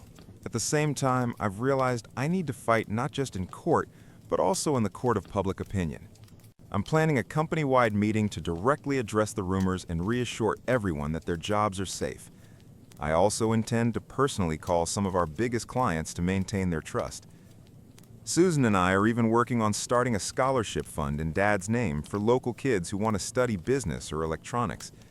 We figured it's not only a way to honor his memory, but also to show the community that, like him, we believe in giving back. The response so far has been incredible. Even my old high school principal suggested we award the first scholarship at this year's graduation ceremony. It's a small light in a very dark time. As for Mom and Emmy, I've stopped trying to reason with them. If they want to communicate, it'll be through lawyers. It hurts to imagine what Dad would think, seeing his family torn apart like this. I wish I could tell you they came to their senses, that we patched things up and became one big happy family again. But that's not reality. The truth is messy, painful, and full of disappointment. For those who told me in my first post to seek compromise, I want you to know I really did try. I offered them a trust fund larger than the $10,000 Dad had originally left, but nowhere near the insane 80% they demanded. They flat out rejected it. Their counteroffer, if you can even call it that, was that they'd drop the lawsuit if I gave them 70% of the inheritance and walked away from the company entirely. When Tom told me that, I almost laughed. It's so detached from reality, it made me wonder if we even live in the same world anymore. So, here I am, preparing for a long, ugly legal war with my own mother and sister. Definitely not what I expected when we buried Dad just months ago. But this is the path, and I'm walking it. What weighs on me the most is knowing that no matter how this ends, our family will never be the same. Even if by some miracle Mom and Emmy dropped everything tomorrow, too much has been said. Too many lines have been crossed. Trust is gone. Love, I don't even know if it was ever there from their side. But I'm not fighting alone. Susan has been my rock through all of this. She misses Dad. She hates the rumors.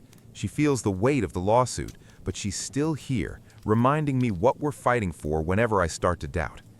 And beyond her, I've got Dad's old friends, employees who feel more like family than blood ever did, and loyal clients reaching out to show support.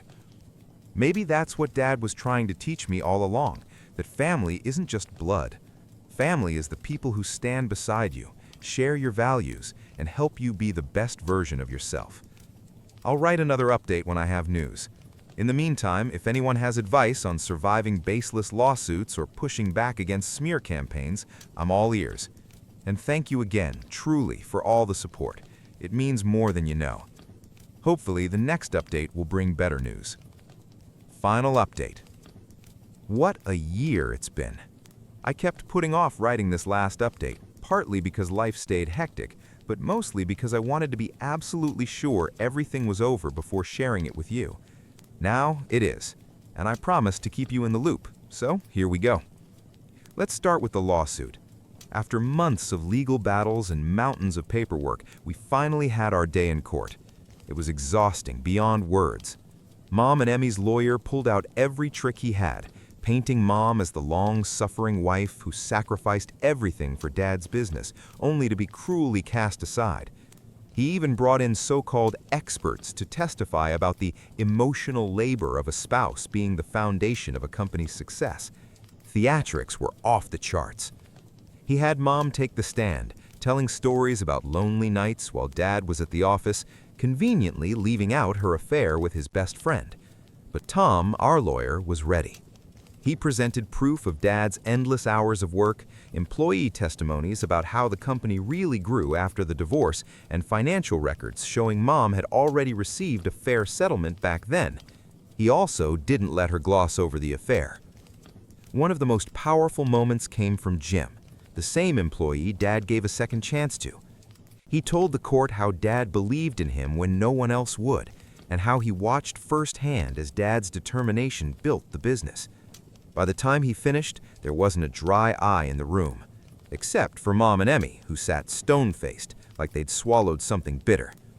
But the knockout blow came from something completely unexpected. Remember how Emmy had snooped around Dad's office after the funeral? Turns out she did find something, Dad's old journal from the divorce years.